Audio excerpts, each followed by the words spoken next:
Lady Wilson was utterly stunned. How could this have occurred? She was in disbelief that Charlie had the audacity to persuade the White family to end their engagement with the Wilson family. The thought of it caused her heart to ache. Lady Wilson felt an overwhelming urge to plead with Zeke not to forsake the Wilson family. Yet, her words fell on deaf ears. After declaring the annulment of the engagement between Gerald and Wendy, Zeke turned and exited the Wilson family villa with Gerald without a backward glance. This left Wendy completely shattered, unable to stop the tears from flowing.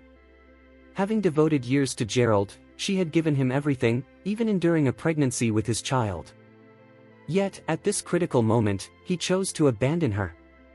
A wave of hatred and resentment washed over her, particularly directed at her grandmother. Meanwhile, Christopher was also engulfed in despair. He had followed the old lady's directives in dealing with his brother's family, yet he felt he had gained nothing from the ordeal.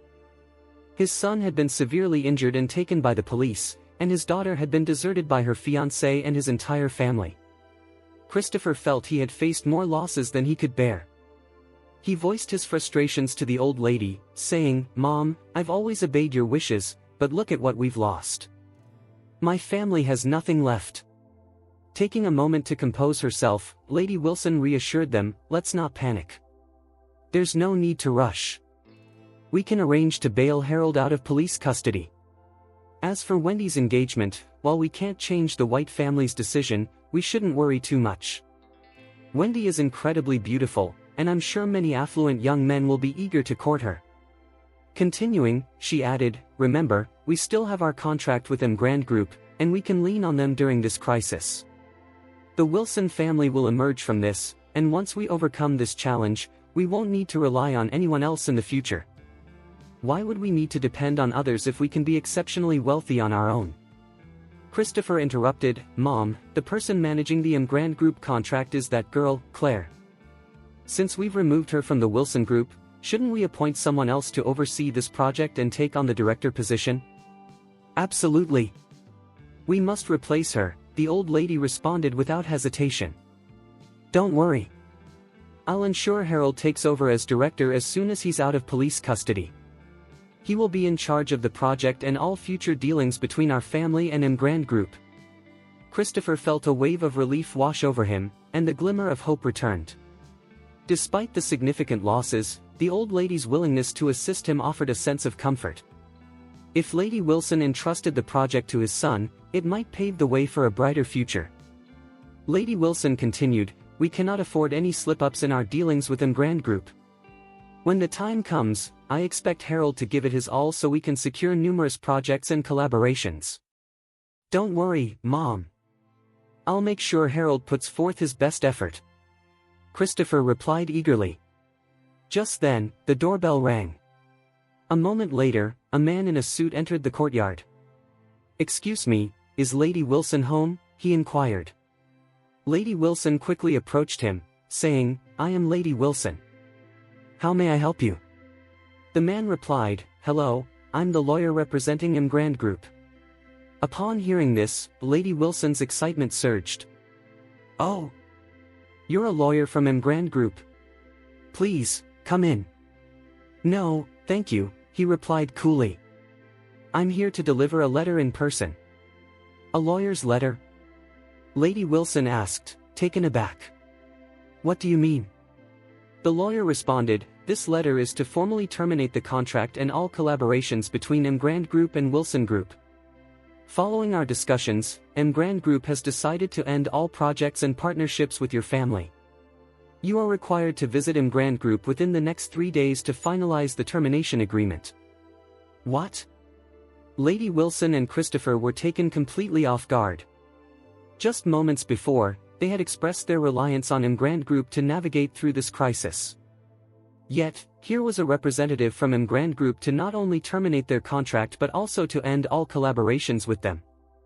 To make matters worse, they declared they would never partner with them again. This was a devastating blow to the Wilson Group. The elderly lady trembled as she inquired, "Lawyer, what on earth is happening? Why is this occurring? Haven't our collaborations been quite successful until now?" The lawyer replied coldly, "Yes, we have indeed had a fruitful partnership with Miss Clare in the past. However, we've recently learned that Miss Clare has departed from the Wilson Group. Consequently, we are no longer interested in continuing any collaboration with your group." Lady Wilson suddenly grasped that Clare was the root of this issue. Fury surged through her. Why? Why did she have such a useless granddaughter? The girl was nothing but a burden and had even married someone equally worthless. As the head of the Wilson family, she held the ultimate authority over every decision made by the Wilson Group. They should have respected her instead of Clare. As her anger intensified, Lady Wilson exclaimed, "Isn't Grand Group a prominent company with an excellent reputation? Are you not concerned that we will take legal action against you for terminating the contract so carelessly and without justification?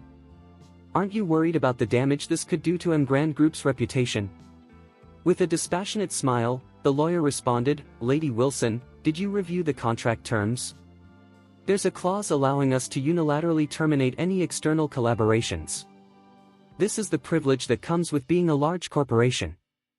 Surely you must have heard of this." Continuing, the lawyer added, "I believe that everyone in Oris Hill and across the country is already aware that Grand Group has decided to end its contract with the Wilson Group. Everything we are doing is completely reasonable and lawful. I'm not trying to intimidate you, Lady Wilson, but now that Grand Group has severed ties, other companies will likely hesitate to partner with you in the future. I wish the Wilson Group the best of luck." You, Lady Wilson was taken aback by his words. How would the Wilson Group survive now that they had been blacklisted by Grand Group? Was the Wilson Group destined to fail just like that? If no one was willing to collaborate with them, their fate was sealed. Bankruptcy. No. This couldn't be happening. Lady Wilson was in a state of hysteria. The Wilson Group was hers. It had to thrive so she could command respect in Oris Hill. She yearned for endless glory and wealth. She could not allow the Wilson Group to go bankrupt. It must not happen. As these thoughts raced through her mind, the elderly lady broke down in tears and pleaded, "Lawyer, I implore you. As an old woman, please help me plead with Miss Doris for mercy. The Wilson Group needs Grand Group to sustain our operations. You cannot abandon us in our time of need." The lawyer merely sneered, replying, "I'm sorry, old lady, but the decision to terminate the contract was made by Miss Doris herself. She explicitly stated that she does not wish to associate with someone as disrespectful and shameless as you." With that, the lawyer tossed the termination letter onto the ground and walked away without a second glance. Lady Wilson was so enraged that she coughed up a mouthful of blood before collapsing to the floor. Word spread rapidly across Oris Hill that the Grand Group had placed the Wilson Group on their blacklist. At this point, it was common knowledge in Oris Hill that the Wilson family's downfall was inevitable. News that the matriarch had been hospitalized upon learning of the Wilson Group's fate also circulated quickly. Charlie's father-in-law, Jacob, received the news with an unexpected calmness. He addressed his daughter and son-in-law, saying, "My mother has always had a need to control others throughout her life. It was only a matter of time before her actions caught up with her.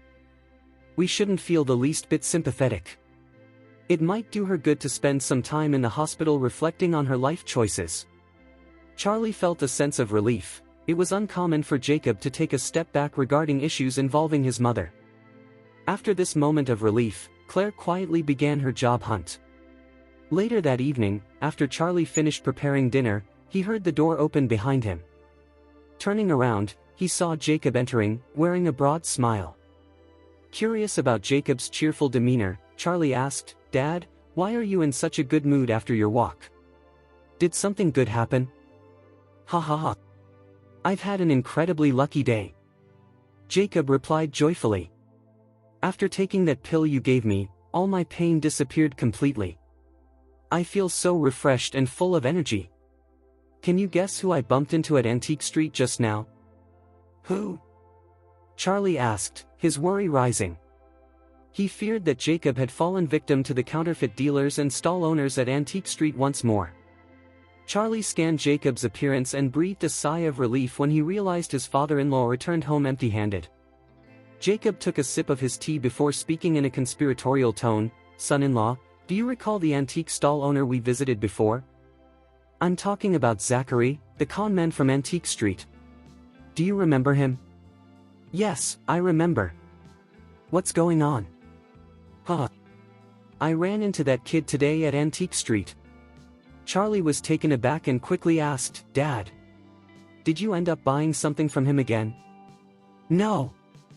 Jacob exclaimed, waving his hands in delight. Zachary knows I'm your father-in-law, so he wouldn't dare rip me off again. Instead, he gifted me a jade pendant and even offered to help me sell some medicine. Charlie frowned at the news. He was skeptical about the jade pendant, suspecting it was likely fake, but he found it odd that Zachary would want to sell medicine for Jacob. What medicine are you referring to? The pills you made for my injuries. I know they're meant to ease my heart, Jacob replied, slapping his thigh in excitement. My injuries are fully healed. When Zachary heard about my recovery and the effectiveness of the pills, he offered to sell them for me. I gave him 2 pills, not thinking he would actually sell them. Charlie was left speechless. The pills weren't rare or valuable, and he would have been okay with Jacob discarding them if he didn't finish them. Yet, Charlie couldn't help but be astounded by Zachary's ability to exploit any opportunity, including selling leftover medicine. Dad, there's no certification for these pills. How could you possibly sell them? Jacob shrugged, I'm not sure about that, but Zachary managed to sell them anyway. Want to take a guess at how much I got for them? Over $1,000? Not even close. Jacob laughed triumphantly. I sold them for $500,000. Pfft. Charlie, who had been sipping water, couldn't contain himself and spat it out upon hearing Jacob's astonishing claim. He was in disbelief. The pills probably cost less than $100, yet Zachary had succeeded in selling them for $500,000? Who was this unfortunate soul who had enough money to fall prey to such a scammer? Charlie couldn't help but ask Jacob, who did Zachary sell those pills to? I'm not certain, Jacob replied.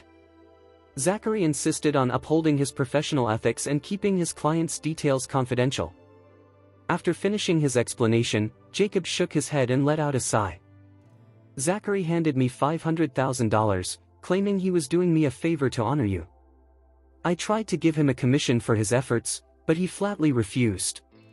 He really is a talented salesperson, but it's unfortunate he's a fraud.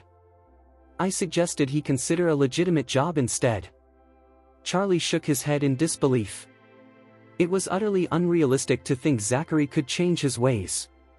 Having been a swindler specializing in antiques since his youth, it was ingrained in him. The thought of working a conventional office job would likely send him into despair. Nevertheless, since Zachary managed to sell the pills for such a hefty sum for Jacob, Charlie felt a sense of relief. Jacob could use that money to help cover their living expenses. After all, they had been ousted from the Wilson family, and Claire would likely be out of work for the foreseeable future. Additionally, Jacob wouldn't be receiving any dividends from the Wilson Group, as they were no longer affiliated with the company. Therefore, the money would be crucial during this transition period. Feeling uplifted by the unexpected windfall of $500,000, Jacob smiled and began humming as he strolled into his bedroom. Charlie also headed to his bedroom to share the news with Claire. Claire sprang out of bed, her expression anxious. Charlie! They spent so much money on those pills. What if something goes wrong after they take them? Will you be able to avoid the fallout if the pills don't work for them? Don't worry, Claire, Charlie reassured her with a smile. Those pills are designed to treat blood stasis and improve circulation. The herbs used to create them are neither expensive nor rare. Even if someone misuses them, the worst side effect is a nosebleed for a couple of days. Besides, if anyone experiences side effects, they have no one to blame but themselves for buying medication without a prescription. It's their own foolishness. Still unconvinced, Claire fretted, if that's the case, who in their right mind would be willing to spend $500,000 on just 2 pills? Charlie replied nonchalantly, perhaps someone suffering from cerebral obstruction, or a family member of someone with cardiovascular or cerebrovascular issues. Those pills would be quite effective for such conditions. Claire felt somewhat reassured after hearing Charlie's explanation. After all, these were serious illnesses that could cost a fortune, easily over $500 million, if treated in a hospital. After dinner, while washing the dishes, Charlie received a phone call from Don Albert. Although Albert was a notorious mob boss in Oris Hill, he had kept a low profile and seemed quite downcast since his encounter with Charlie. Charlie didn't admire him, but he recognized that Albert was quite reasonable. When Douglas faced trouble at the hospital, Albert had stepped in to help Charlie. For that reason, Charlie had promised to give Albert a chance to redeem himself. However, he didn't expect Albert to initiate contact personally. Upon answering the call, Charlie asked, "Albert, what do you need from me?" Albert responded with a smile, "Oh, Mr. Wade.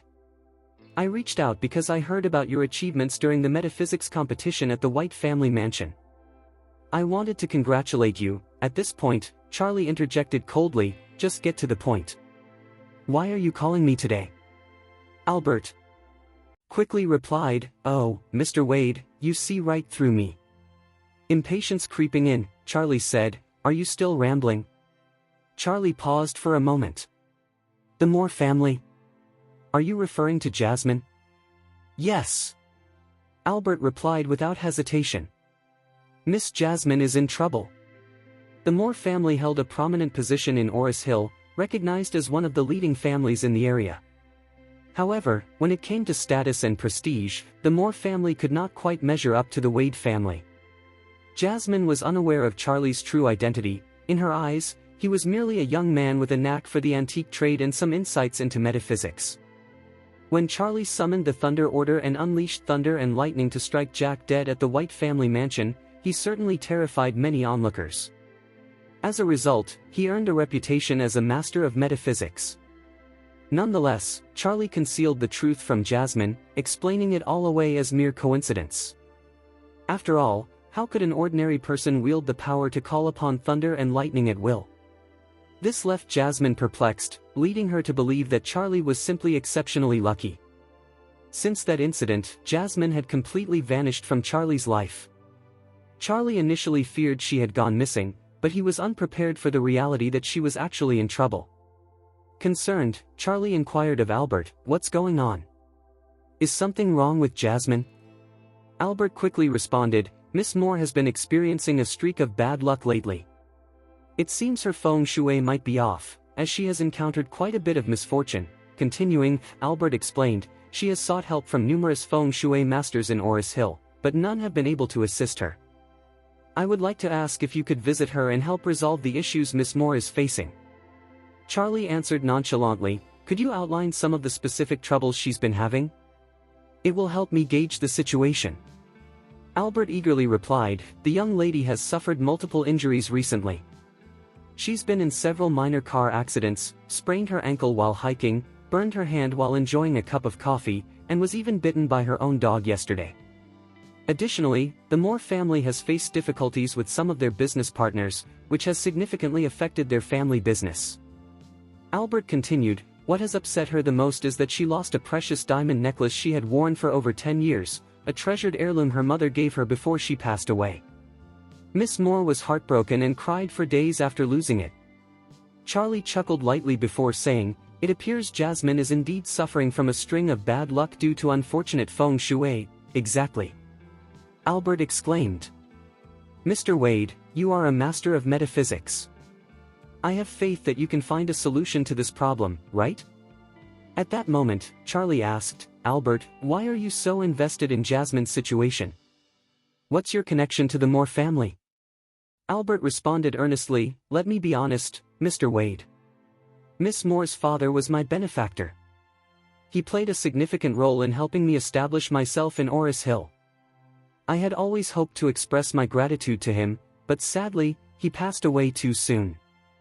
Since then, I've maintained a close relationship with Miss Moore's grandfather and have assisted them with any matters they couldn't handle themselves." Albert added, "To put it simply, the Moore family is my benefactor, and I am doing everything I can to repay their kindness." "Understood," Charlie nodded in acknowledgement. "It's clear that you genuinely care about helping them. Since Jasmine and I are friends, I'm willing to assist her. Why don't you come to pick me up tomorrow, and we can visit her together?" Absolutely. Albert replied with enthusiasm. Thank you, Mr. Wade. I truly appreciate your generosity. Early the next morning, Albert called Charlie to check in. After Charlie made his way downstairs, Don Albert, who was waiting in the car, urgently gestured for him to approach. Mr. Wade, get in the car. Charlie nodded and quickly walked over to the vehicle. Once inside, Albert started driving, heading toward the outskirts of the city. During the drive, Albert suddenly spoke up, his tone anxious.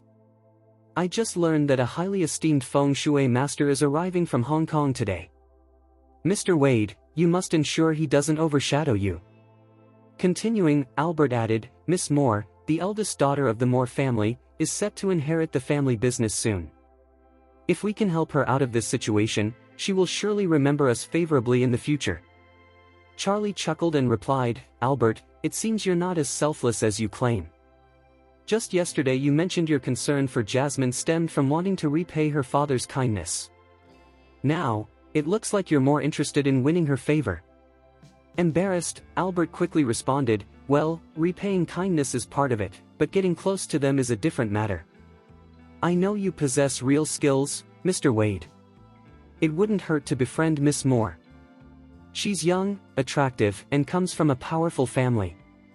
If you two become allies, it could be beneficial for you down the line. With a faint smile, Charlie replied, if the feng shui master hired by the Moore family truly has exceptional skills, there's not much I can do. Albert sighed at Charlie's words. Let's at least go and observe. You are a master of metaphysics with genuine talent. Perhaps we can seize this opportunity to outshine that man from Hong Kong. Charlie remained quiet, pondering the situation. He knew that if Master Leonard from Hong Kong was indeed from the renowned Leonard family, he would likely possess significant expertise in feng shui. Thus, Charlie decided it was worth visiting the Moore family to assess Master Leonard's capabilities. He might even gain insights that could enhance his understanding of the apocalyptic book. Miss Moore's villa was situated in the most upscale residential area on the outskirts of town. Albert eventually parked the car in front of an incredibly luxurious villa. At that moment, a man who appeared to be the butler of the Moore family stepped out to greet them. Albert quickly raised his head and asked, Uncle Oscar, is the eldest young lady at home? The butler nodded curtly and responded, Albert, what brings you here? With a smile, Albert replied, Uncle Oscar, I've brought a feng shui master to assess the young lady's situation. He's genuinely skilled in metaphysics. Oscar glanced at Charlie in the passenger seat, clearly unimpressed. He coldly remarked, Albert, Master Leonard from Hong Kong is already here evaluating Miss Moore's feng shui. If there's nothing urgent, I suggest you head home. Albert quickly countered, Uncle Oscar, since Mr. Wade is here, can't you allow him to take a look at Miss Moore? Besides, he's also friends with her. Oscar replied mildly, many claim to be friends with Miss Moore, I've grown accustomed to it. Do you really think anyone you bring today could compare to Master Leonard? The Moore family has invested heavily to bring him here, and I won't let you in to disrupt his work. Charlie was taken aback by Oscar's words. He wasn't surprised by the identity of the feng shui master, but rather by the fact that Albert, a notorious mobster in Oris Hill, was treated with such disregard by the Moore family's butler. Moreover, Albert spoke to him with such respect. Charlie couldn't help but think that if word got out about Oscar's demeanor toward Albert, the reputation of Don Albert would be significantly diminished across Oris Hill. Although the butler clearly held a strong dislike for Albert, the latter remained unbothered. In fact, he maintained a respectful demeanor towards Oscar, all while wearing a smile.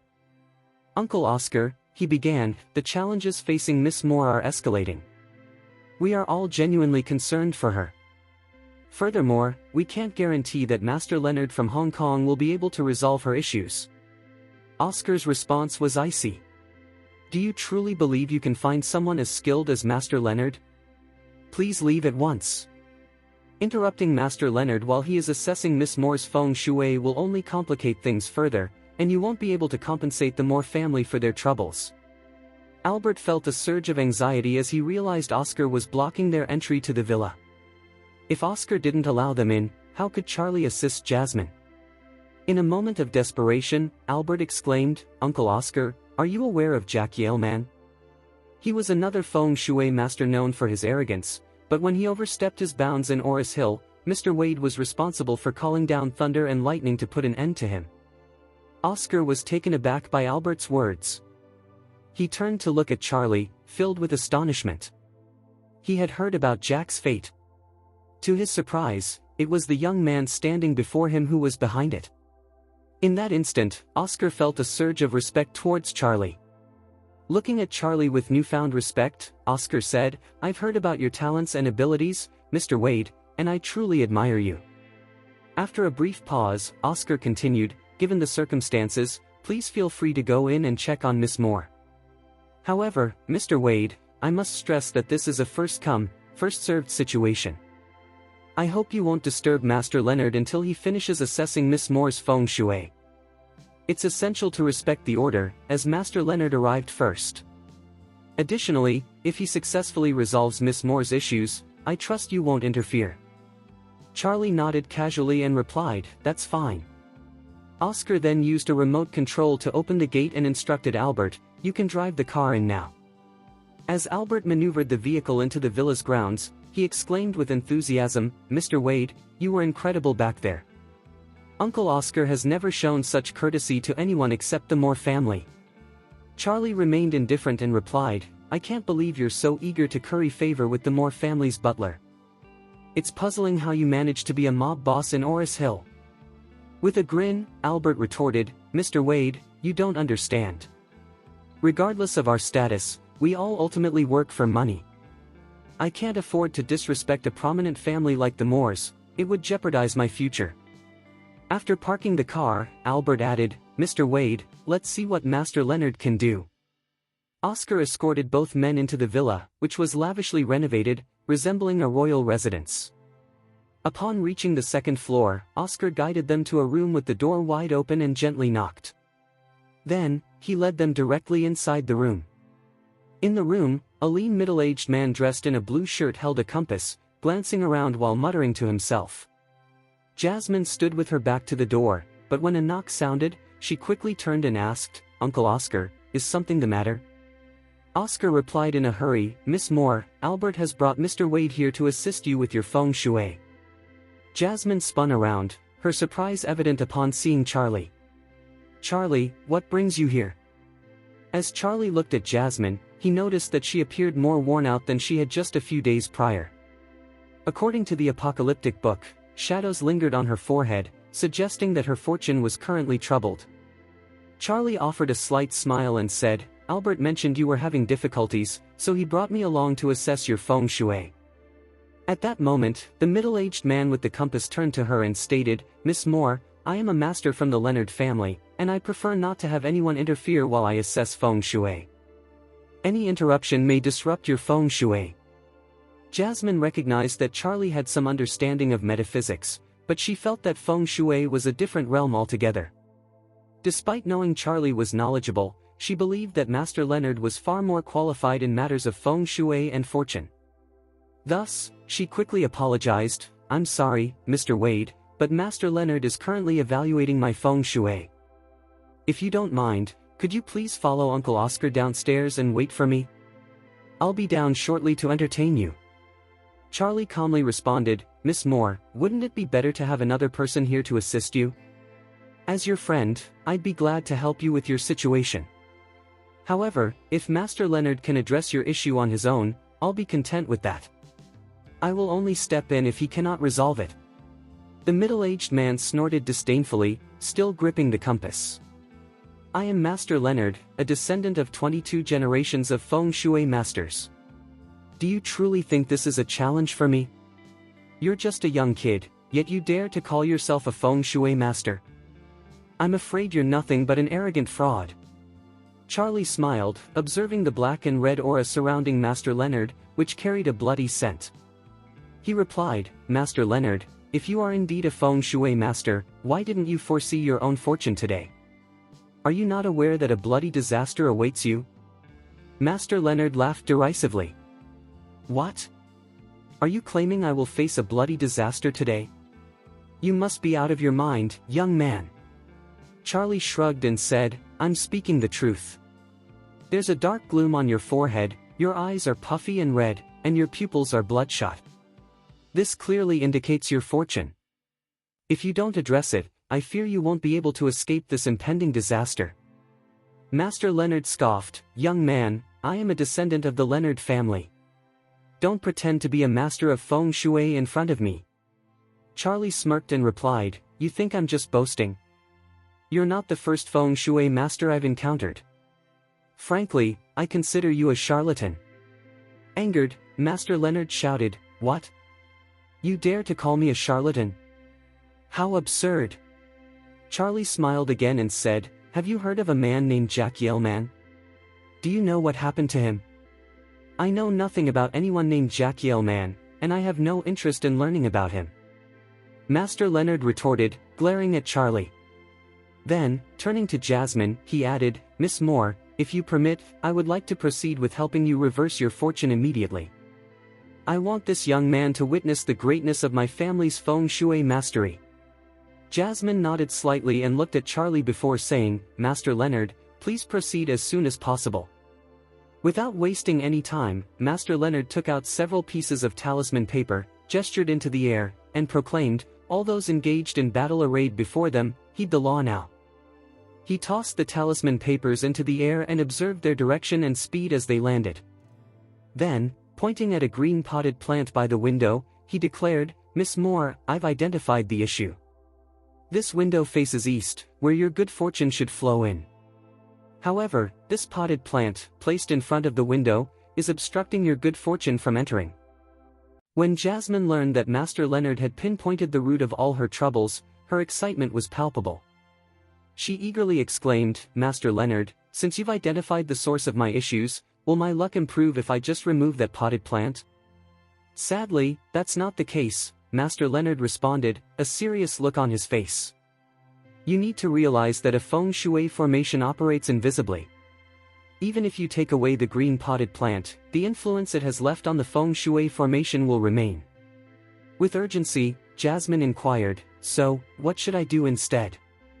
Master Leonard advised, "You should replace that potted plant with an exorcism transporter crafted by a feng shui master and place it by the window. This will completely eliminate all of your problems, and soon, your fortune will begin to flow in from the east."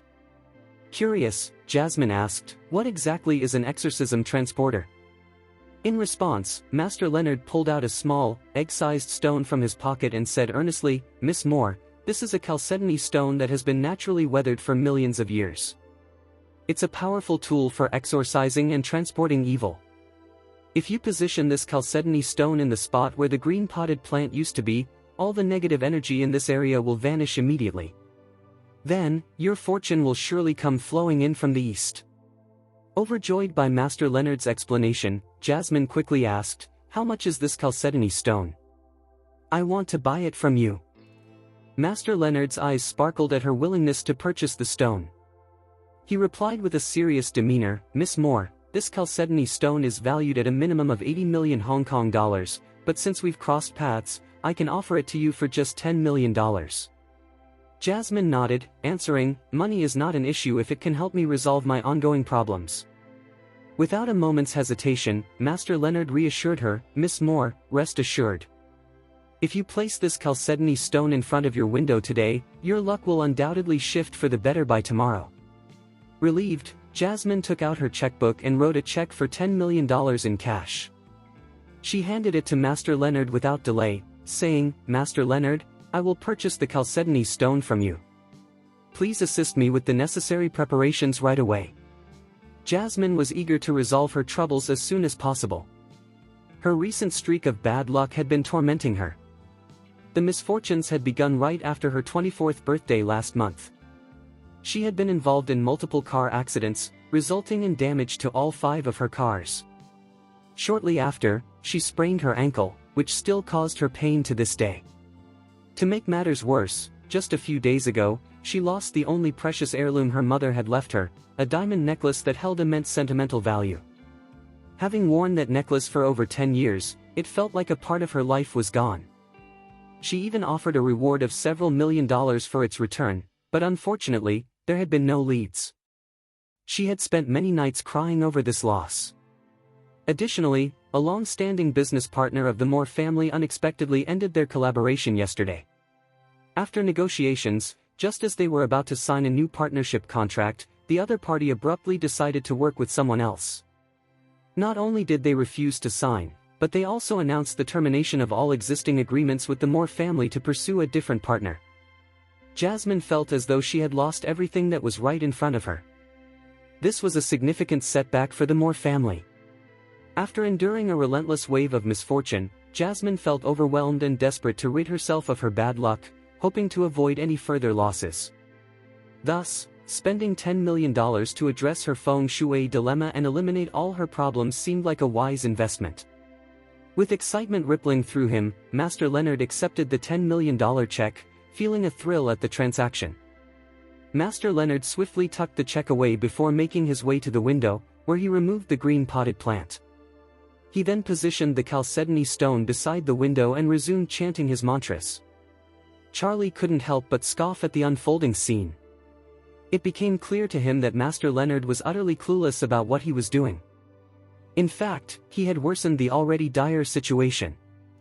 From the apocalyptic book, Charlie recalled a peculiar scenario that mirrored what he saw in Jasmine's room.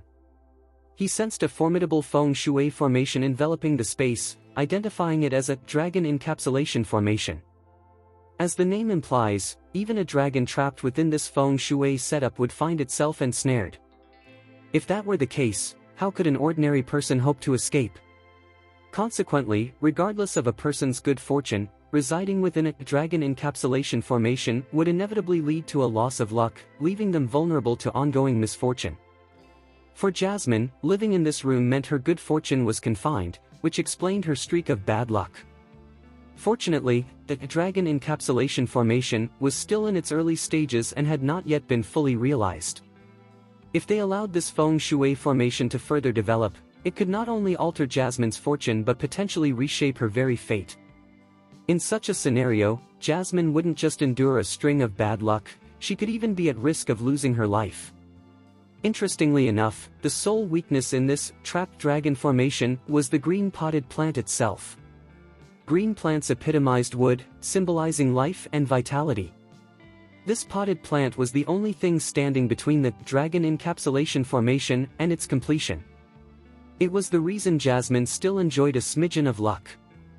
However, with Master Leonard removing the green potted plant and substituting it with his broken stone, things were about to change. Stones represented gold, symbolizing permanence and strength. With the potted plant gone and the chalcedony stone in its place, the dragon encapsulation formation was nearing completion. At that moment, Master Leonard concluded his chanting and addressed Jasmine in a deep voice. "Miss Moore, you can rest easy knowing that I have restored the feng shui in your room." Jasmine quickly inquired, "Will my good fortune return immediately? Does this mean I won't face any more bad luck?" "Absolutely," Master Leonard affirmed, nodding. "I've performed the same procedure for several prominent individuals in Hong Kong and Macau, significantly restoring their wealth.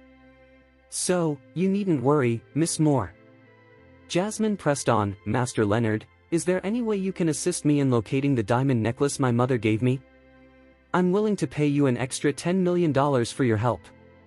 Master Leonard scratched his head, responding, "Miss Moore, my expertise lies solely in feng shui mastery. Finding lost items is not my specialty." Disappointment washed over Jasmine as she nodded. "That's all right, Master Leonard. I'm genuinely thankful for your help in reversing my bad luck." No sooner had she finished her sentence than her cell phone rang. An anxious voice spoke to Jasmine on the other end. "Miss Moore, something dreadful has happened." Jasmine quickly asked, "What's going on?" The caller replied, "The shipment we sent to the United States has just arrived at the port. Upon inspection, the company claims our products don't meet their standards, and they want to return them per the contract.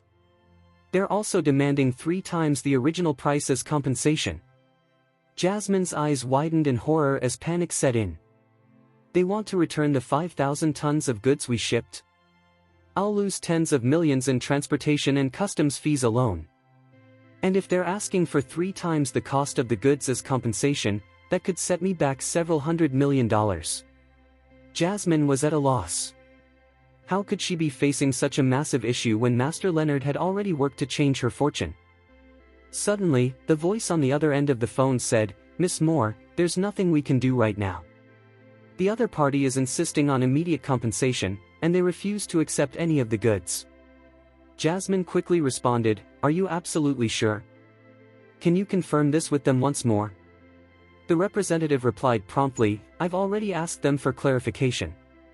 They've checked the products twice and maintain that they fall far short of their expectations." Without hesitation, Jasmine exclaimed, "I need you to review our export records right away and identify who was responsible for this batch of goods. I want answers, and I want them now." Next, she instructed, "As for our partners in the United States, I want you to delay any actions as much as possible. Send a few people over there to investigate the situation thoroughly." "Understood, Miss Moore," came the reply. After ending the call, Jasmine wore a puzzled expression as she turned to Master Leonard. "Master Leonard, it looks like I'm facing yet another unfortunate event. If I can't resolve this, I might lose over $500 million. Didn't you say you had reversed my fortune?" Master Leonard averted his gaze and replied vaguely, "You need time to shed your bad luck and misfortunes. This isn't something that changes overnight." Feeling unconvinced, Jasmine pressed on, "Even if it takes time for my fortune to improve, how could I receive such terrible news right after you claimed to have changed my fortune?" In that moment, her phone rang.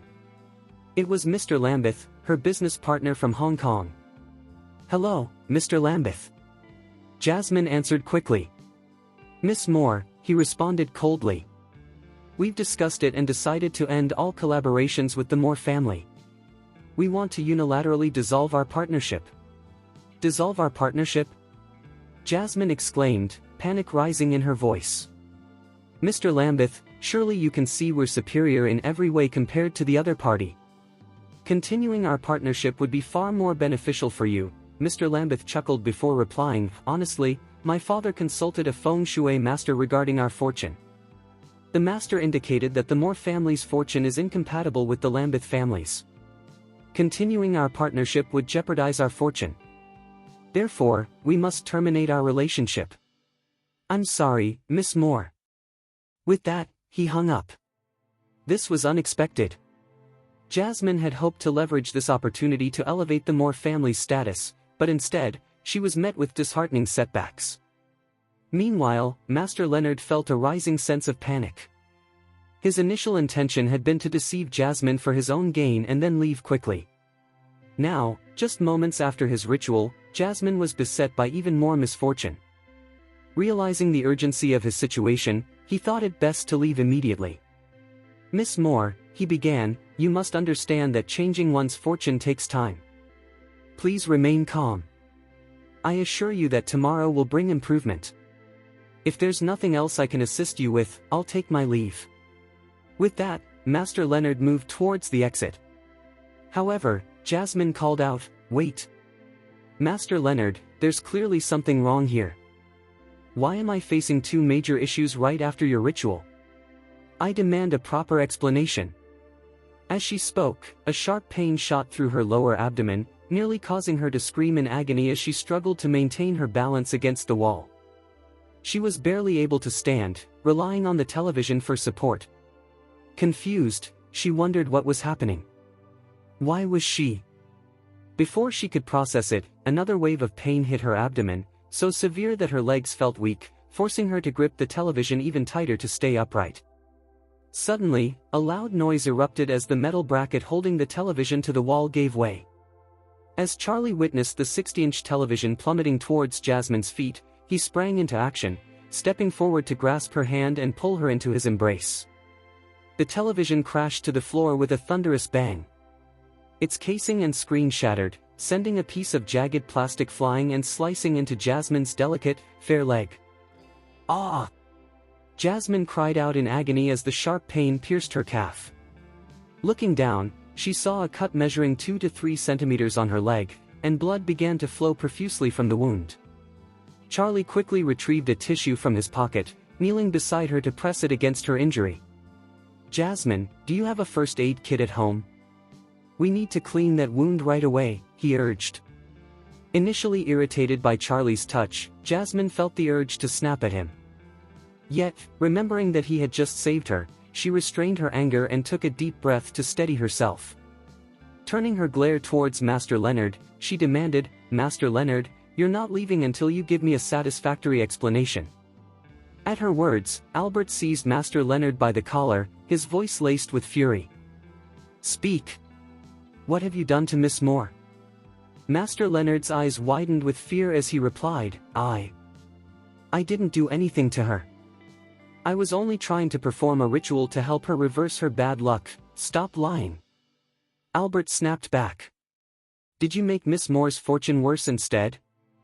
Through gritted teeth, Don Albert cursed, Tell me. Did someone pay you to intentionally harm Miss Moore? Master Leonard trembled at Albert's accusations. Big brother, I swear I didn't take money from anyone. I had no intention of harming Miss Moore, Albert pressed on. If you don't tell me the truth, I'll chop you into pieces and feed you to the stray dogs. Turning to Jasmine, he added, Miss Moore, leave this to me. I'll handle this scoundrel for you.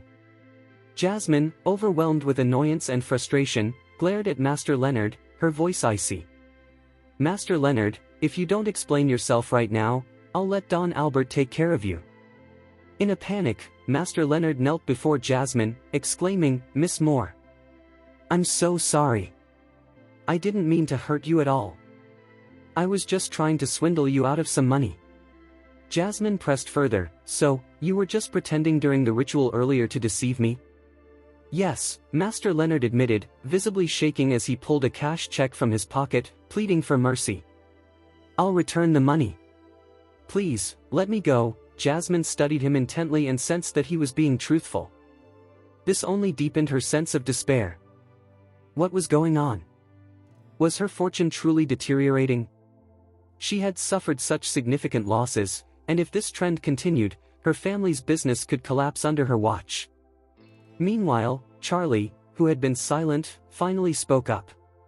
Actually, Jasmine, it's not entirely accurate to say that Master Leonard didn't do anything at all. Curious, Jasmine asked, What do you mean? With calmness, Charlie explained, the layout of your room, combined with your 5 elements, creates a perilous and unfortunate feng shui alignment called the dragon encapsulation formation. This dragon encapsulation formation traps all your good fortune. However, it wasn't fully realized due to a loophole in your room. The green potted plant you kept by the window provided a way out of this dragon encapsulation formation. He then glanced at Master Leonard with a smirk. Unfortunately, Master Leonard decided to remove that green plant and replace it with a stone. Since a stone symbolizes gold, the dragon encapsulation formation was completed, which is why you're experiencing even worse misfortune now.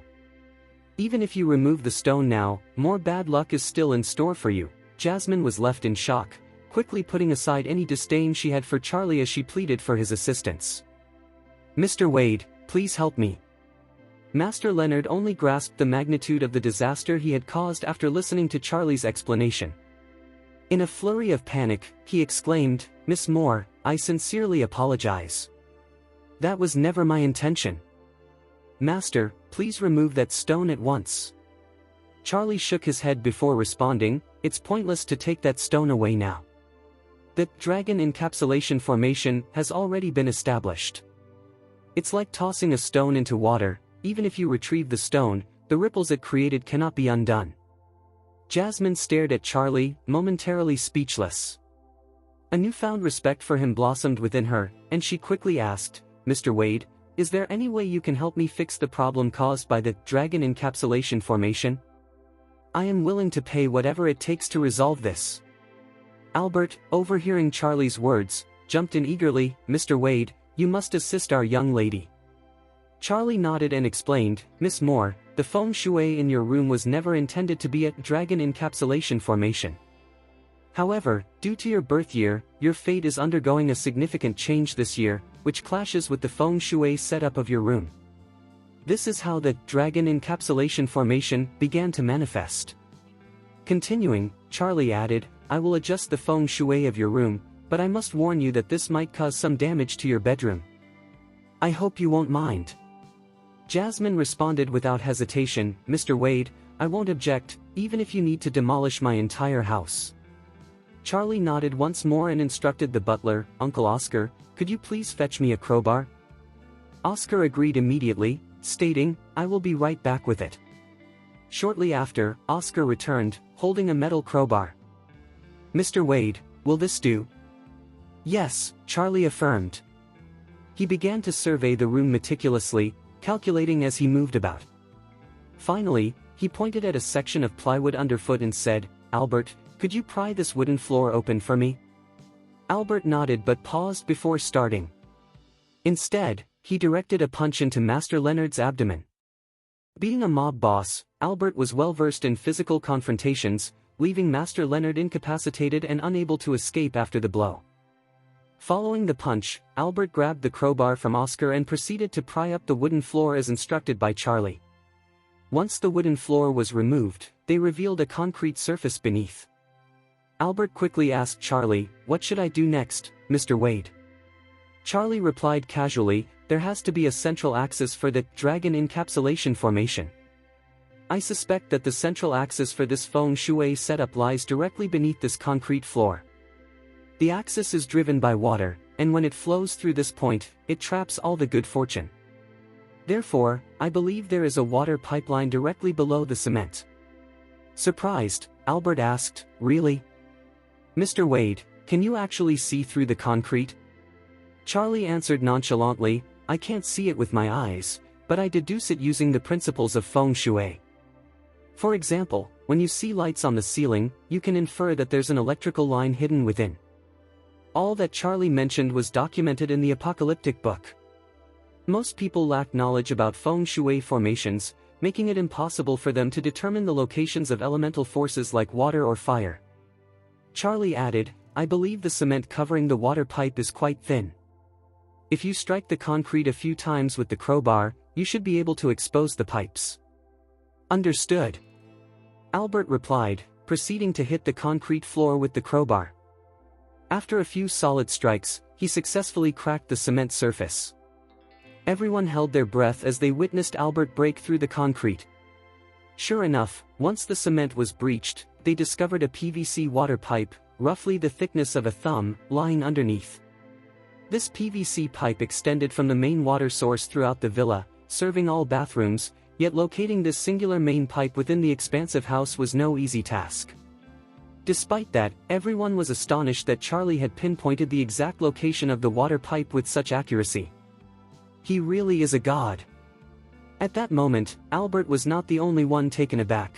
Jasmine and Oscar were equally astonished. It was truly remarkable how Charlie managed to locate the concealed water pipe buried beneath the cement floor. Charlie spoke again, "Albert, break open the water pipe and let the water flow out immediately.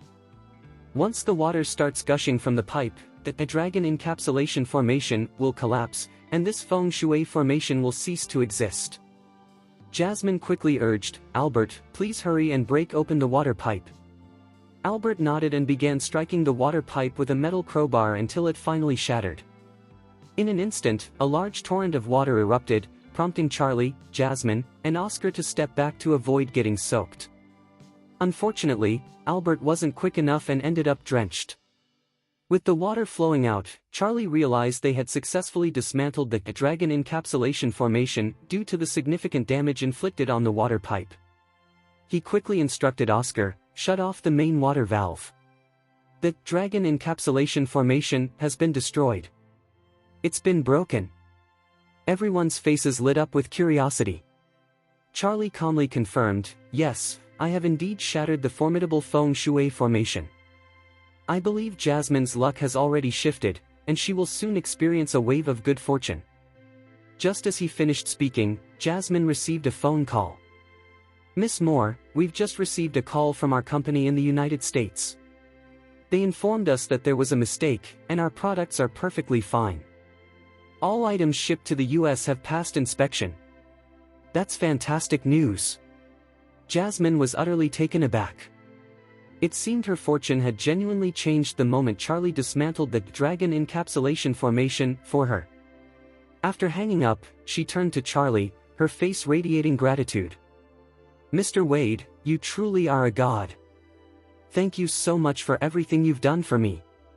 Charlie smiled and replied, "Miss Moore, you're welcome. I was here today solely because Don Albert asked for my help. I'm just doing what I can." Albert felt incredibly moved and nearly teared up at Charlie's words. He hadn't expected Charlie to advocate for him at such a crucial moment. This would surely help him win Jasmine's favor. He had always hoped to impress Jasmine, but as the young lady of the Moore family, she never allowed someone like him to get too close. Therefore, he had been assisting the Moore family whenever possible, hoping to catch her attention.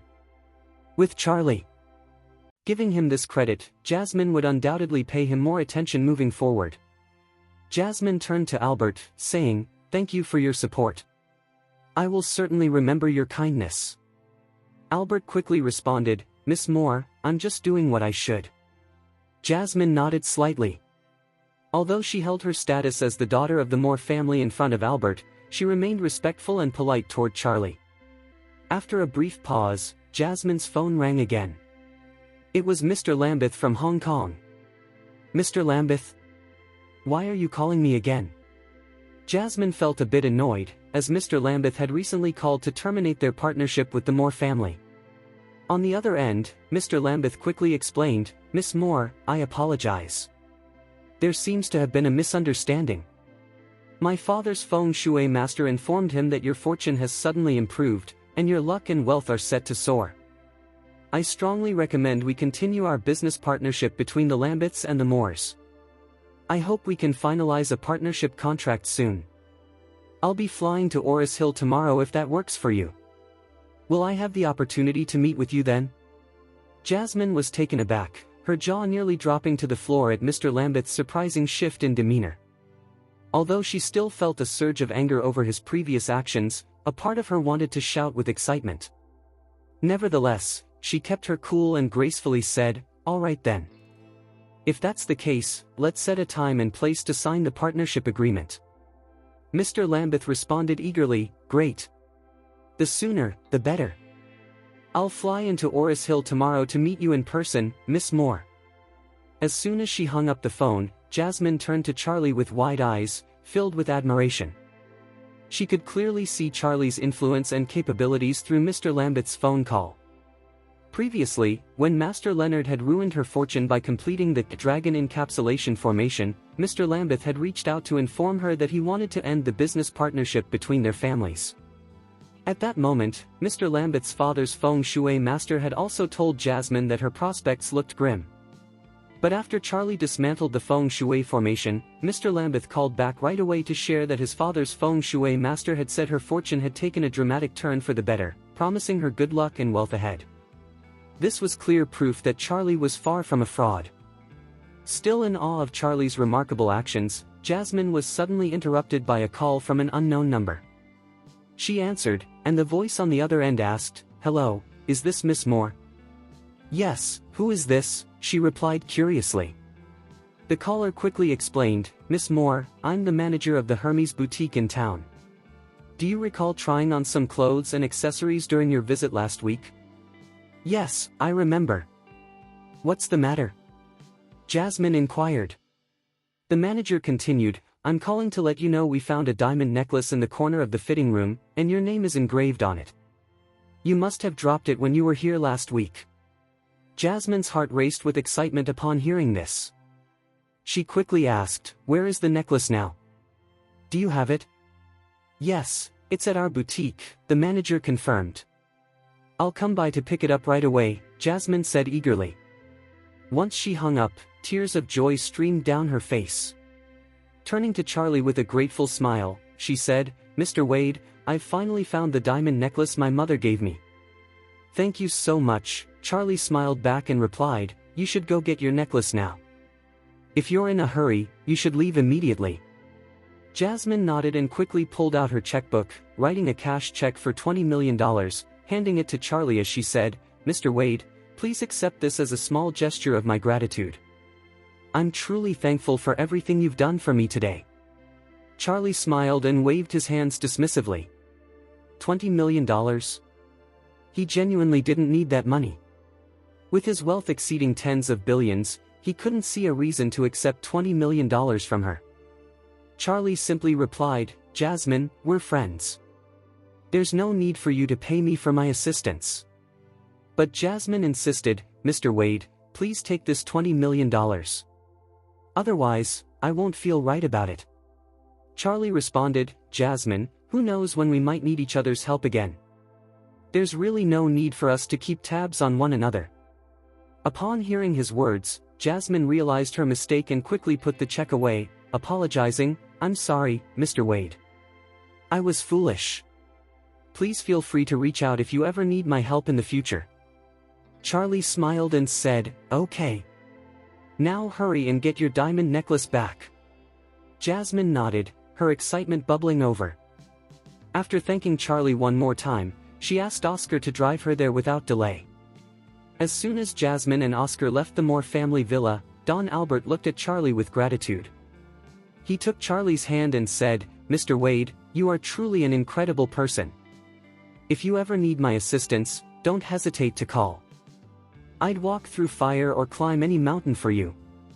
Charlie smiled and said, "Remember what you've said today. I might ask you for a favor in the future." Albert nodded in agreement, responding, "Mr. Wade, don't worry. I'm ready to follow any orders you give me." At that moment, Master Leonard, who had been lying on the ground clutching his stomach, suddenly began to cry and plead for mercy. "Big brother, please let me go. I promise I won't do this again. Please forgive me and just let me go."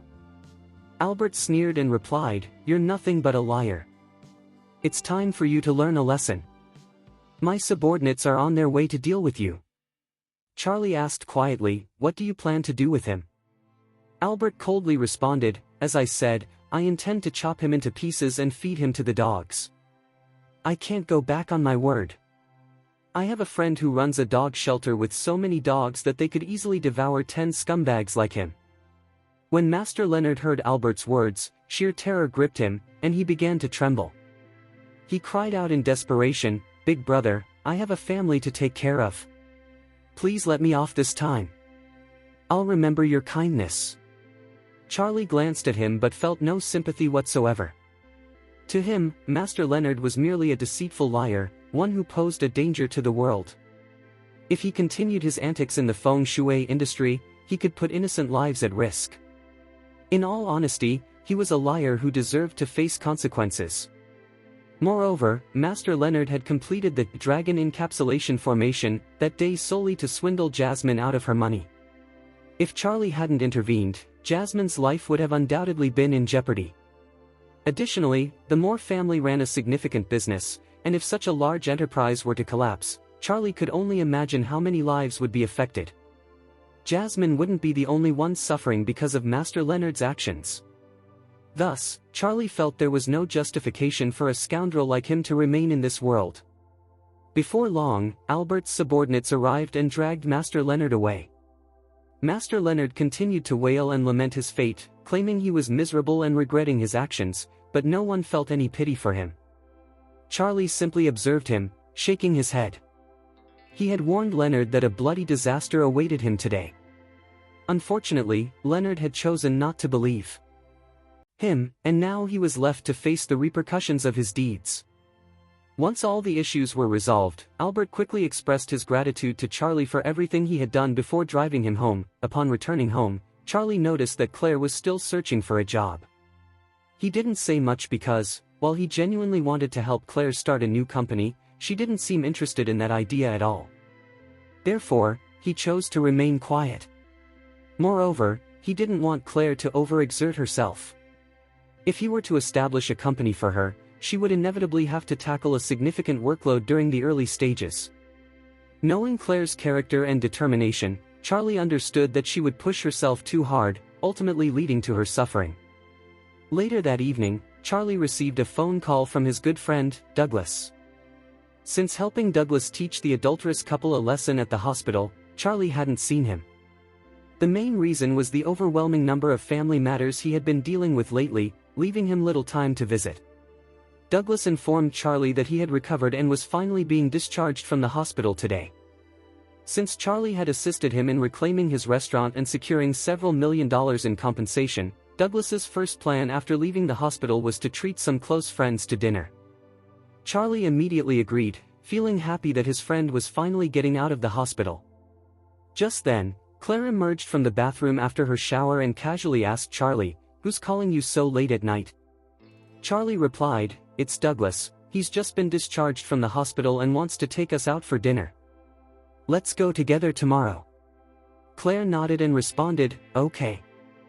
At noon the following day, Charlie and Claire made their way to the Maple Hotel by car. While the Maple Hotel wasn't the priciest option in Oris Hill, it was definitely one of the most exclusive and luxurious, showcasing Douglas's genuine intent to make their experience special. He had indeed splurged on this occasion, having reserved the premium dining suite, which was elegantly decorated and could comfortably accommodate up to 20 guests, with a minimum spending requirement of $7,000 to $8,000. When Charlie and Claire arrived at the suite, they found that many guests were already present. Besides Douglas and Laureen, a few college friends were also in attendance. Laureen had been going through a tough time lately. Having moved to Oris Hill from East Cliff with the goal of meeting the chairman of Emgrand Group, she had yet to even catch a glimpse of him after all her time working at the company. Although she initially had the chance to stay in the office as the administrative director, her transfer to the sales department meant she spent less time at the office, which severely limited her opportunities to meet the chairman. Now, she was faced with a new dilemma. Ever since being rescued by a mysterious man days prior, she had become infatuated with him. In fact, she felt as though she had fallen in love at first sight. As a result, her desire to meet the chairman had diminished, and now she was more eager to find her savior. Little did she know that the chairman of Emgrand Group and her enigmatic rescuer were one and the same, Charlie. Upon entering the suite, Douglas quickly got to his feet to greet them. "Hey, buddy. Claire.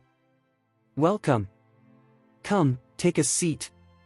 Douglas treated the couple with utmost respect, filled with admiration for his friend. Laureen appeared somewhat worn out and troubled, holding on to many secrets. When she spotted Claire, an impulse to confide in her arose. She rushed over, grasping Claire's wrists and said weakly, "Claire, come sit with me. I need to share something." Claire responded with a warm smile, "What's going on? You look completely drained. What happened?" Laureen sighed deeply. "It's all because of that mysterious savior. Honestly, I think I've fallen for him. I see him everywhere. Every time I close my eyes, he's there. He's even in my dreams, but I just can't find him. What should I do?" "Well, I really don't know either," Claire replied, feeling helpless. Ever since Laureen had been saved by that unknown man, she had been determined to find him and marry him, but locating someone in a crowd was like searching for a needle in a haystack. Charlie felt a cold sweat trickle down his forehead as he listened to their conversation. Could it be true that Laureen had fallen for him? That seemed absurd. He realized he could never reveal to her that he was her savior, as that would lead to chaos. After indulging in a few drinks and a sumptuous meal, Douglas stood up to energize the atmosphere. "Everyone, thank you for being here today. I'd like to propose a toast to all of you. Cheers." With that, he downed his drink in one go. A few close friends joined in, shouting, "Cheers." Charlie smiled gently and took a sip from his wine glass. "Douglas, I heard you're quite the big boss now, with your fancy new restaurant and $2 million in cash. I bet you're in touch with someone from the underworld, right? You've got to take care of us from now on." A flirtatious woman, adorned in glamorous attire and heavy makeup, smiled charmingly. "Joanne, do you ever stop to think? Douglas is our best friend, he's definitely going to help us if we need anything." A man with a square face interjected, lifting his glass and finishing its contents in one swift motion. Charlie cast a brief glance at them, recalling their days as college friends. The woman was Joanne Hampton, and the man was Jerry McLean. Douglas spoke up timidly, "Oh, I can't take all the credit for that. Sigh, it's a long story, let's just drop it." He then turned to Charlie, feeling a mix of gratitude and emotion. It had been a challenging time for him, having been involved with someone unfaithful, nearly losing everything, even enduring physical abuse because of her. Fortunately, with Charlie's support, he managed to regain control of the restaurant and secured $2 million in compensation. Therefore, everything he owned now was essentially thanks to Charlie. He felt he couldn't claim any credit for it. So, he shifted the conversation, starting with, "Anyway, Jerry, you seem to be doing quite well these days. I've heard you've become one of the top executives at your company. You must be pulling in 6 figures." Jerry sighed in response, "Oh, let's not talk about that. The company doesn't appreciate me at all. I'm thinking of resigning and applying to Spikeworth Corp to see if I can find better opportunities. Remember George? George Harris? I heard he's a senior manager there, which is quite impressive. Who would have thought he'd come this far?" "Oh, George," Douglas managed a forced smile. He and George were not on the best of terms, which was precisely why George hadn't been invited to this dinner. Meanwhile, Jerry and George were relatively close. If Spikeworth offered Jerry a position, George's recommendation would certainly carry weight. Lorene, after some thought, chimed in, "I've heard that Spikeworth is a reputable company in Oris Hill. It's impressive to learn how well George is doing these days." Claire was momentarily taken aback when she heard Spikeworth Corp mentioned. Having severed her ties with the Wilson family and been dismissed from the Wilson Group, she had spent the last few days sending out her resume, including to Spikeworth Corp, in hopes of landing a new job.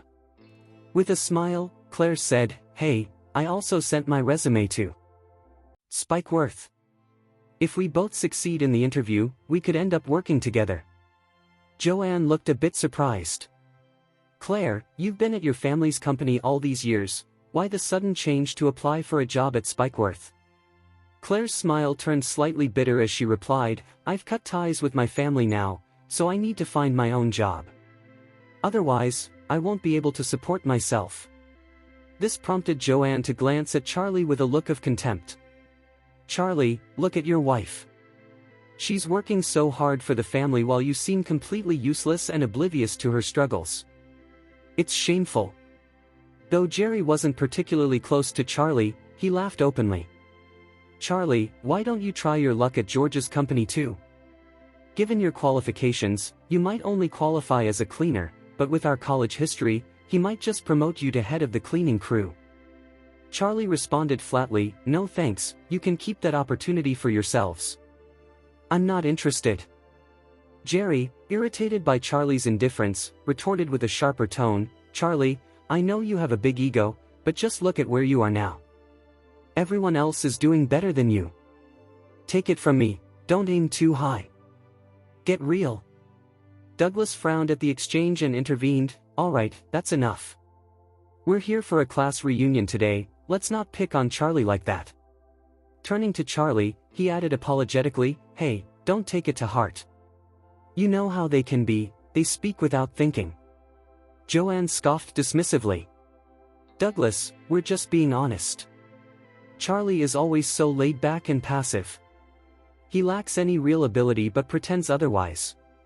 Jerry chimed in with disdain, "This is what a deadbeat loser looks like." Charlie shot a fierce glare at Joanne and Jerry, but he refrained from engaging with the two fools for Douglas's sake. Even in silence, Charlie's lack of response only fueled Joanne and Jerry's disdain.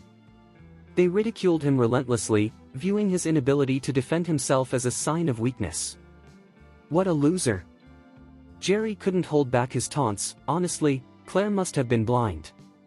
With so many great guys in our class, she chose Charlie the loser? What a waste." As their insults echoed in the room, the suite's door suddenly swung open. Bang! A group of muscular men dressed in black stormed in, led by a young man sporting a crew cut and holding a cigarette. He coldly declared, "Get out. I need this room."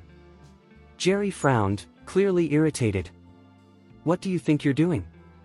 Can't you see we're having dinner here?" He slammed his hand down on the table, growling, "This is the Maple Hotel, first come, first serve. Are you not aware of the rules? First come, first serve." The intimidating young man stepped closer to Jerry and, without warning, slapped him hard across the face. Jerry crumpled to the floor, his face reddened and swollen. "Who the hell do you think you are?" "I'm Rambo, underling of Don Albert." "Get lost." "Rambo?" Jerry's eyes widened in panic as he clutched his swollen face. Rambo was notorious in the area, a figure feared by many, despite his low rank in the grand scheme of Oris Hill. "I'm sorry, Rambo. We'll leave right away." Rambo smirked triumphantly and shouted to the others, "What are you all waiting for? Get out, you losers." Lorene and Claire, taken aback by the sudden confrontation, instinctively sought refuge behind Charlie. Charlie regarded Rambo with eyes as calm as a placid lake, but his voice was icy when he spoke. "For Albert's sake, I'll spare you if you leave this room right now." "What the hell, Charlie? Are you out of your mind? That's Rambo Miller." "We're really sorry, Rambo. We don't know this guy. Do whatever you want with him, but please, don't hurt us." Jerry and Joanne silently cursed Charlie, their teeth clenched in fear. What was he thinking? Rambo Miller was known for his ruthless reputation, a man who had taken lives before. Why was Charlie digging his own grave and putting them all in jeopardy? Yet, amidst the chaos, Rambo paused and looked back at Charlie, trying to place him. Suddenly, his expression shifted, and he asked hesitantly, "You're Charlie? Charlie Wade? Mr. Wade?" Having served under Don Albert for a long time, Rambo had heard of Charlie before, and the name struck a chord in his memory. Charlie replied coldly, "Is there another Charlie Wade in Oris Hill that I should know about?" As if thunderstruck, Rambo's eyes widened in shock, and he dropped to his knees. "Mr. Wade, I'm so sorry. I didn't recognize you. Please forgive me for interrupting your dinner." Jerry stood dumbfounded, struggling to comprehend the rapid shift in the situation. "Rambo, there must be a misunderstanding. Yes, his name is Charlie Wade, but he's just some deadbeat loser. You don't need to treat him so formally." Color drained from Rambo's face at such an offensive remark. He kicked Jerry to the ground, shouting, "Shut your mouth. How dare you insult Mr. Wade? I'll take you down today." While Rambo might have been seen as a leader in the underworld of that block, he was acutely aware that he was merely a pawn in Don Albert's game. Charlie was someone even Don Albert had to treat with respect. "And you, B*TCH, how dare you disrespect Mr. Wade?" Rambo raised his hand and delivered a harsh slap to Joanne's face, causing blood to trickle from the corner of her lips. "That's enough, Rambo. We're trying to have dinner here, so please leave." Charlie was indifferent to Rambo's presence. With a casual wave of his hand, he signaled for Rambo to exit. Rambo bowed politely and replied, "Understood, Mr. Wade. I'll be on my way immediately." He then scurried out of the room like a little pug. Meanwhile, Jerry and Joanne were seething with irritation. They had spent so much time mocking and belittling Charlie, and now he was being referred to as Mr. Wade. What on earth was happening? This had to be some kind of mix-up. Charlie was just a good-for-nothing slacker. Why on earth did Rambo call him Mr. Wade? He didn't deserve that title. Douglas turned to Jerry and Joanne with a stern expression. "You two, mind your words. Stay humble and keep a low profile. You know well enough what you can or cannot say. If Charlie hadn't been here today, you would have found yourselves in serious trouble." After the encounter with Rambo, Jerry and Joanne fell silent, like frightened mice. Douglas then expressed his gratitude to Charlie, saying, "Charlie, I can't thank you enough. Let's raise a toast to you on behalf of everyone." Charlie smiled in response. "It's my pleasure." The following day, Claire received an interview invitation from Spikeworth Corps. The interview was set for the afternoon. While Claire was momentarily distracted, Charlie made a discreet call to Zeke. When Zeke answered, his voice was respectful. "Hello, Master Wade. How can I assist you today?" Charlie replied in a straightforward manner, "My wife has an interview at Spikeworth Corps. I'd like to know more about the company and its background." Zeke responded, surprised, "Spikeworth? That company is completely owned by the White family. Did Miss Wilson apply there? It would be a shame to waste her talent. Why don't I arrange for her to take over as chairman? Charlie was taken aback to learn that the White family owned Spikeworth Corp. This was great news since Zeke was on their side. However, he recalled Claire's strong desire to prove her worth through her own efforts, so he replied firmly, "No need for that. Please make arrangements to help my wife succeed in her interview." "Understood, Master Wade. I'll handle it right away." After their call ended, Zeke directed his assistant to notify the senior management at Spikeworth Corp immediately.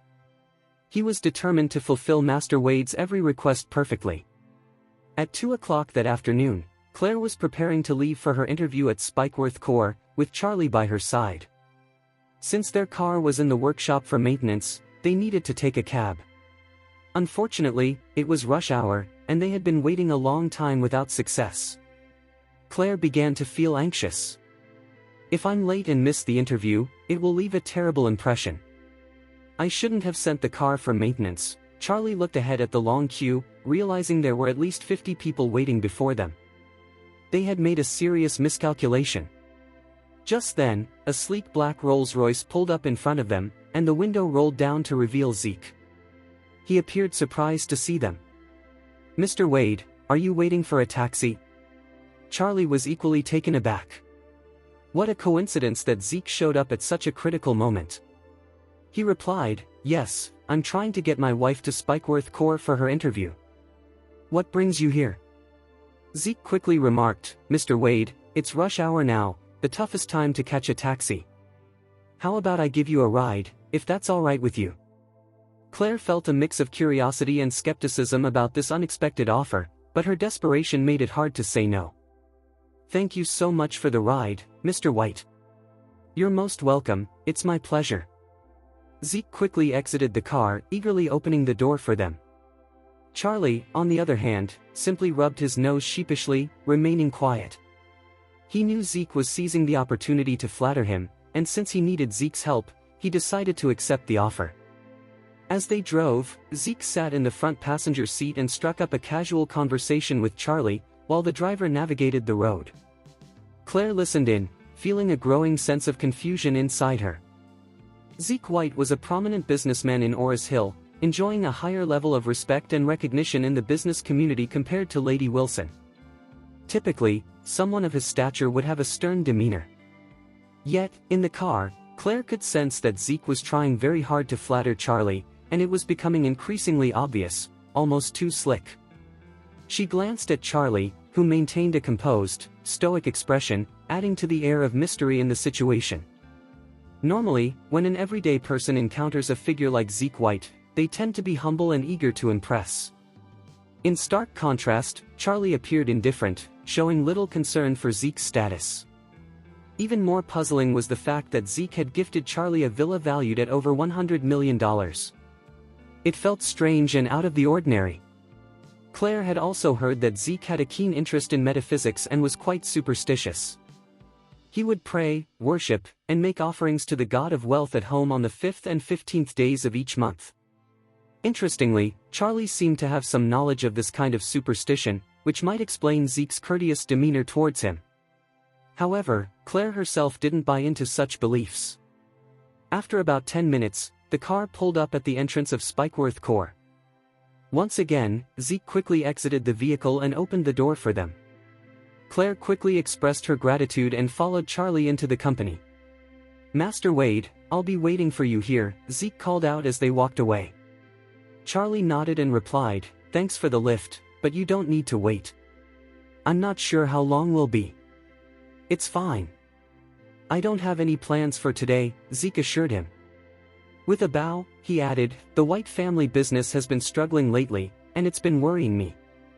I'd like to consult with you when you have the time." Charlie smiled and said, "You were born in the year of the rooster, right? Your zodiac sign clashes with this year's Tai Sui, which is likely the cause of your misfortunes. Try using some herbs like mugwort, caltrips, atractalodes, and poria. Put them in a bag and take a bath with the herb-infused water to help with eczema.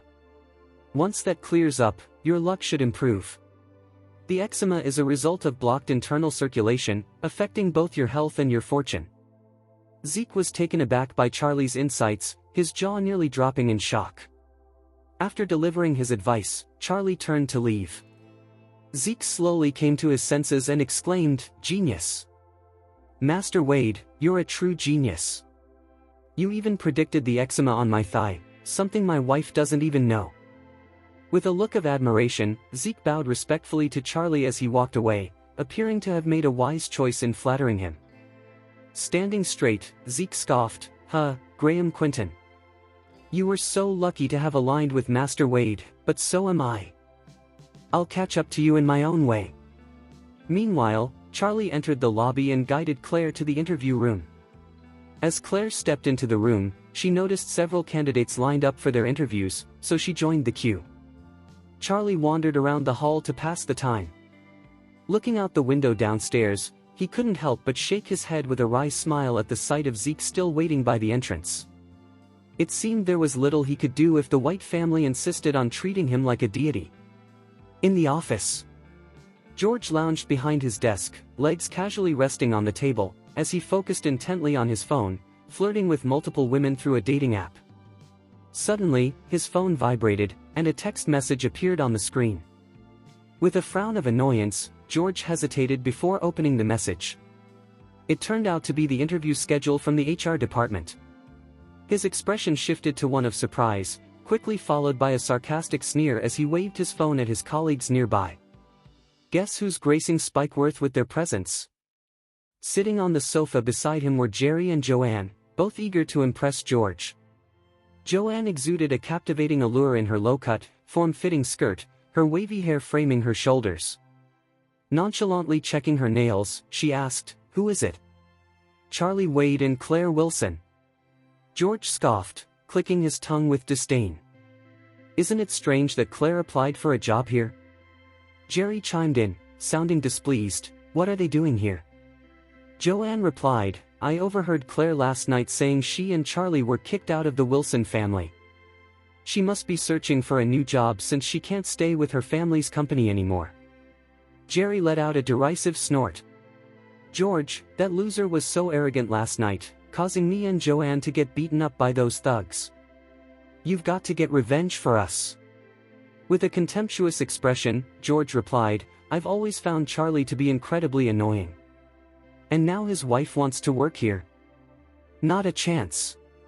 He stood up, adjusted his coat, and declared, "Just watch.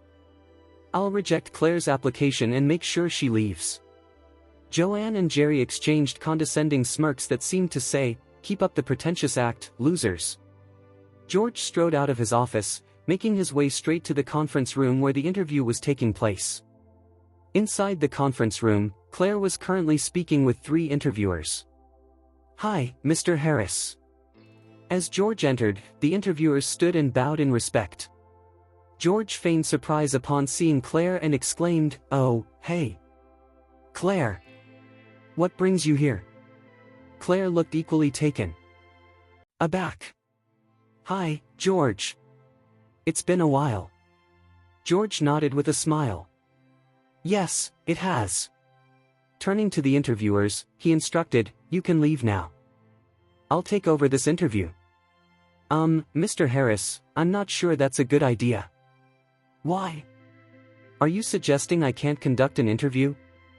"All right, Mr. Harris." As a senior executive, George Harris commanded respect, and the interviewers quickly exited the room without question. Claire was puzzled by the sudden turn of events. What was George planning? Did he intend to secretly accept her application because he knew her? "Claire, I rushed over as soon as I found out you were interviewing today," George said, his gaze lingering on her. She was stunning and graceful, far more appealing than the women he had been chatting with online. It was unfortunate she had chosen Charlie the loser as her husband. Claire was completely unaware of George's malicious intentions. So, when he greeted her with fake politeness, she quickly replied, "George, you are too welcome." With a feigned smile plastered on his face, George picked up Claire's resume from the table and casually flipped through its pages. In a disheartening tone, he said, "Claire, I'm truly sorry, but based on your resume, it appears your qualifications don't align with our requirements. Unfortunately, you just don't meet our needs." He let out a heavy sigh before continuing, "I regret to inform you, Claire, that you've failed the interview. I recommend you explore opportunities with other companies. Best of luck." Claire was taken aback by his blunt rejection and quickly protested, "But I've spent many years working in the management department at the Wilson Group. I'm confident my professionalism aligns with what your company is looking for." George shook his head decisively. "No, Claire. Your so-called qualifications stem merely from being part of the Wilson family. Now that you've been dismissed from that family, you're essentially a nobody." "Fine then." Claire looked down, a shadow of despair clouding her eyes. She finally realized George's true motive for interrupting her interview. He was pursuing a personal vendetta against her. Anger bubbled within her at George's unprofessional conduct. Recognizing that her chances with Spikeworth Core were non-existent, she dropped her smile and exited the room, feeling defeated.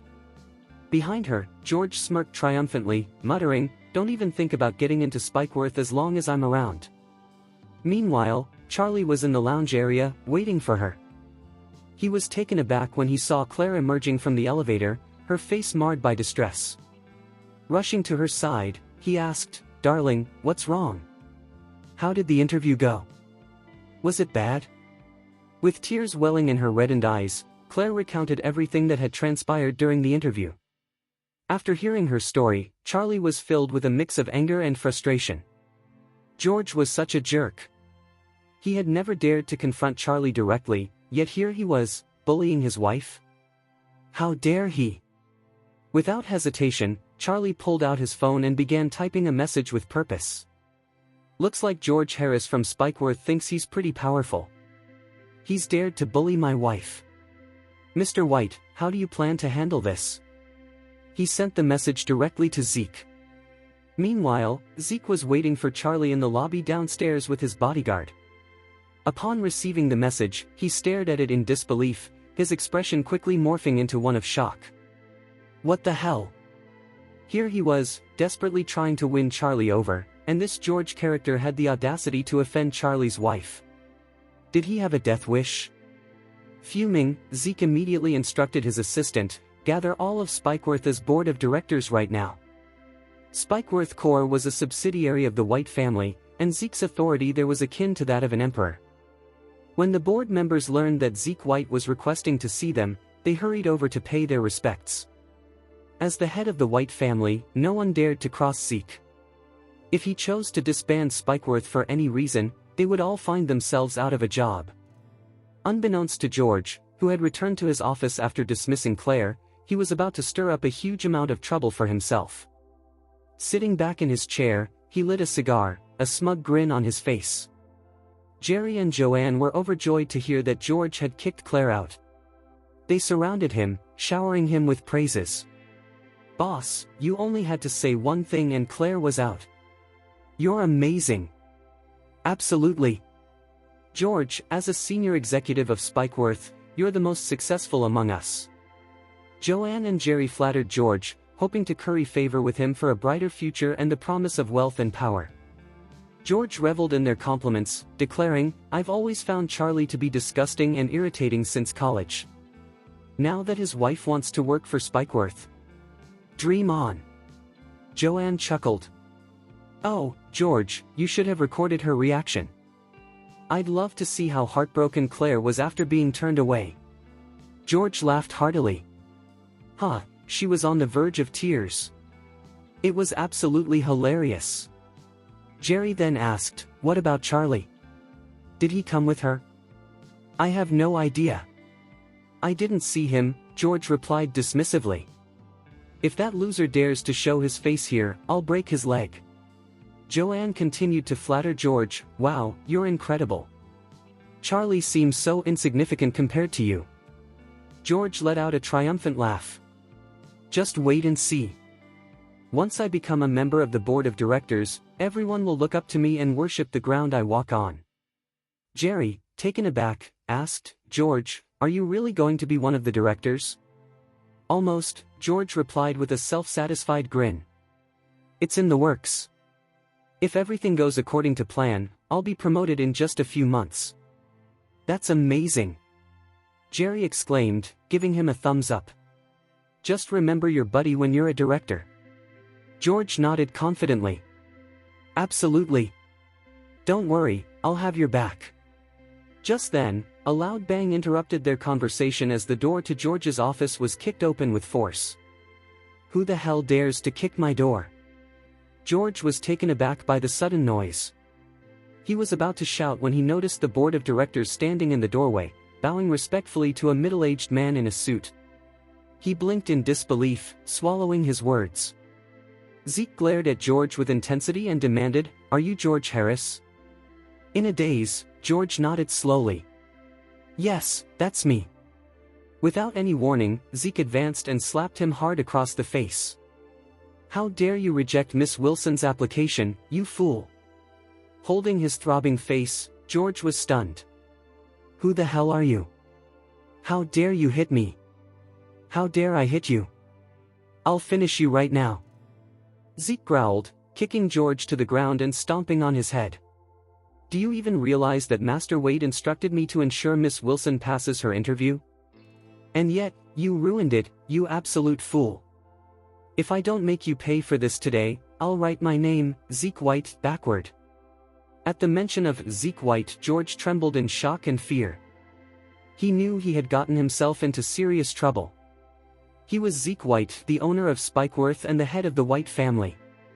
The entire Spikeworth was under the White family's control, and he had just offended the ultimate boss. What was happening? Mr. White, I had no idea there was such an arrangement. If I had known, I wouldn't have dared to disobey you, not even if someone threatened me with a gun. Please, I beg you to forgive me. George pleaded desperately as Zeke continued to stand over him like a defeated dog. Meanwhile, Jerry and Joanne were paralyzed with fear, not daring to make a sound. Wade, as in Charlie Wade? Him again. How on earth did Charlie know Zeke, a successful businessman? He was just a deadbeat freeloader. What they didn't realize was that the powerful man before them was Charlie's loyal ally, who had worked tirelessly to gain Charlie's favor. "George Harris, from this moment on, you're fired. According to your contract, you've committed a major liability mistake, and you must compensate the company with $5 million. George was utterly shocked, as if struck by lightning. $5 million. He wouldn't be worth that much even if he sold himself. He fell to his knees and pleaded desperately, "Please, Mr. White, give me another chance. I'll apologize to Claire Wilson immediately. Please. Don't fire me." Zeke scoffed. "An apology? Who do you think you are?" Zeke kicked George aside and declared, "Spread the word. George Harris has offended Master Wade, and as a result, the White family is blacklisting him across all industries. This worthless waste will end up on the streets and live a miserable life." George sank to the floor, his eyes brimming with despair and anguish. The swift promotion to a senior executive role at such a young age stemmed largely from the stringent employment contract he had signed willingly. Spikeworth Corp had implemented a demanding and one-sided contract designed to tighten their grip on employees. While a promotion was guaranteed upon signing, it came with the expectation that employees would demonstrate their value and loyalty through hard work. Failure to meet performance metrics or any disputes could lead to the company filing a massive lawsuit against them. Many potential employees hesitated to sign such a harsh contract due to its severe terms and conditions. However, George, a fresh graduate brimming with ambition and confidence, signed it without hesitation, despite the potential pitfalls. Indeed, he was immediately promoted, and the company initially held him in high regard. Yet now, he faced the bitter aftermath of his choices. Kneeling on the ground, George trembled in disbelief and sorrow. He had poured his heart and soul into Spikeworth Corp, but now, not only was the company seeking to sue him for $5 million, but Zeke White had also publicly renounced him. How would he ever find another job? Without employment, he would have no income, plunging his life into chaos alongside the looming $5 million debt. Jail seemed to be the only alternative. Desperately, he clung to Zeke's leg, pleading, "Mr. White, please, I beg you. Forgive me. Give me another chance. If you blacklist me, I won't be able to pay the compensation. I'll do anything to prove myself. I'll be loyal to the company, I'll work harder than ever. Please. Zeke kicked him away in irritation, growling, "What good is your apology now? It's too late. Do you really think this world revolves around you? After all this chaos, do you believe you can simply say, 'I'm sorry,' and walk away? It's too late, you fool. If Master Wade turns his back on me because of you, I'll make sure you pay." George shook with fear, his face as pale as a ghost. He had never imagined that Charlie, whom he regarded as a deadbeat loser, wielded such power that Zeke would threaten his life over him. If only he had known this was how things would unfold, he would have gladly knelt before Claire when they first met instead of rejecting her. But alas, it was too late now. His fate was sealed. At that moment, Zeke noticed Joanne and Jerry in the office and frowned in irritation. "Who are you? Are you friends of his, or are you employees of Spikeworth?" Joanne and Jerry exchanged surprised glances and quickly replied, "Oh. No, we have nothing to do with George. We don't even know him." There was no way they would admit to knowing him at such a crucial moment. It was best to distance themselves entirely. Zeke eyed them suspiciously. "Really? Then why were you in his office, chatting and laughing?" George snapped angrily, "Mr. White, they are my college friends. It was their idea for me to reject Claire Wilson after I failed her interview." He glared at them, filled with indignation. Jerry and Joanne were the main architects of his current misfortune. They wouldn't escape this reckoning. Zeke squinted at them, annoyance etched on his face. "Ah, so it's a dog fight, is it? Blacklist these two as well." Jerry was trembling with fear. He lunged at George like a madman, fists flying. "George Harris, you traitor! How dare you drag me down with you? I'll make you pay." Meanwhile, Charlie and Claire were in a taxi, heading home. Claire was unusually quiet, lost in thought. Charlie took her hand and reassured her, "You'll find another job. It's their loss for not hiring you. Honestly, from what I see, that company is too small for your potential. I doubt they could offer you the right platform to truly shine." Claire let out a heavy sigh and remarked, "Finding a job these days is really tough. All I can do is keep searching and hope for a bit of luck." "What about him, Grant?" Claire shook her head in disbelief. "Seriously? Grand isn't a supermarket. I can't just come and go as I please. Plus, they have a very rigorous employee evaluation and grading system. Starting from the bottom would be so awkward and embarrassing for me." Charlie sighed and suggested, "Sweetheart, have you ever thought about starting your own business?" "Start my own business?" Claire replied, taken aback. "But how would I even go about that?" "Well, you've been in this industry for years. You must have built a professional network and connections by now.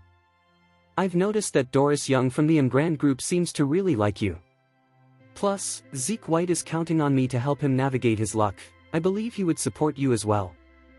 Claire chuckled, a hint of self-deprecation in her voice. "Charlie, starting a business requires at least $2 to $3 million in capital.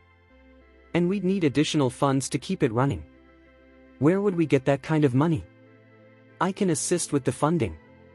I know some generous people," Charlie said with a warm smile. "If you're serious about this, money won't be an issue." Claire looked up and replied, "I know you have many friends in the entrepreneurship world, like Mr. Quinton, and borrowing money wouldn't be a problem for you. But honestly, relying on a loan for our business capital would be quite stressful. I'd rather start with my own small studio, where I can take on design projects from major construction companies." Charlie responded firmly, "Whatever you decide to do, I'll always be there to support you." Claire nodded, feeling grateful. "I want to launch the studio first and then gradually build my way up. The Wilson family members think I can't accomplish anything without the Wilson Group. I want to show them that I can."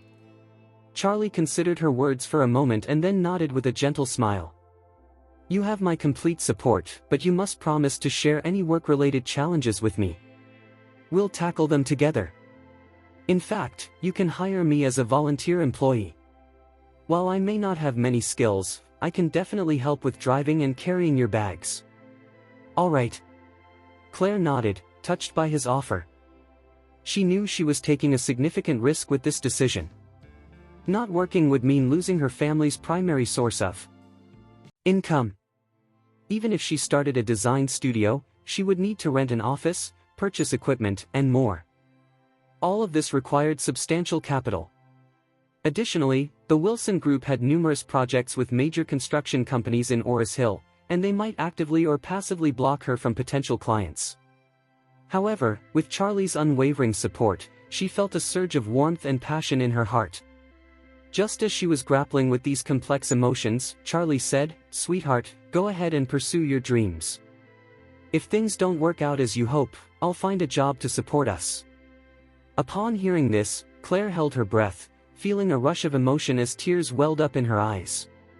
In her moment of despair, her husband, whom she sometimes viewed as worthless, still believed in her and offered his unwavering support. Thanks to Charlie's encouragement, Claire found herself awake all night, restless and preoccupied with thoughts about her business. As a result, she looked quite worn out and fatigued the following morning due to her lack of sleep. After waking up, Claire quickly got ready for the day. Noticing her hasty demeanor, Charlie frowned and asked, "Dear, why don't you take your time and sleep in? What's the rush?" "I'm heading to Millennium Enterprise." "I can't afford to be late," Claire replied. "Millennium Enterprise? Is it for another interview?" Charlie inquired. "No," Claire replied, shaking her head. After a brief pause, she added, "I'm going to seek out some projects for myself." "That's fantastic!" Charlie exclaimed with a smile. "If you start a construction company, I'd love to be your first employee." "Do you really think starting a construction company is as easy as whipping up dinner?" "It requires funding and connections to thrive and survive," Claire explained. "I plan to start with a small office where I can create design drawings for the construction sector. Once I've built a solid network and gathered enough capital, I'll register the company." Charlie chuckled. "Money and connections shouldn't be an issue. I could help you launch your company right now if you wanted." "No, thank you," Claire responded instinctively, then added earnestly, "I want to tackle this on my own first. Besides, what resources do you actually have? Starting a construction company isn't child's play." "I'm being serious. I have the funds and the business contacts to help you start a company," Charlie insisted. At that moment, he remembered that the Grand Group had investments covering nearly 70% of Orris Hill's businesses, making it easy to secure design projects from construction firms. Claire thought he was merely joking, so she waved her hand dismissively and said, "You don't know anything about the construction industry. I'll handle the investment matters, so leave it to me." To establish a construction company, she would need at least $10 million as startup capital and a considerable amount of working capital. Where would Charlie possibly obtain that kind of money? Even if he had the funds, it was hard to believe he'd have connections in the construction industry. Charlie found himself at a loss for words. His wife preferred to start from scratch rather than utilize the resources he readily offered. He was unsure of how else to convince her. Just as Claire left the house, her mother Elaine returned. Relying heavily on the Wilson Group for her pension, she had been visiting them frequently over the last few days. Although Claire had distanced herself from the Wilson family, Elaine seemed to feel otherwise. In fact, she desired to mend the relationship. "Where did Claire go?" Elaine asked. "She went to look for freelancing projects," came the reply. "What freelancing projects? Does she truly want to sever ties with the Wilson family?" Elaine huffed in frustration. "It was just a minor misunderstanding, why make such a big deal about it and cut connections? We've become the laughingstock of the city." Jacob stared at Elaine, astonished and confused. "Darling, what on earth did Lady Wilson do to you while you were there? Did you bump your head after all the scolding? Have you lost your mind?" "What? No. I haven't lost my senses," Elaine exclaimed as she flopped onto the sofa, grumbling, "Tomorrow, you're coming with me to the Wilson family villa to apologize to Lady Wilson." She's your mother, and Chris is your brother. Family ties are important, how can you just cut them off like that? Jacob shot her a glare and replied, a hint of anger in his voice, they wanted to sell my house and take Charlie's villa. They've never seen me as part of the Wilson family. If you want to apologize, you can do it alone. I refuse to step into their house ever again. Elaine's frustration grew as Jacob, usually kind and mild-mannered, stood his ground. Turning to Charlie, she said, Charlie, your dad is being stubborn. You should be the judge. They are mother and son, brothers. Family disputes can be resolved. Isn't it a bit childish to sever ties like that?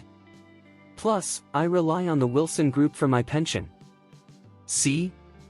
She's lost it. They want to take my property, seize Charlie's villa, and even pressure Claire to divorce Charlie and marry someone else. Don't you see how outrageous they are? Jacob shouted in indignation. Did they put you under a spell or something when you were there? How can you blindly believe everything they say? Charlie's head throbbed as he stood caught in the middle of this conflict. He quickly sought an escape. Claire asked me to pick her up, so I really need to go now. Charlie quietly slipped out of the house, wanting to avoid the heated argument still raging inside. It was clear that it would be wise for him to steer clear of the frustrating domestic disputes. He found refuge in a quaint cafe, where he ordered some snacks and settled in to enjoy his free time until evening. This bustling spot was located on a well-known gourmet street in Orris Hill, teeming with people. As Charlie relished his meal, his attention was suddenly drawn to two figures across the street, one of whom looked strikingly familiar. Could it be Claire? He spotted Claire seated by a grand window on the second floor of an upscale restaurant. Opposite her was a middle-aged man dressed in a suit and polished leather shoes, sporting gold-framed glasses. Claire was animatedly holding a folder, chatting away as if she were showcasing her portfolio and her new venture as a freelance designer, hoping the man would consider investing in her new project. Despite her enthusiasm, the man appeared disinterested in what she was saying. He even attempted to grab Claire's hand while reaching for the folder, but she instinctively pulled it back just in time. Charlie felt a surge of anger as he witnessed this outrageous scene. How dare that man try to make an unwanted advance on his wife? At that moment, the waiter approached with a plate of chips, but before he could set it down, Charlie hastily threw a $20 bill on the table and jumped to his feet. Keep the change. On the second floor of Little Italy, Claire struggled to mask her disgust as she maintained a polite smile, addressing the man across from her. Mr. Murray, I've compiled all of my company's future plans and prospects in this folder, which I believe will lead to promising developments. If you decide to partner with me, I assure you that I'll deliver exceptional project planning. Miss Wilson, I recognize your talents and have faith in you, Mr. Murray replied, offering a stiff smile. However, we have recently invested significantly in various projects. And our capital is currently quite limited. Claire felt a twinge of disappointment. She had dedicated the entire morning to presenting her portfolio, but his responses had been ambiguous, leaving her puzzled. Noticing her downcast expression, Mr. Murray rubbed his hands together and said, Actually, this isn't a dead end just yet. Let me consult with the senior executives first. To be honest, your portfolio is quite intriguing. Why don't we continue our discussion at 8 tonight? I'd love to learn more about your work. Mr. Murray, that's rather late, Claire hesitated. Meeting at 8 p.m. would be pushing it, and there was a chance their conversation could stretch well past midnight, which wouldn't reflect well on her reputation as someone's wife. The man smiled. No, it's not too late. Investment matters require thorough understanding and mutual trust, wouldn't you agree? I'll treat you to a lovely dinner tonight, and we can carry on our discussion. Come, Miss Wilson, let's shake hands for our future collaboration. He extended his hand toward Claire's, a subtle flirtatious glint in his eyes. Peter Murray had long been aware of Claire Wilson, the woman renowned as Orris Hill's most beautiful lady, but he had never had the chance to meet her until now. Today, however, Claire had reached out to him directly, expressing her desire to break away from the Wilson family and seeking his investment in her new studio. He was thrilled. He envisioned a captivating evening with Claire, planning to sweep her off her feet. Claire felt a reluctance to shake Peter's hand, but with his offer extended, she knew it would be impolite to refuse. With a tight-lipped expression, she extended her hand hesitantly. Just as Peter was about to grasp her delicate hand with excitement, a large hand unexpectedly intervened, gripping his firmly. Peter froze, momentarily stunned. He looked up, his anger boiling over as he demanded, "What the hell? Who are you?" Claire also raised her gaze, a bit dazed by the sudden turn of events. "Charlie! When did you get here?" she exclaimed. Quickly, she turned back to Peter and clarified, "He is my husband."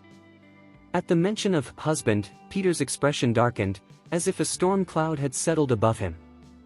"I just arrived," Charlie said with a smile directed at Claire, then shifted his attention to Peter, feigning ignorance of the tension in the air. "You're Peter Murray, right? The boss of Millennium Enterprise?" Peter responded with a sullen tone, "Yes, that's me.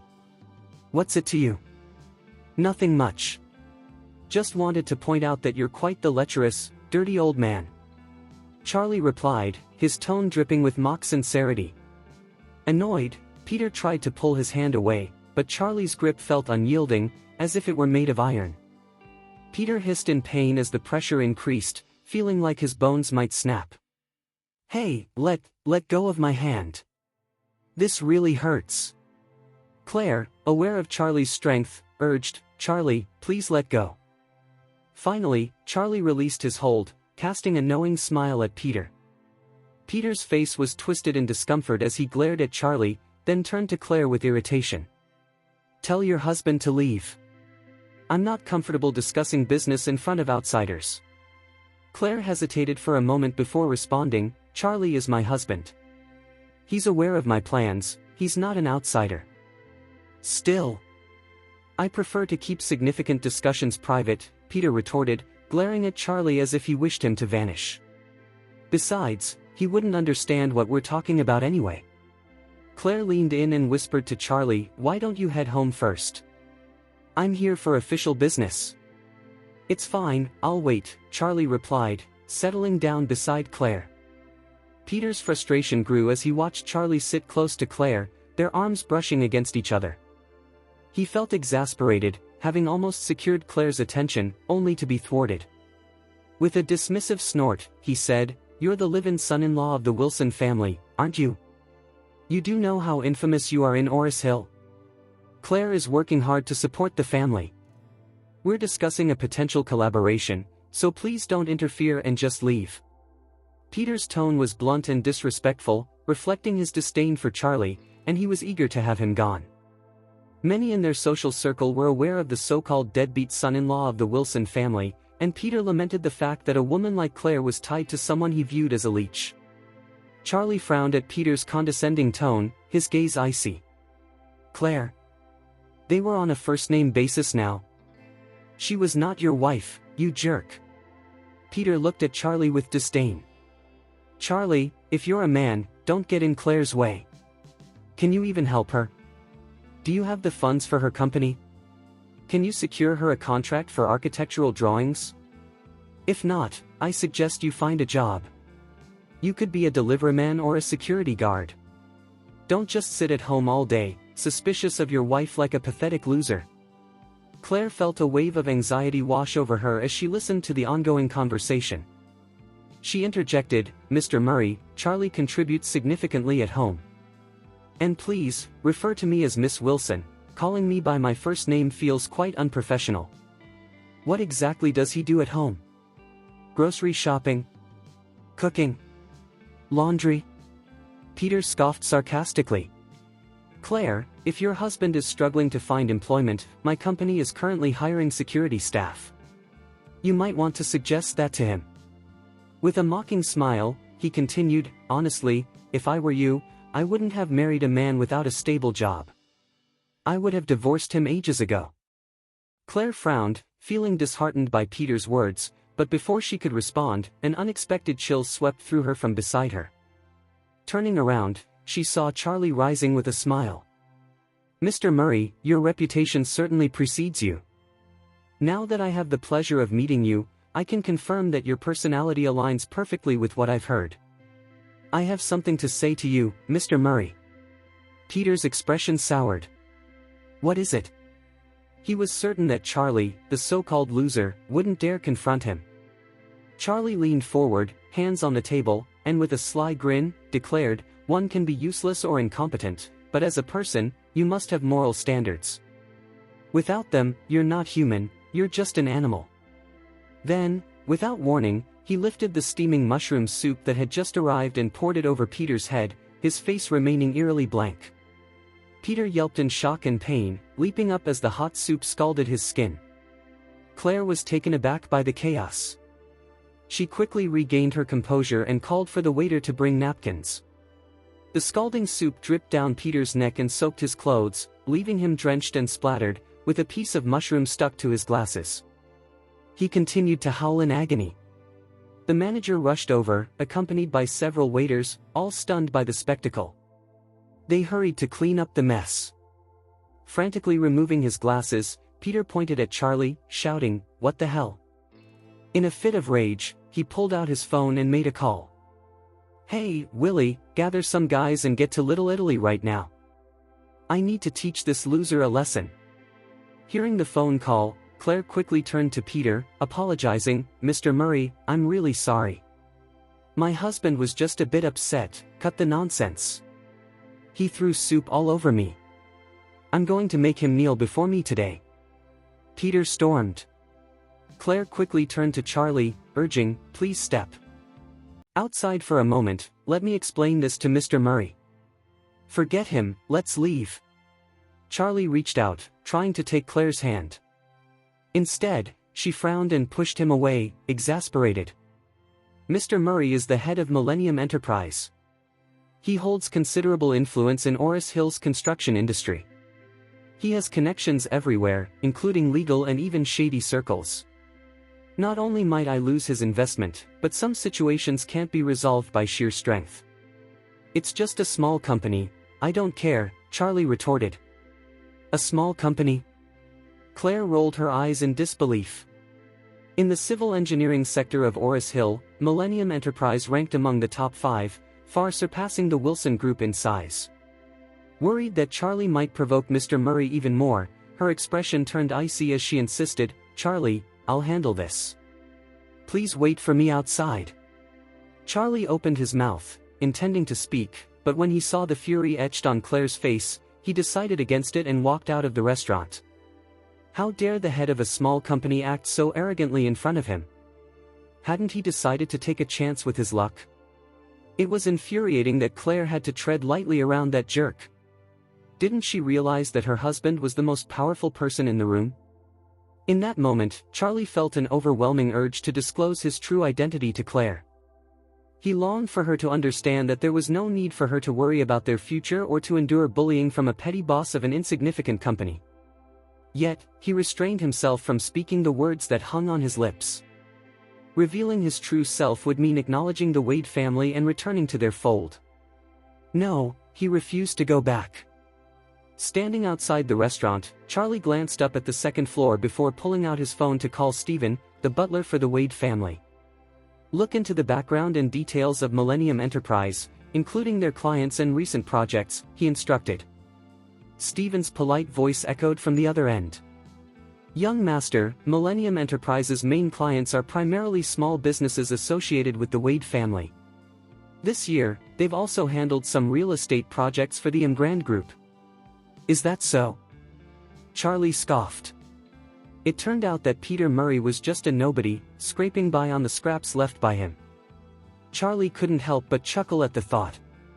He imagined how Peter would feel knowing that he was essentially the one supporting his business. How would Peter react after having insulted him? With this thought in mind, Charlie said to Stephen, "I want to teach Millennium Enterprise a lesson. How can I assist you, young master?" Terminate all collaborations with them. I'm done with it."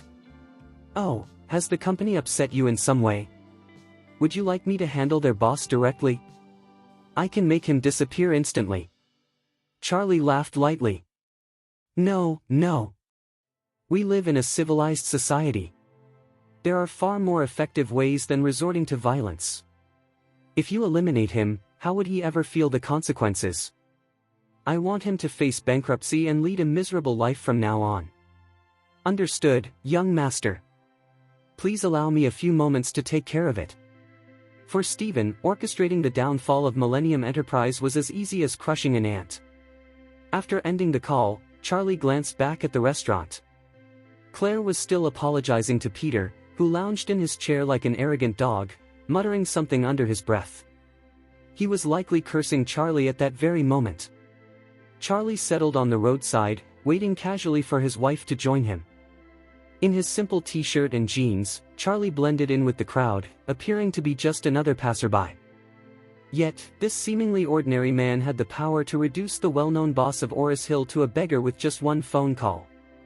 Watching Claire continue to bow and apologize to Peter eased some of the tension in his expression. Eventually, both Claire and Peter emerged from the restaurant, Peter's face still red and sore from the earlier confrontation. He shot a glare at Charlie, addressing Claire, "I'll let your loser husband off this time for your sake. I'd like to invite you to dinner tomorrow night so we can discuss the collaboration further." His indifferent demeanor was a facade to impress Claire, but inside, he was seething with anger. If it weren't for Claire's apologies on Charlie's behalf, he would have summoned someone to teach Charlie a lesson. However, he planned to make Charlie pay dearly. Once he had Claire to himself, he would ensure that Charlie faced destruction. Charlie approached Claire and said, "Darling, let's head home. There's no point in discussing anything with this loser who is on the brink of bankruptcy." Peter's expression twisted into a furious scowl as he retorted, "You arrogant fool, do you have a death wish? Did you really just imply that I'm about to go bankrupt? Believe me, I could end you right now. You're only standing here because of Claire." Charlie merely smirked and swung his hand across Peter's face. Slap! Peter was in shock, his hand instinctively covering his cheek. After a brief moment, he shouted at Charlie. "You worthless piece of trash! How dare you hit me?" Charlie smirked and replied, "Why? Why wouldn't I hit you? If I want to, you'll just have to accept it." Without hesitation, Charlie raised his hand and slapped Peter once more. By now, Peter's cheek was already beginning to swell. Though Claire found Peter equally repulsive, she felt a twinge of concern seeing that Charlie had struck him twice. She quickly interjected, "Charlie, what are you doing? I told you not to go around picking fights." Her worry stemmed not from herself but from the possibility that Peter might retaliate against Charlie. After all, Peter was the head of a respected company. Would he really stay calm after being struck by Charlie? True to her fears, Peter was visibly furious. He pointed a finger at Claire and declared, "You, Wilson. If you don't compensate me for what your husband has done today, I swear I'll make sure he vanishes from Oris Hill." Claire's anger flared up at the mention of compensate. "You're utterly shameless." "Shameless?" Peter scoffed. "Don't pretend you're still a part of the Wilson family. They kicked you out ages ago. I am Peter Murray, a man of great standing in Oris Hill. If you don't want me to ruin your entire family, you'd better crawl into my bed tonight and please me. If I'm satisfied, I might consider forgiving you." Claire trembled with rage, retorting sharply, "Peter. You're nothing but a despicable scoundrel. I possess all the power and wealth in the world. So what's wrong with being shameless?" Peter countered. At that moment, Charlie stood up and declared, "Listen, Murray. You're already bankrupt, so don't boast about your power or wealth." "What did you just say?" Peter was taken aback, momentarily at a loss for words. Just as he was about to retaliate, his phone began ringing insistently. Reluctantly, Peter answered, "Hello, what is it?" "Mr. Murray, I have some bad news. The shareholders who were considering a partnership with us have suddenly changed their minds. They want to withdraw their offer." "What?" Peter's expression shifted dramatically. "I'll call them right away." "Hold on, Mr. Murray. They're not the only ones pulling out. Grand Group, which has had a long-term partnership with us, has also decided to withdraw. Furthermore, all the other directors have called to cancel their contracts with us." Peter was left speechless, completely taken aback by the news. The caller continued, "Additionally, 4 other companies have contacted Millennium Enterprise to demand substantial liquidated damages. Mr. Zenith, the CEO of Prime Financial Group, is also on the line. He wants us to repay the $280 million we owe them by tomorrow. If we don't transfer the funds, he'll initiate legal action, and all our ongoing construction projects will be seized. Moreover, the City Union Bank, Construction Bank, Industrial and Commercial Bank, and Agricultural Bank are all demanding repayment. If we don't settle our debts by noon tomorrow, they'll auction off the company's assets." Peter was drenched in sweat, his face turning pale as cold perspiration broke out on his forehead. What on earth was happening? Was this some sort of nightmare? Why did it feel like calamity was raining down on him all at once? It was as if all these companies had conspired against him. What was truly unfolding? What was happening to him? After enduring a series of devastating blows, Peter found himself drenched in sweat, struggling to maintain his balance as he leaned against the wall for support. Claire watched as Peter answered a call, noticing an immediate shift in his demeanor. He looked as if he might collapse at any moment. "Charlie, do you think Peter is feeling unwell?" she asked, concern creeping into her voice. Charlie cracked a smile before responding, "Yes, perhaps there's something off with his brain, and he can't even remember who he really is." Meanwhile, Peter's secretary was frantically speaking on the other end of the line, but Peter couldn't grasp a single word. All he heard was a persistent ringing in his ears, and his mind kept replaying Charlie's earlier comment. "You're already bankrupt." Peter's body was drenched in sweat as he lifted his head in horror, fixing a determined gaze on Charlie. How did Charlie foresee all this? He was truly bankrupt. Overwhelmed by despair, Peter collapsed to the ground. Charlie cast a cold, indifferent glance at him before turning to Claire. "Let's go," he said firmly. Although Claire was confused about Peter's situation, she wanted nothing more to do with him. Without hesitation, she followed Charlie. Suddenly, Peter snapped back to reality and raised his head, watching Charlie walk away. Without a moment's pause, Peter sprang to his feet and rushed toward Charlie. Just as Charlie was about to enter his car, Peter halted him, his eyes bloodshot and wild. Claire was taken aback by Peter's frantic expression and instinctively stepped back, seeking refuge behind Charlie. "You did this, didn't you? You're responsible for all of this, aren't you?" Peter shouted in frustration, his gaze fixed on Charlie.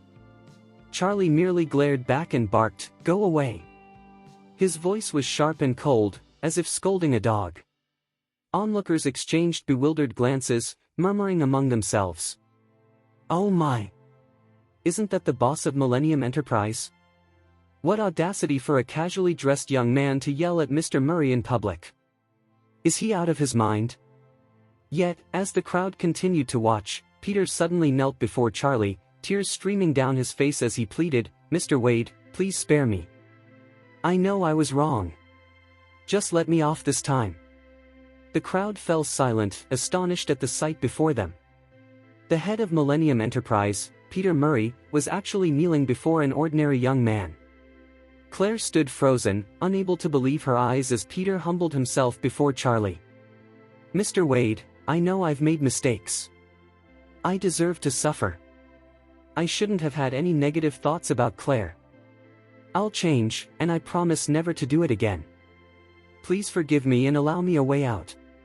Don't push me into a corner." Peter continued his desperate pleas, slapping himself repeatedly in the face.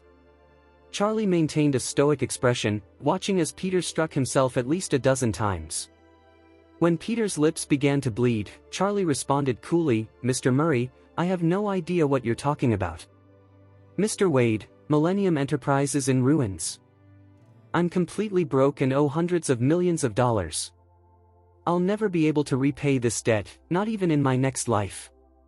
Peter remained on his knees, pleading without a trace of the confident persona he had just moments ago. This all unfolded so suddenly, it felt too coincidental. As soon as Charlie mentioned bankruptcy, a flood of bad news had come crashing down, making it seem as if his fate was sealed for tomorrow. Everything that was happening felt oddly coincidental, but could there truly be such a thing as coincidence? Peter sensed that all of this somehow connected back to Charlie.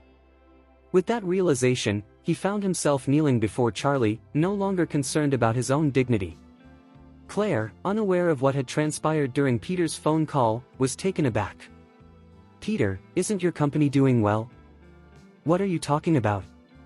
Even if you're facing bankruptcy, how does that involve Charlie?" Still kneeling, Peter pleaded, "Claire, I'm really sorry for how I treated you earlier. I acknowledge my mistakes and I'm begging for your forgiveness. My company just informed me that one of our largest clients has terminated their contract. On top of that, the banks are demanding repayment for my loans.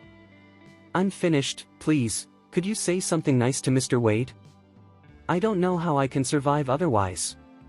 Claire was taken aback and replied, "I think you might be mistaken, Peter. I don't believe Charlie has that kind of influence."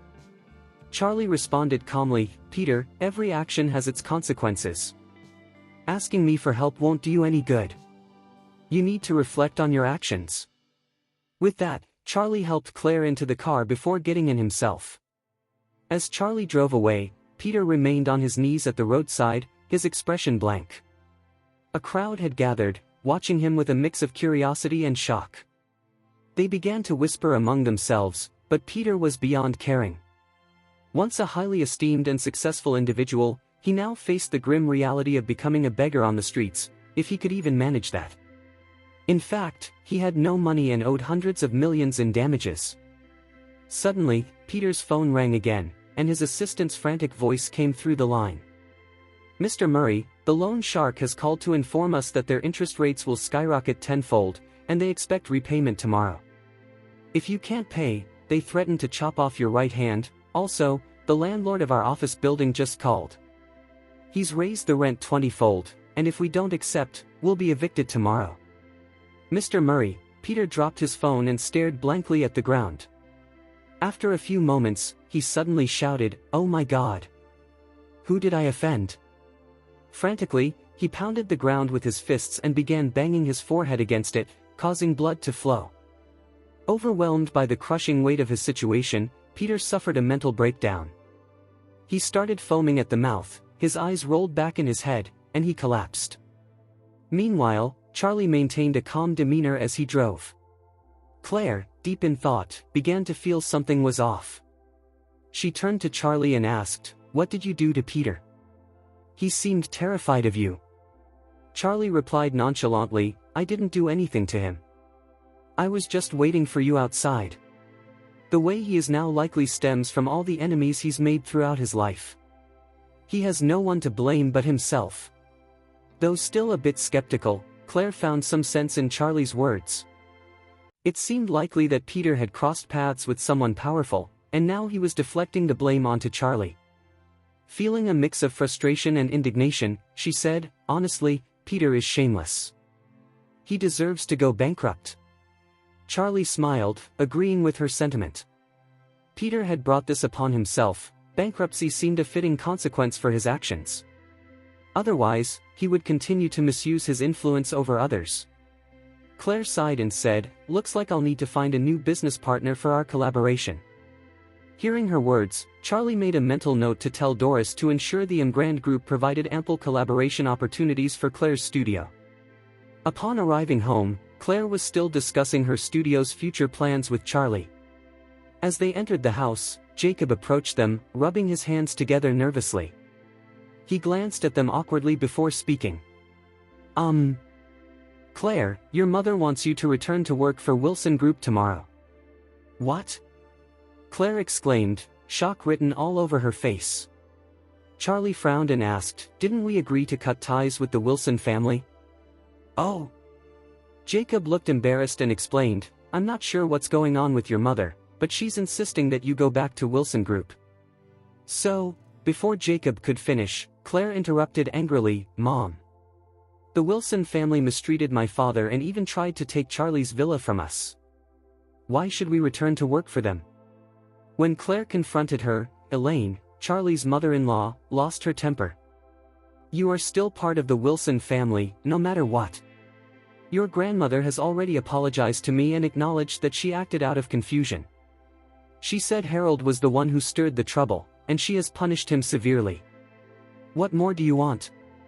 Claire retorted angrily, what does their apology even mean? I know my grandmother well. Even if she apologized, I can tell it's not sincere. She's only doing it because she wants me to return to the Wilson group and resolve the issues with them grand group. Elaine attempted to reason with Claire, don't have such a negative view of your grandmother. We're still family. How can you hold a grudge for so long? Claire shot back, I don't consider myself related to anyone in the Wilson family. She added vehemently, I will never go back to the Wilson group. Elaine expressed her dissatisfaction, what do you mean? Your grandmother has recognized her mistakes. Do you really want an elderly woman to apologize to you? Elaine continued, to prove her sincerity, your grandmother even gave me a gold necklace and 2 jade bracelets. Claire interrupted, Mom, just admit that the only reason you want me back at the Wilson group is because you're after the jewelry Grandma gave you. Frustrated, Claire dismissed Elaine and walked straight to her bedroom. Charlie followed her silently. In the living room, Elaine began to vent, look at your daughter. Surprisingly, Jacob ignored her and walked away. Once in the bedroom, Claire expressed her frustration to Charlie. I can't believe the Wilson family thinks they can win over my mother with jewelry. Doesn't she realize that as soon as they dangle some nice things in front of her, she forgets how they treated us before? Charlie, though also unhappy, refrained from criticizing his mother-in-law. He said, when we had our fallout with the Wilson family, your mother wasn't with us. She doesn't understand how despicable they can be. Claire quickly asked, what should I do if my mother insists I return to the Wilson group? Charlie replied, you need to think about what you truly want and make your own decision. I will support whatever you choose. Claire nodded, determination in her voice. I agree. I want to start my own business and succeed on my own merits. Charlie smiled, replying, that sounds like a fantastic plan. Launching your own business and advancing in your career would be wonderful. As they continued their conversation, Charlie considered inviting Graham from the Quinton family, Isaac from Shangri-La, mob boss Albert, Jasmine from the Moore family, and Zeke from the White family for a meal to introduce Claire. He wanted them to keep an eye out for her once she started her own business. While he was lost in thought, Charlie received a phone call from Jasmine. She greeted him respectfully, Mr. Wade, it's Jasmine. Are you busy right now? Charlie responded, no, Miss Moore. What's up? Jasmine replied quickly, my grandfather has been unwell lately, and we can't figure out what's wrong. Could you find some time to visit our house and take a look at him? She added, rest assured, we will compensate you generously for your consultation. Charlie pondered for a moment. Jasmine was the eldest daughter of one of Oris Hill's most distinguished families. Since he might need her assistance for Claire's future business endeavors, he agreed without hesitation. All right, I'll come over tonight. Jasmine responded gratefully, thank you. I'll pick you up tonight. After hanging up, Charlie turned to Claire and said, I'll be out with a friend tonight and won't be home for dinner. Claire nodded, not asking for details. However, she cautioned him, just make sure you don't give anyone feng shui advice when you're out.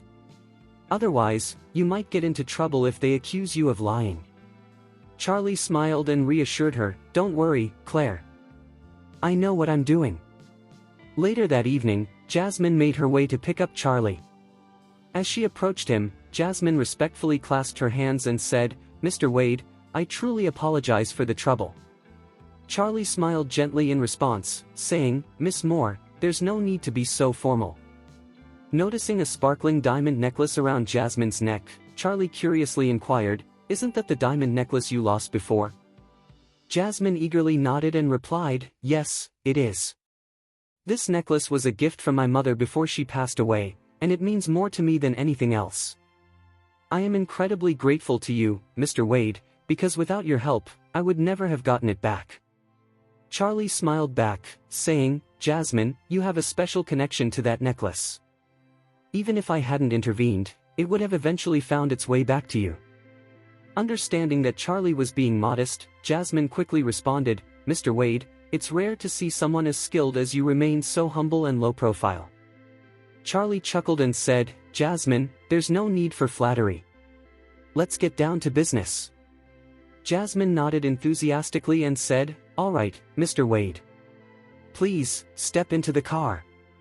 Charlie entered Jasmine's Rolls-Royce, and the driver swiftly transported them to the Moore family mansion in Orris Hill. The mansion was a magnificent structure, beautifully renovated and surrounded by a stunning garden. It exuded classical beauty, reflecting the owner's refined taste.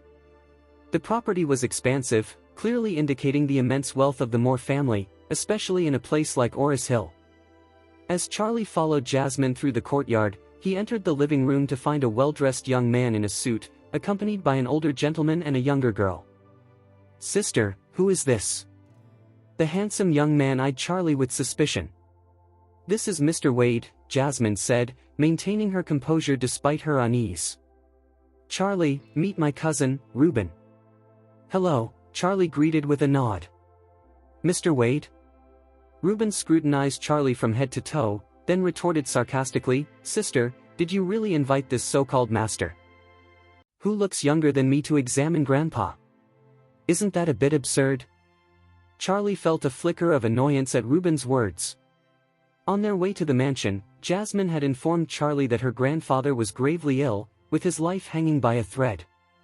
The younger members of the Moore family had summoned many renowned doctors and experts in hopes of saving the old man, with the ulterior motive of securing larger shares of the family inheritance. This was particularly true for Reuben. Sadly, none of the famed doctors had been able to assist the elderly man. Reuben cast a hostile glare at Jasmine. In response, Jasmine quickly defended Charlie, saying, "Brother, Mr. Wade is an exceptionally skilled master. He helped me turn my luck around when I was in a difficult situation. He truly excels in feng shui and metaphysics." Reuben scoffed, "Sister, what we need to hire now is a doctor, not just a feng shui master. Does this young man even know what he's doing?" At that moment, Charlie felt a deep sense of frustration. The only reason he had agreed to come to this gathering was out of respect for Jasmine. Otherwise, the heir of the Wade family would have had no interest in visiting the Moore family mansion. What made them deserving of his presence, anyway? Jasmine was equally enraged. "Brother, how can you say such things? Just because you don't believe in someone's capabilities doesn't give you the right to disrespect them." Reuben let out a derisive snort before responding, "Respect? I reserve that for true masters with genuine talent. Swindlers like him don't deserve any respect from me." With that, Reuben gestured to the elderly man beside him, proudly announcing, "This is Anthony Simmons, a highly respected doctor from the South region, along with his granddaughter." Charlie was momentarily taken aback as he observed the pair standing before him. The elderly gentleman and the young woman indeed resembled a grandfather and granddaughter duo. However, their attire set them apart from the average person. The old man, appearing to be in his 60s, wore a bamboo-colored robe and stylish black-framed spectacles. His long white beard gave him a wise appearance, and his eyes sparkled with intelligence. The young woman, likely around 18 or 19, donned a flowing cheongsam.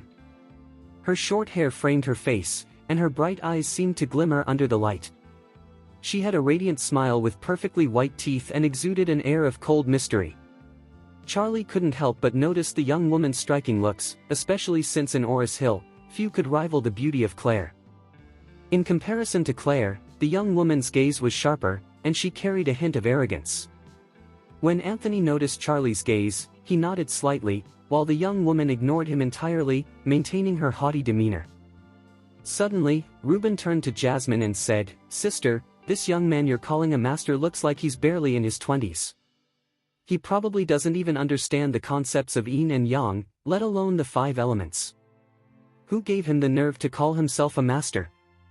If the public hears about this, they'll laugh at the Moore family for rejecting real medical expertise in favor of superstition."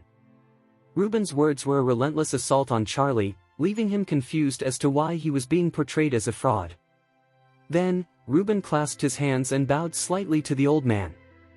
"Dr. Simmons, I apologize for my sister's ignorance. Please ignore her and proceed with the medical emergency at hand." Anthony, displaying humility, quickly replied, "Being young doesn't automatically imply a lack of genuine talent. Mr. Moore, I urge you to reconsider your doubts about this young man. Reuben sighed, responding, "You may not understand my concerns, Dr. Simmons.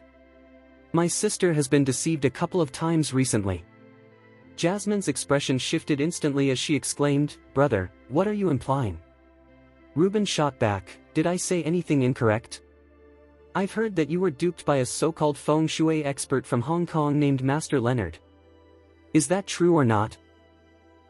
Jasmine felt a wave of discomfort wash over her.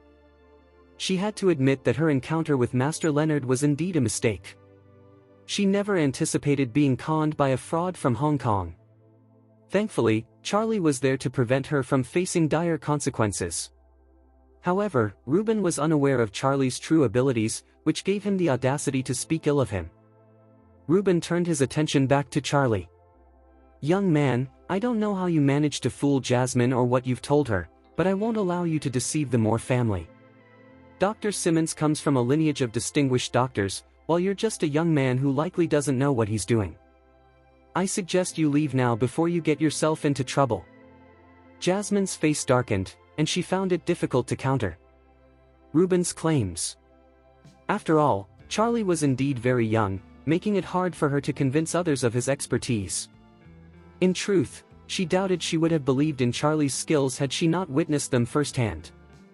She feared that pushing back against Reuben could lead to a significant disturbance.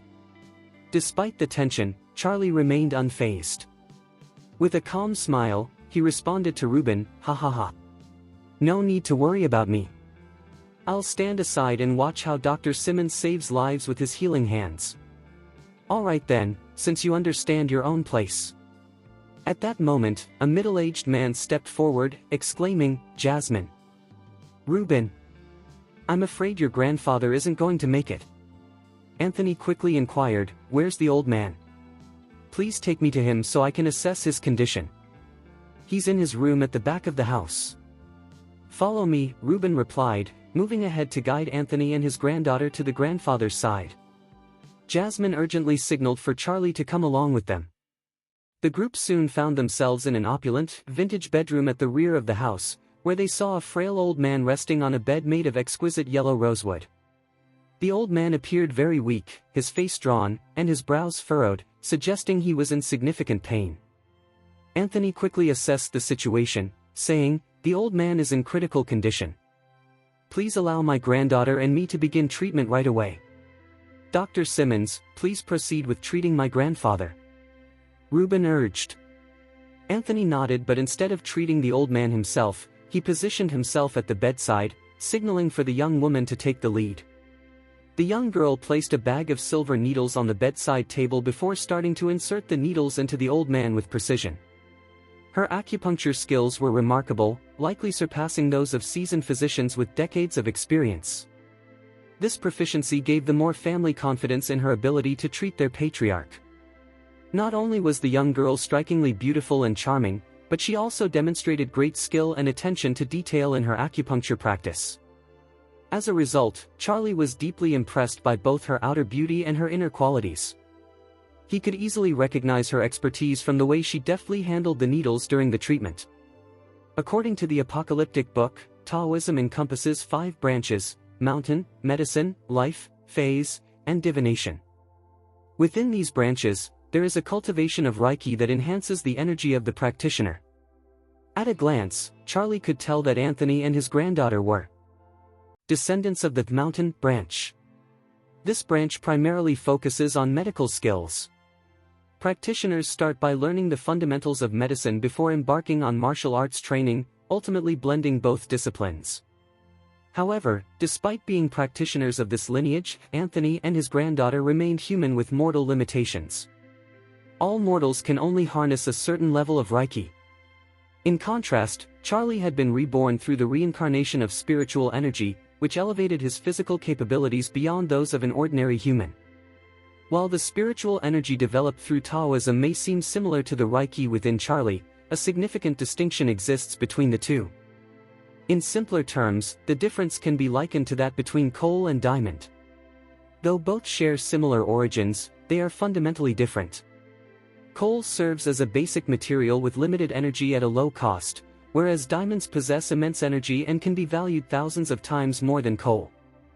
Many practitioners from the 5 branches of Taoism spend their entire lives striving to cultivate their energy, often resulting in just a small amount of spiritual energy. With this minimal cultivation, they can extend their lives. However, it's worth noting that 99% of Taoist disciples never manage to cultivate even a trace of spiritual energy before they pass away. "Thank you for your dedication, Doctor," the middle-aged man expressed right away. Following this, Reuben quickly invited Anthony and his granddaughter to sit down for a cup of tea. Before long, the young girl set aside the needles, picked up her teacup, and drained it in one go. Although the girl had only conducted a single acupuncture session on the elderly man, his complexion had already brightened, and his breathing had become steadier. The Moore family was filled with joy at this improvement. The young girl felt a sense of pride at that moment. After finishing her tea, she shot a disdainful look at Charlie, as if to say, "See? I've already helped the old man." Charlie remained silent, maintaining a serious expression. In truth, if the girl had mastered her spiritual energy better, she wouldn't feel so fatigued. Her skills would require far less effort. However, Charlie chose not to mention this, preferring to avoid any conflict with the young girl. He turned his attention back to the old man but frowned as he observed his complexion. Despite the apparent improvement after the girl's acupuncture, this change was merely surface level. Lord Moore had numerous old injuries and his muscles and veins had been severely damaged over the years. Additionally, he suffered from a blood deficiency syndrome, and many of his organs were overworked and fatigued. The young girl's treatment addressed only the symptoms but failed to tackle the underlying issues. While Lord Moore looked better on the outside, his actual condition was only being temporarily masked. In 2 days, he would likely experience a relapse, and at that point, his symptoms would be more severe and potentially life-threatening.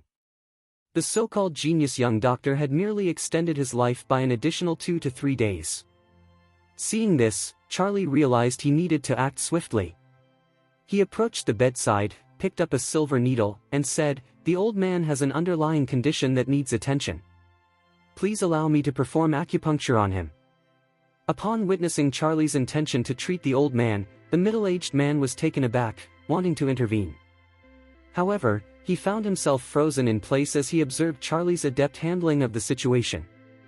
At that moment, Reuben lost his temper and shouted, "Hey! What do you think you're doing?" Charlie calmly replied, "Lord Moore has a long-standing illness that has accumulated over time. I aim to eliminate this ailment so that his internal organs can function properly again. Otherwise, he won't survive beyond 3 days." "What are you saying?" Reuben retorted angrily. "Are you cursing my grandfather? I'm going to kill you." Jasmine quickly stepped in, saying, "Brother, please don't cause a scene. Just let Mr. Wade treat Grandpa. Am I the one causing trouble?" Reuben shot back. "You can trust him with Grandpa, but I don't share your confidence. Are you trying to get Grandpa killed?" Jasmine replied coolly, "I believe in Mr. Wade's abilities. I'll take full responsibility if anything goes wrong." "How can you take responsibility for this?" Charlie didn't look up but continued with the acupuncture on Lord Moore, his hands moving with great precision. He supplemented his technique with a touch of Reiki before carefully inserting the needles into the old man's body. When the young girl noticed that Charlie was indeed performing acupuncture on Lord Moore, her expression shifted dramatically. She rushed forward to stop him. "Hey, young man! Stop what you're doing. If anything goes wrong, you'll be held accountable." At that moment, Anthony intervened, his voice firm. "Stop! Don't disturb him." The young girl replied in a panic, "Grandpa, if he makes a mistake, he'll only make the situation worse." Anthony responded sternly, "Zyla, pay attention to the technique he's using with the needles." Upon hearing her grandfather's words, Zyla turned her focus to observe Charlie's actions closely. Zyla was taken aback and utterly astonished when she noticed that Charlie was employing the same technique she had used earlier. She quickly exclaimed, "How can he be so brazen? He's using the same method I demonstrated before. Did he really copy my technique by observing me?" Anthony maintained a composed demeanor during this moment. After a brief pause, he advised, "Look closely again. Focus on his gestures and movements. After observing Charlie for a bit longer, Zyla murmured in disbelief, what is he? Zyla soon recognized that the acupuncture technique Charlie was utilizing was indeed the fabled Heavenly Thousand Needles acupuncture technique, a legacy of the Simmons family passed down through generations. Although his movements appeared nearly identical to hers, upon closer inspection, Zyla discerned subtle differences in their techniques. Could this be an enhanced version of the Heavenly Thousand Needles acupuncture technique? A wave of dread washed over Zyla as she turned to her grandfather, asking, "Grandpa, how could he possibly know about our family's acupuncture technique?" Anthony simply nodded, captivated by Charlie's abilities. He continued to watch Charlie with admiration before he commented, unexpectedly, "This young man appears to be a master of both medicine and martial arts." His hand was remarkably steady while inserting the needle. Only someone with over 50 years of experience could achieve such unwavering internal Reiki. "I never anticipated that someone so young could surpass my skills at this age." Zyla, feeling unconvinced, declared, "Grandpa, I'm certain I can definitely surpass him." Anthony sighed, still gazing at Charlie with awe. "If I'm not mistaken, this young man is executing the complete Heavenly Thousand Needles acupuncture technique. There are several steps of this technique that have been lost to the Simmons family for many generations. I truly didn't expect to encounter someone capable of performing the entire technique today." He then glanced at his granddaughter and said, "Let's set you aside for now. Even my own spiritual energy cannot match this young man's, even if I practiced for another 50 years. It's just a few extra acupuncture steps, how much difference can that make?" the young girl muttered under her breath. Determined to prove her superiority over Charlie, she asserted, "Grandpa, so what if he knows a few more steps of the Heavenly Thousand Needles acupuncture technique? I graduated at the top of my medical school class and I am well versed in acupuncture and massage techniques. I refuse to believe he can outdo me in every aspect. I'm going to challenge him to a one-on-one competition later." Anthony could only shake his head in resignation at his granddaughter's insistent attitude. "I don't think you'll ever be able to defeat him." After a short while, Charlie completed the acupuncture treatment for the elderly man. He then stated calmly, "Lord Moore will awaken in less than half an hour. Thanks to the acupuncture I performed today, I can assure you he'll enjoy a healthy life for at least another 5 years." Unable to hold back, Reuben exclaimed, "You're talking nonsense. The most prestigious American doctor already said my grandfather has only a month to live at best. Do you really believe you can extend his life by another 5 years? How can you be so arrogant?" With a cold response, Charlie replied, "Because I am Charlie Wade." "Boo!" Reuben scoffed. "You're neither a master nor a doctor. If anything happens to my grandfather, I'll make sure you pay for your actions today." Anthony's granddaughter stepped forward without hesitation, asking, "Who are you, and which medical clinic or hospital do you come from? Where did you learn medicine?" Charlie turned to her and responded, "I'm not affiliated with any medical clinic or hospital, and I haven't learned medicine." The young girl was taken aback and pressed further, "What? That's impossible. Then where did you acquire this acupuncture technique?"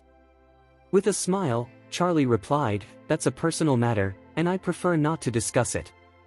Reluctantly, the young girl said, "This is my family's ancestral acupuncture method that has been handed down for generations. I need to know where you learned it to prevent others from stealing our family's technique and claiming it as their own." "Zyla! You mustn't be disrespectful to Mr. Wade." Anthony reprimanded his granddaughter immediately. He then approached Charlie with respect, saying, "Mr. Wade, my granddaughter lost her parents at a young age, and I raised her. Please excuse her rudeness." Following that, Anthony turned to Zyla and admonished, "Aren't you going to apologize to Mr. Wade? Can't you see that his acupuncture skills surpass our family's? He's executing the original and perfected Heavenly Thousand Needles acupuncture technique. Moreover, can't you see the significant improvement in Lord Moore's condition after his treatment?" Zyla was feeling quite aggrieved and skeptical at that moment. Gritting her teeth, she declared, "I want to challenge him, and if he truly has the skills, I'll apologize to him afterward." "How long are you going to maintain this attitude?" Anthony shouted in frustration, his gaze fixed on his granddaughter. The middle-aged man from the Moore family was equally taken aback. No one anticipated that Charlie would possess greater strength and skill than the renowned Dr. Simmons. Reuben was bewildered as well. What was Dr. Simmons implying? Did he mean that this young man actually had notable skills? How could this be possible? Could they genuinely rely on him? Was Anthony really convinced of Charlie's abilities? Meanwhile, Charlie cast a glance at Zyla and noticed her displeasure. Her face was flushed with anger, and she wore a deeply dissatisfied expression. Amused, Charlie asked, "What kind of competition do you have in mind?" They wouldn't be allowed to check pulses, they had to identify ailments just by observing faces. This was indeed a tall order. In fact, even Dr. Simmons might struggle to diagnose someone solely by looking at their face. However, this was Zyla's unique talent. Having been by her grandfather's side since she was just a year old, she had already treated tens of thousands of patients. Her remarkable memory allowed her to recall the symptoms of every condition she had encountered, organizing them into various categories. Over time, she developed the ability to discern the illnesses and conditions of others simply by observing their faces. "Zyla, aren't you making things difficult for Mr. Wade?" Anthony expressed his discontent. To everyone's surprise, Charlie simply nodded and smiled before responding, "All right then, I accept your challenge." With Charlie's agreement to compete against Zyla, Anthony remained silent, preparing himself to witness the unfolding event. "I'll go first," Zyla said cheerfully. She then stepped forward, carefully examining the faces of the people in front of her, one by one. After about 10 minutes, Zyla grinned and announced, "Based on the horizontal lines on his forehead, I'm certain that Uncle Moore has high blood pressure. He typically follows a light diet because he can't consume too much meat or fish." Upon hearing this, the middle-aged man from the Moore family exclaimed, "You truly are a genius, Miss Zyla. I do have high blood pressure." Zyla then turned her attention to Reuben, stating, "The area beneath your brows is red, and your eyes appear cloudy. You have a pulmonary infection and you've recently recovered." Reuben smiled and replied, "I genuinely admire your skills, Miss Zyla. I had a lung infection that caused a lot of coughing last week, but I've seen a doctor and I'm fully recovered now." Continuing, Zyla said, "As for Miss Moore, there are some irregularities in your menstrual cycle, likely due to stress and overworking yourself." Jasmine nodded in agreement, saying, "You're right."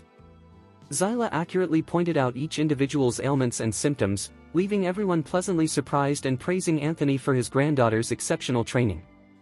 Anthony felt a swell of pride for Zyla's accomplishments. Finally, Zyla turned to Charlie, smiling triumphantly as she declared, "However, Mr. Wade, I didn't expect you to have the most serious condition here. It appears there are significant issues with your heart." Charlie smiled back and replied, "Well, I truly didn't expect you to possess such remarkable medical skills at your young age, and I admire you for it. However, you've left out some details, so let me add those for you." Once Charlie finished his remarks, he directed his attention to the middle-aged man from the Moore family, stating, "In addition to having high blood pressure, this gentleman is also dealing with diabetes and heart palpitations. Furthermore, he has an old injury, a broken rib on his left side, from a car accident that occurred approximately 10 years ago." The middle-aged man was taken aback and exclaimed, "Mr. Wade, your medical expertise is truly remarkable. How did you know I have diabetes? I'm also amazed that you can identify my old rib injury. I fractured it in a car accident 13 years ago, which explains the lingering pain." With a smile, Charlie then pointed at Reuben and remarked, "Your lung infection is a result of excessive drinking, which has compromised your kidney's ability to process your intake. Besides your lung issues, your primary concern is your kidney deficiency.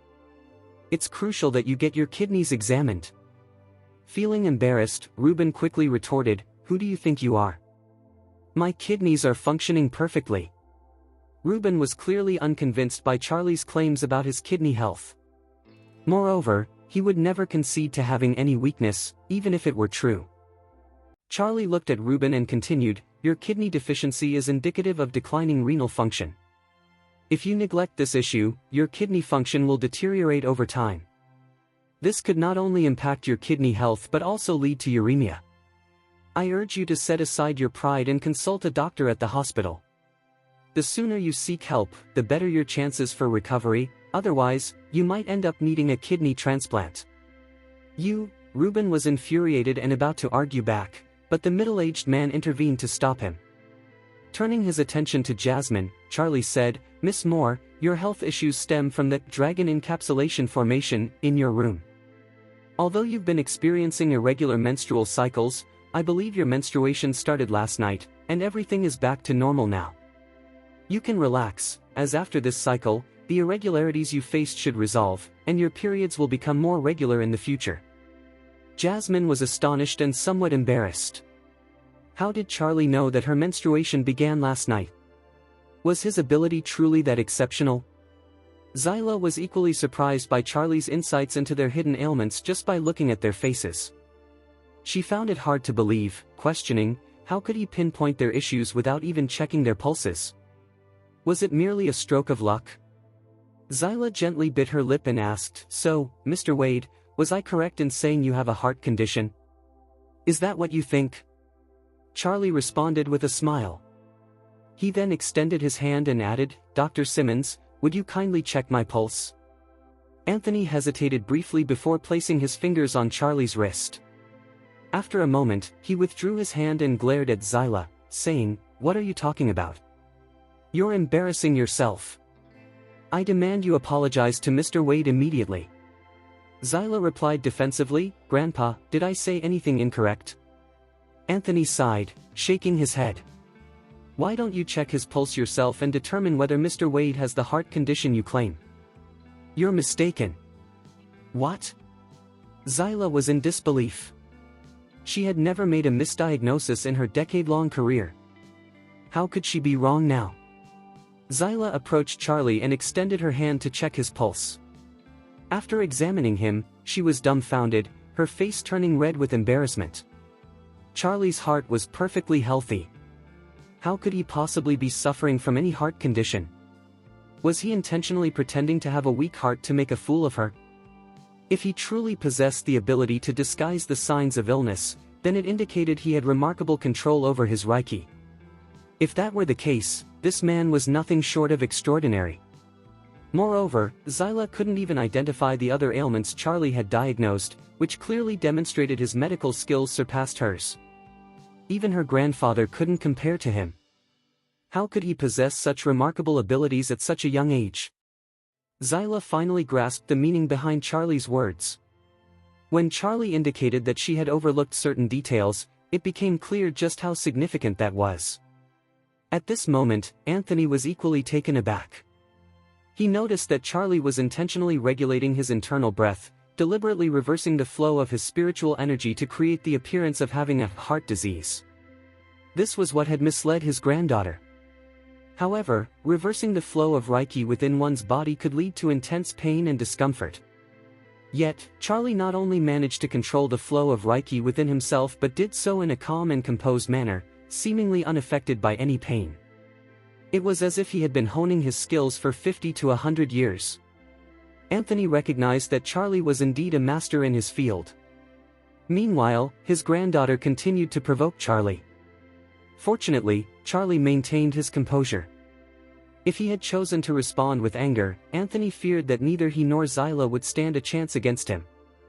Afterward, Anthony shot a glare at Charlie and stated, "Mr. Wade possesses remarkable skill in cultivating his Reiki and spiritual energy.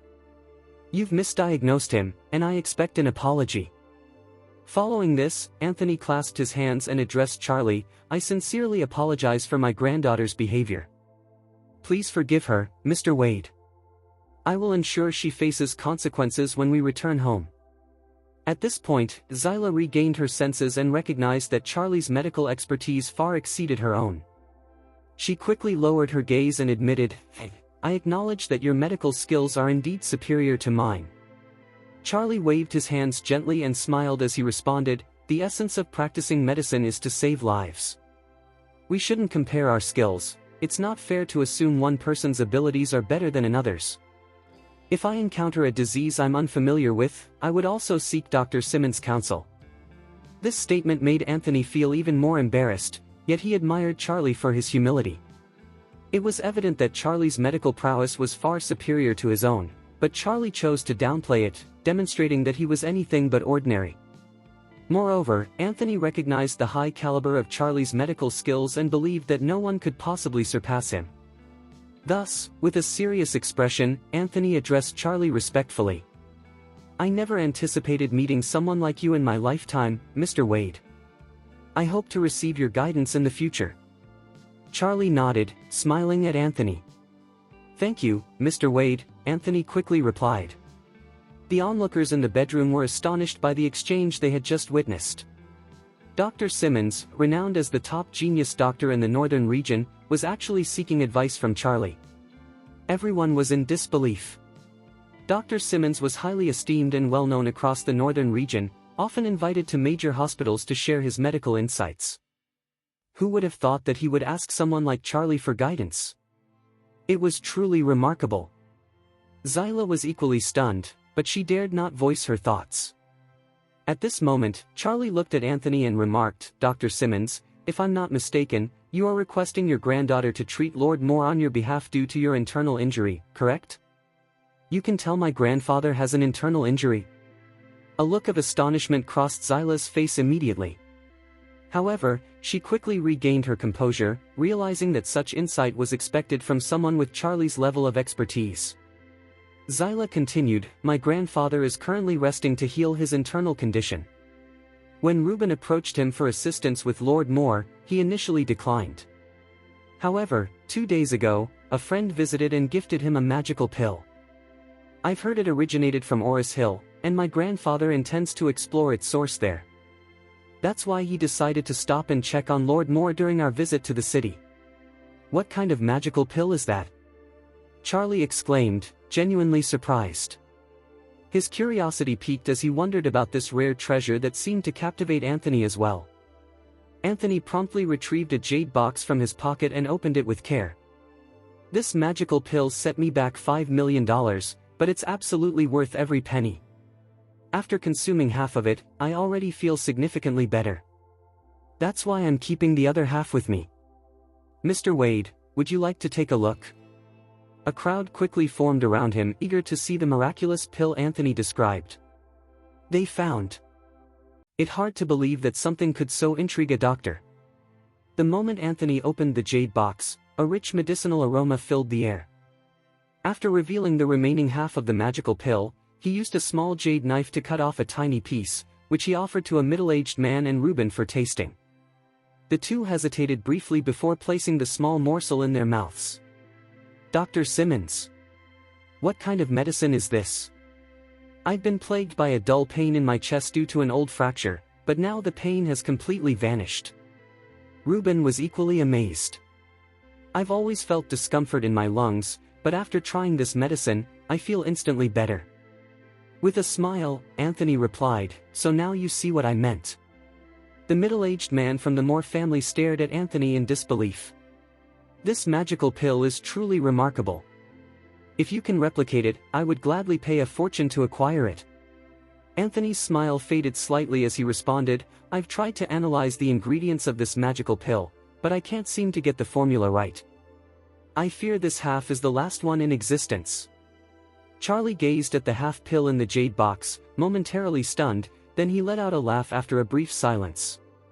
"Dr. Simmons, did you really purchase this magical pill for $5 million? "Yes," Anthony confirmed. Honestly, Anthony continued with a grin, $5 million isn't a lot. I'd pay $10 million if I could get another one. "Mr. Wade, I trust you can see the effectiveness of this pill. A friend of mine told me it was created by a legendary master over 150 years old. He mentioned kneeling in front of the master's home for 3 days and nights before the master finally agreed to sell him this magical pill for $5 million. Unfortunately, my friend said the master has since left and is now wandering, making it unlikely we'll find him again." The middle-aged man from the Moore family sighed, "I fear this master is truly an immortal. $5 million is a small price for a pill of this caliber." Even though Zyla had apologized to Charlie, realizing his medical expertise surpassed hers, she still felt uneasy around him. Noticing the amused expression on Charlie's face, she couldn't help but feel disturbed and asked, "What's so funny?" Are you dismissing this magical pill? Charlie was taken aback by her sudden challenge and quickly replied, I actually made this pill, Dr. Simmons. I'm afraid your friend has pulled one over on you. The room fell silent as everyone stared at him in shock. Anthony blinked in disbelief and finally asked, Mr. Wade, did you truly create this magical pill? Zyla was so astonished that her mouth hung open, as if she had been frozen in place. Charlie nodded and explained, this isn't a magical pill. I crafted it for my father-in-law when he suffered from bruises and internal bleeding. I was worried his body couldn't handle the full strength, so I reduced some ingredients. This is merely a semi-finished product. As Charlie finished speaking, an eerie silence enveloped the room once more. What kind of magical pill is that? Charlie exclaimed, genuinely surprised.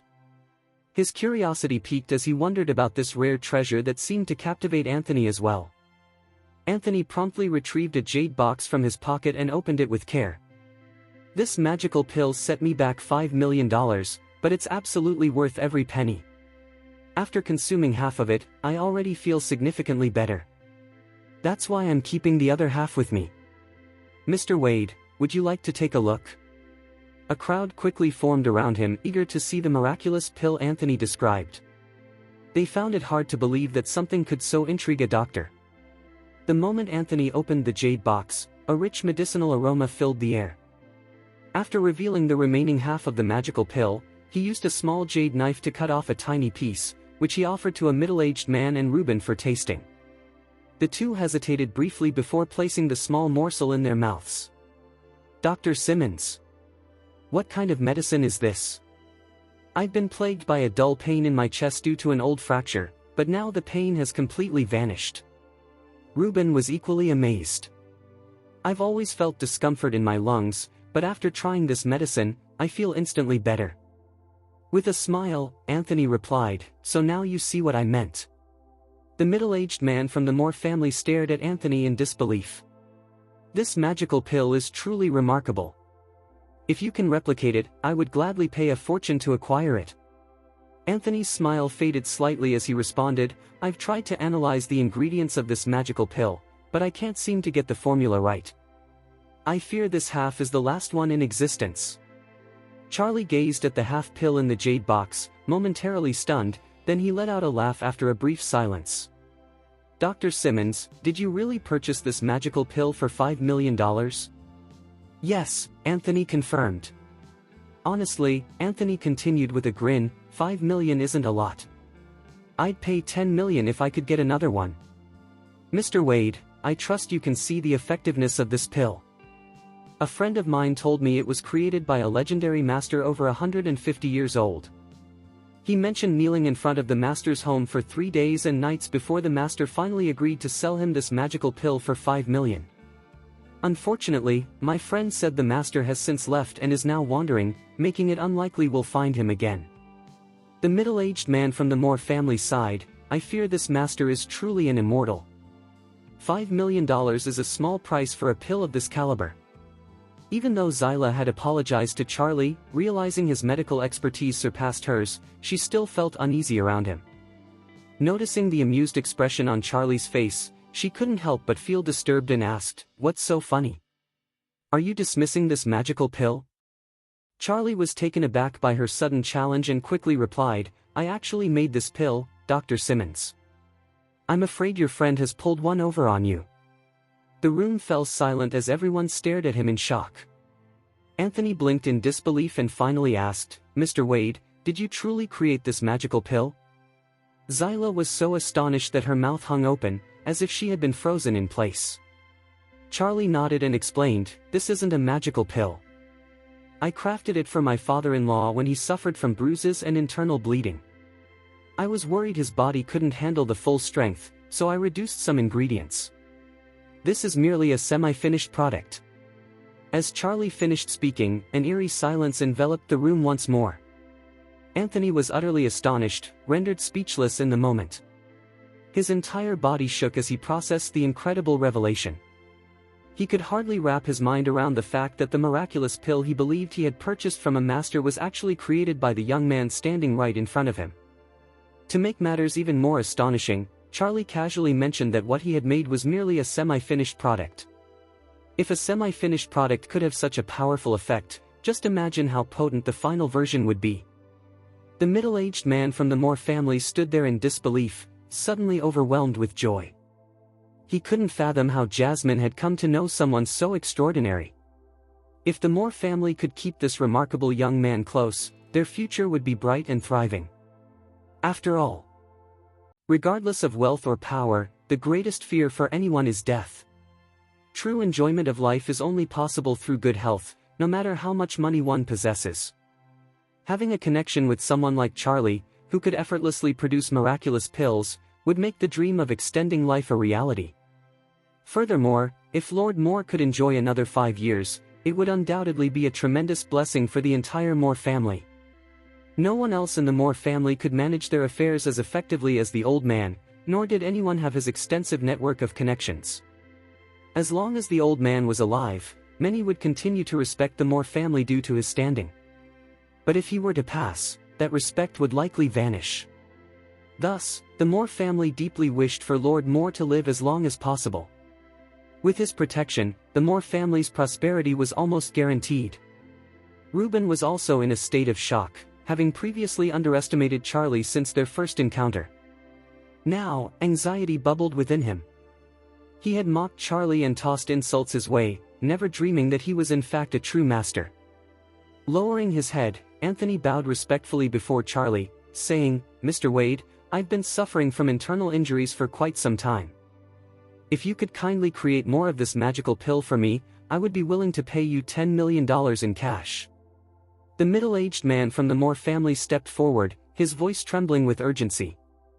"Mr. Wade, if you're willing to make more of this medicine, please consider us as well. We would also gladly pay you $10 million for a pill." Charlie responded calmly, "I don't need your money, but I will certainly make more of the pills since it's not a significant inconvenience.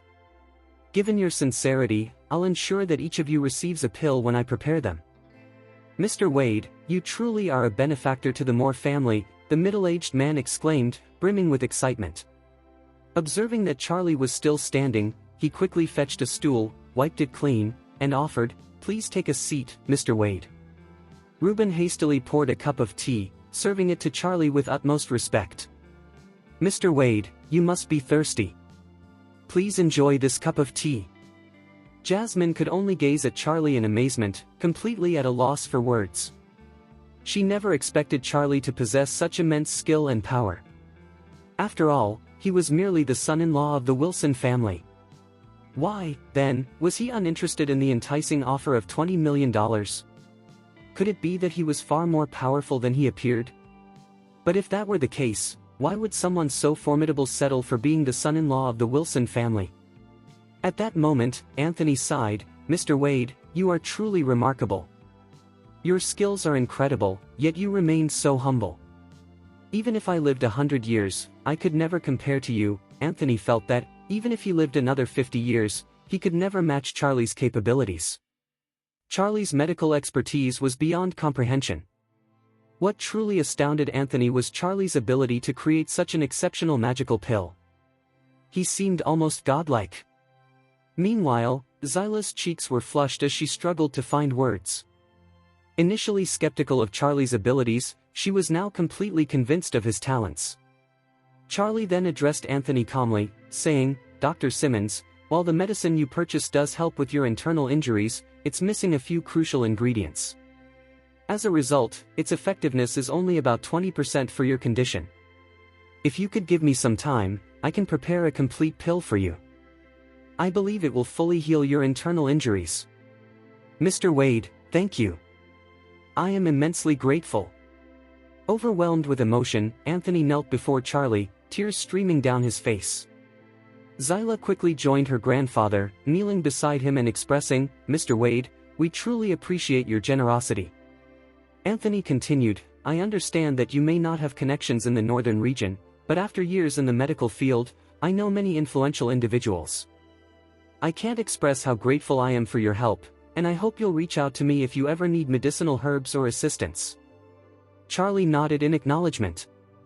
Coming from a long line of doctors, Anthony had built a solid reputation in the northern region, which likely granted him numerous connections and resources that the Moore family lacked.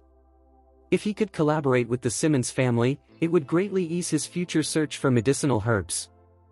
At that moment, Lord Moore, who had been silent and motionless, suddenly coughed and opened his eyes. Everyone turned in astonishment.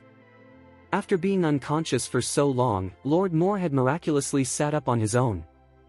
This was unbelievable. The middle-aged man from the Moore family barely dared to breathe, fearing this was merely a figment of his imagination. Previously, some doctors had declared that Lord Moore's condition was critical and that he had only days to live. This urgency was why Reuben had invited the esteemed Dr. Simmons and his granddaughter to assess the old man. Although Zyla had shown some improvement through acupuncture, it seemed they had exhausted their options. The middle-aged man had prepared himself for the worst, thinking he would soon need to arrange for the old man's funeral. To his surprise, Charlie had stepped in and performed acupuncture on Lord Moore instead. Charlie had confidently announced that the old man would wake up within half an hour, but no one expected him to actually regain consciousness right on cue. Moreover, Lord Moore appeared revitalized, his complexion rosy, and his eyes bright and clear. He looked far healthier than he had before falling ill. This was nothing short of miraculous. At that moment, Anthony exclaimed, "Mr. Wade. You said Lord Moore would awaken in half an hour, and he did, precisely on time." The members of the Moore family were equally astonished. Charlie's abilities were truly extraordinary, he was indeed a master. The middle-aged man rushed forward, asking, "Dad, how do you feel?" Lord Moore gazed at his son with a mix of confusion and relief, his eyes shining as if he had narrowly escaped death. "I thought I was going to die. I never expected to wake up again." The middle-aged man pointed excitedly at Charlie, exclaiming, "Dad, this is all thanks to Mr. Wade. He saved your life." Lord Moore turned to see the young man his son was indicating and was taken aback. After a moment, he said, "Thank you, young man. I won't forget what you've done for me." Charlie smiled and replied, "I only contributed a small part. I can't take all the credit." He then gestured towards Anthony and his granddaughter, saying, "Dr. Simmons and his granddaughter played a significant role in saving your life as well. I cannot claim sole credit for this." Anthony was genuinely surprised when Charlie spoke highly of him and his granddaughter at that moment. Filled with gratitude and humility, he remarked, "Lord Moore, Mr. Wade is far too modest. In fact, it was Mr. Wade who helped you escape this crisis. Without him, we might not have been able to wake you up." Lord Moore nodded appreciatively and responded, "I've heard of your reputation long before now. Please don't undervalue yourself, you are far too humble. I truly appreciate your kindness and the effort you've made to come here to treat me. If you ever need assistance from the Moore family in the future, please don't hesitate to reach out." Turning his attention to Charlie, Lord Moore continued, "Mr. Wade, thank you for saving my life. If there's anything the Moore family can do for you in the future, please let me know. I owe you my life." Charlie smiled and replied, "Lord Moore, you're far too gracious."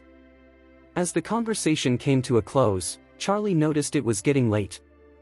He quickly added, "Lord Moore, you've just recovered from a serious illness, and I advise you to avoid overexerting yourself. It would be best for someone to look after you, and you should get plenty of rest. I won't keep you any longer. If it's all right, I'll take my leave now." Lord Moore quickly responded, "Mr. Wade, you saved my life. What is your consultation fee? I wouldn't mind paying you double." Charlie replied casually, "There's no need for any consultation fees. I'm here today because Jasmine is my friend, and it's only natural for friends to assist each other." Jasmine was taken aback by Charlie's words. He was clearly giving her recognition in front of her grandfather. After all, Lord Moore would be the one determining how much property and wealth each member of the Moore family would inherit and their roles in the family business moving forward. If any of them could win Lord Moore's favor, they could potentially become the future head of the Moore family business, something Jasmine had long aspired to. By giving her all the credit today, Charlie was helping her take a significant step towards her goal. At that moment, Lord Moore turned to his granddaughter, Jasmine, and said, "All right then." Jasmine, make sure to express your gratitude to Mr. Wade for saving your grandfather's life. Jasmine quickly bowed and replied earnestly, "Don't worry, Grandpa. I will definitely find a way to repay Mr. Wade for his help." "Good," Lord Moore nodded in approval, laughing heartily. Meanwhile, Reuben, who was standing nearby, wore a scowl as he heard Charlie's words. He realized that Jasmine had claimed all the credit for their grandfather's recovery, leaving his own future prospects looking rather grim. Charlie didn't linger at the Moore family mansion for long. With Lord Moore on the road to recovery, he informed him of his decision to leave so he could rest. Lord Moore opted to escort Charlie to the door personally. At the same time, Anthony decided it was time to leave with his granddaughter. Charlie suggested that Anthony stay at a hotel in Orris Hill for a few days so he could reach out once he had prepared the medicine for him. Anthony expressed his gratitude and respectfully bid farewell to Charlie as he watched him get into Jasmine's car. Once on the road back to the city, Jasmine turned to Charlie and said, "Mr. Wade, thank you so much for everything you did today." Charlie smiled slightly and responded, "It was just a small matter, there's no need to be overly formal. Who knows, I might need your help someday." Jasmine quickly assured him, "Mr. Wade, you can count on me to never refuse any of your requests." Then, glancing at Charlie's profile, she tentatively asked, "Mr. Wade, if you're not too busy, would you like to sit down and share a drink with me?" She had so many questions about Charlie and felt a growing attraction toward him, eager to learn more and uncover the secrets he kept to himself. Charlie glanced at his watch and noted that it wasn't too late yet. Besides, he hadn't indulged in alcohol for quite a while. With a nod, he said, "All right then. You pick the place." Jasmine's face lit up with excitement as she quickly replied, "I know a fantastic bar." With that, Jasmine pressed the accelerator and drove towards the city center. They arrived downtown at a bar called Sunny. Jasmine parked her car right in front of the entrance and handed her keys to the young valet. Then, she swiftly led Charlie inside the bar. As soon as the waiter spotted her, he greeted her courteously, "Good evening, Miss Moore. Would you like to sit in your usual spot today?" Jasmine nodded, and the waiter responded promptly, "Please follow me." The bar had a lively dance floor on the first level, buzzing with energy thanks to the DJ. However, the waiter guided them to the second floor, which was entirely vacant and had limited seating. From this vantage point, they could enjoy the vibrant scene below without much distraction, making it easier to converse since the music was quieter upstairs. Once seated, Jasmine wasted no time and instructed the waiter, "Bring me 2 bottles of the finest 1982 Chateau Lafite Rothschild." "Of course, Miss Moore," the waiter replied, bowing before quickly leaving to fulfill her order. He soon returned with the 2 bottles, expertly opening them and pouring the wine into a decanter. Jasmine then asked the waiter, "Please go downstairs and inform your manager not to send any other guests up here." "Absolutely, Miss Moore," he said, bowing again before making his exit. Curious, Charlie inquired, "Do you have shares in this place?" Jasmine smiled and explained, "This bar was established by a member of the Moore family." Charlie nodded, realizing the significance of her words. "It sounds like the Moore family is quite influential." In response, Jasmine smiled softly and said, "We're just an ordinary family. While there aren't many families in Orris Hill that can compare to us, there are certainly wealthier and more powerful families outside the city. Take the Scott family, the Lester family, the Hamilton family, the Osborne family, the Duncan family, and then the most powerful of all, the Swire family and the Wade family." Charlie simply smiled, choosing to remain silent. The Wade family? That was his family. However, he still hadn't decided if he wanted to reconnect with them just yet. For the moment, Charlie felt quite content with his life. He owned Grand Group and had tens of billions in cash at his disposal. Additionally, he had uncovered limitless potential through studying the apocalyptic book. On the other hand, returning to the Wade family would mean adhering to countless rules, losing the freedom he cherished. Jasmine poured a glass of red wine for herself and one for Charlie, handing it to him with a smile. "Mr. Wade, I'd like to propose a toast." As Charlie took the glass, he admired Jasmine's rosy complexion and said, "Jasmine, whenever you drink, it's important to have a reason. You should reflect on whether you're celebrating something or if there's something on your mind. So, how about we share what we're celebrating or remembering before each toast? What do you think of that idea? Jasmine beamed after hearing Charlie's unique request. With enthusiasm, she replied, "All right, let's do it. Since this is our first glass of wine, I'll kick things off." Taking a moment to compose herself, Jasmine cleared her throat, a sweet smile gracing her lips as she announced, "This first glass is a heartfelt thank you for saving my grandfather today. I also want to express my gratitude for the big favor you did for me." Charlie nodded appreciatively, a smile breaking across his face as he said, "Great. Let's raise our glasses and enjoy this red wine right away." With that, Charlie lifted his glass and gently clinked it against Jasmine's before downing the entire glass of red wine in one swift motion. Jasmine followed suit, finishing her glass just as quickly. With a smile, she then asked, "Mr. Wade, what's the reason for our second glass of red wine?" "All right," Charlie responded with a grin. "This second glass is to celebrate fate and destiny. Despite the vast number of people in this world, it's purely by fate that we've crossed paths and come to know each other. So, let's toast to that." "Absolutely," Jasmine exclaimed with a bright smile. "Let's raise our glasses to fate." Without hesitation, Jasmine refilled their glasses before declaring, "Now, this third glass is dedicated to celebrating Mr. Wade's incredible skills and talents. Today, I witnessed your amazing ability to heal and save lives. I'm even more convinced that Jack Yellman's unfortunate fate of being struck by lightning wasn't just a coincidence. Care to explain, Mr. Wade?" Charlie chuckled casually. "Well, who can say if it was mere coincidence?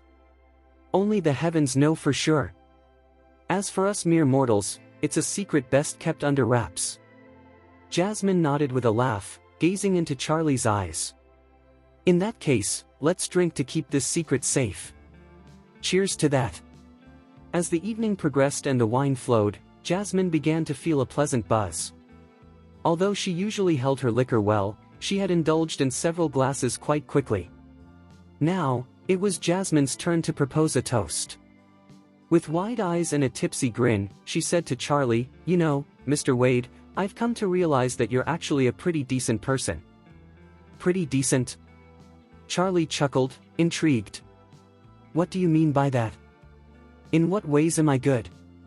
"You're good in so many ways," Jasmine replied earnestly. "You're far more interesting than the usual people I encounter. Many of them try to charm me or treat me kindly because they have hidden agendas. That's why I believe you're genuinely a good person." "Oh really?" Charlie laughed.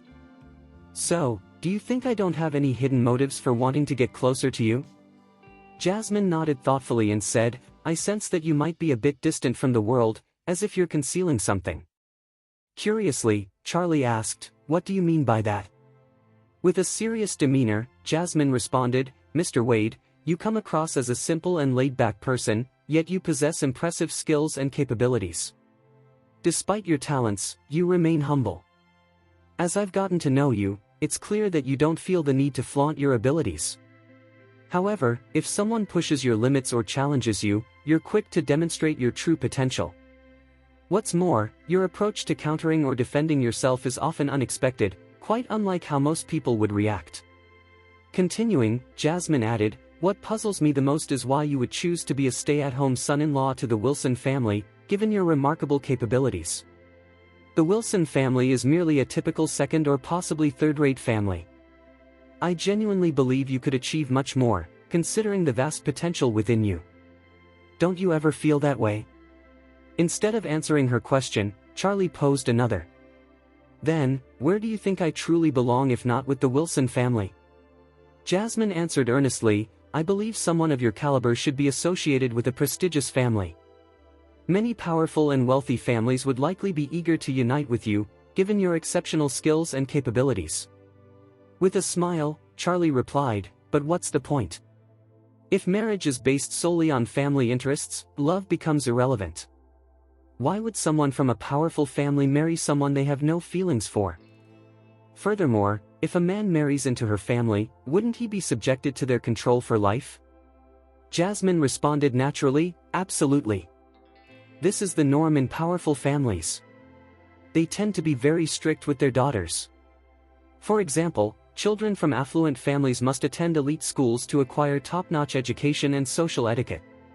Our families have also imposed strict rules against interacting with the opposite sex, making it impossible to fall in love freely. What? Charlie exclaimed in disbelief. We're in the 21st century. Why do wealthy families seem more feudal than those in the past? This isn't feudalism, Jasmine clarified seriously. It's a survival rule for upper-class families.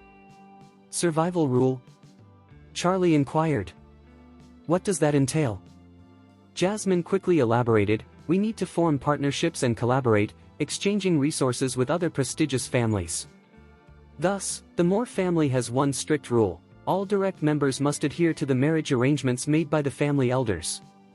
There's no room for negotiation. Historically, the Moore family even mandated that members marry within the family, arranging marriages between cousins to prevent wealth dilution. However, due to legal prohibitions on marrying relatives within 3 generations in this country, that rule has been largely abandoned. Still, some of my relatives abroad continue to marry their cousins. Our family rules have relaxed significantly, and marrying cousins is no longer required. However, we are still expected to marry individuals from similarly affluent and powerful families. While the other family's status shouldn't surpass ours, it also shouldn't be significantly lower. Jasmine sighed as she continued, our family values cooperation, and they always find ways for men from other families to marry into ours, while women from other families must do the same. All Moore family members must prioritize the family's interests and cannot defy any marriage arrangements set by the elders. Listening to Jasmine, Charlie sighed. It seems you have your own set of challenges as a member of a powerful family. It appears that as wealth increases, so does greed. Charlie realized that if he returned to the Wade family, he would likely face similar control over his life. They might look down on the Wilson family and potentially pressure him to divorce Claire to marry someone from a wealthier family. Clearly, returning to the Wade family was not a favorable option. As he pondered this, Charlie suddenly asked, by the way, Jasmine, shouldn't you be thinking about marriage too? Has your family made any arrangements for you yet? Jasmine shook her head, replying, initially, the elders were focused on arranging a marriage for my cousin Reuben. His marriage was decided long ago, with my grandfather planning for him to marry the daughter of a wealthy family in the northern region. However, when my grandfather fell seriously ill, they postponed my marriage arrangements. Now that he's recovering, I suspect he'll start planning my marriage soon.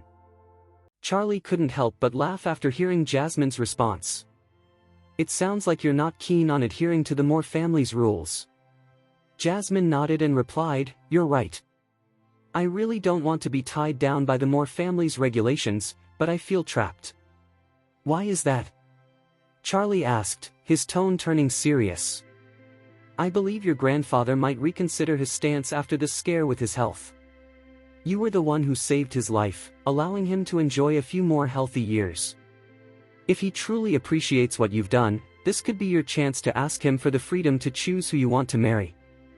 I'm sure he'd be inclined to let you pick your own husband. Jasmine gave a bitter smile and shook her head. That's just not possible. Even if Grandpa loves me and feels sympathy for my situation, he would never agree to that. Why not? Charlie asked, confused. Isn't your grandfather the head of the Moore family? He's in charge of everything, and his decisions are final. What could he possibly fear? Jasmine responded seriously, the Moore family has built its reputation over many years, and all its members are bound by established rules. As long as everyone follows these guidelines, the family remains united and strong. If one person is allowed to break the rules, it could lead to the family's downfall, with no one willing to follow the rules anymore. She continued, the Moore family has faced countless challenges to become the powerful and wealthy entity it is today. Our strength lies in our commitment to the family's best interests, and no one has ever deviated from the rules. Charlie sighed and remarked, Jasmine, I always thought of you as a strong and powerful woman. I never imagined you would feel so constrained by others.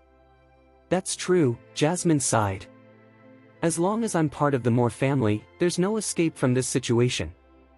As she reflected on this, Jasmine shook her head, raised her wine glass, and said, "Mr. Wade, let's stop discussing these unhappy topics. Cheers. I'll toast you again." Charlie smiled, lifting his glass in response. "All right then. Here's to celebrating freedom." Jasmine was momentarily taken aback. Freedom? She realized she felt entirely devoid of any freedom at all. Despite her sadness, Jasmine forced a smile and nodded. "Yes. Let's toast to our freedom." After that sip of wine, Jasmine began to feel the effects of alcohol.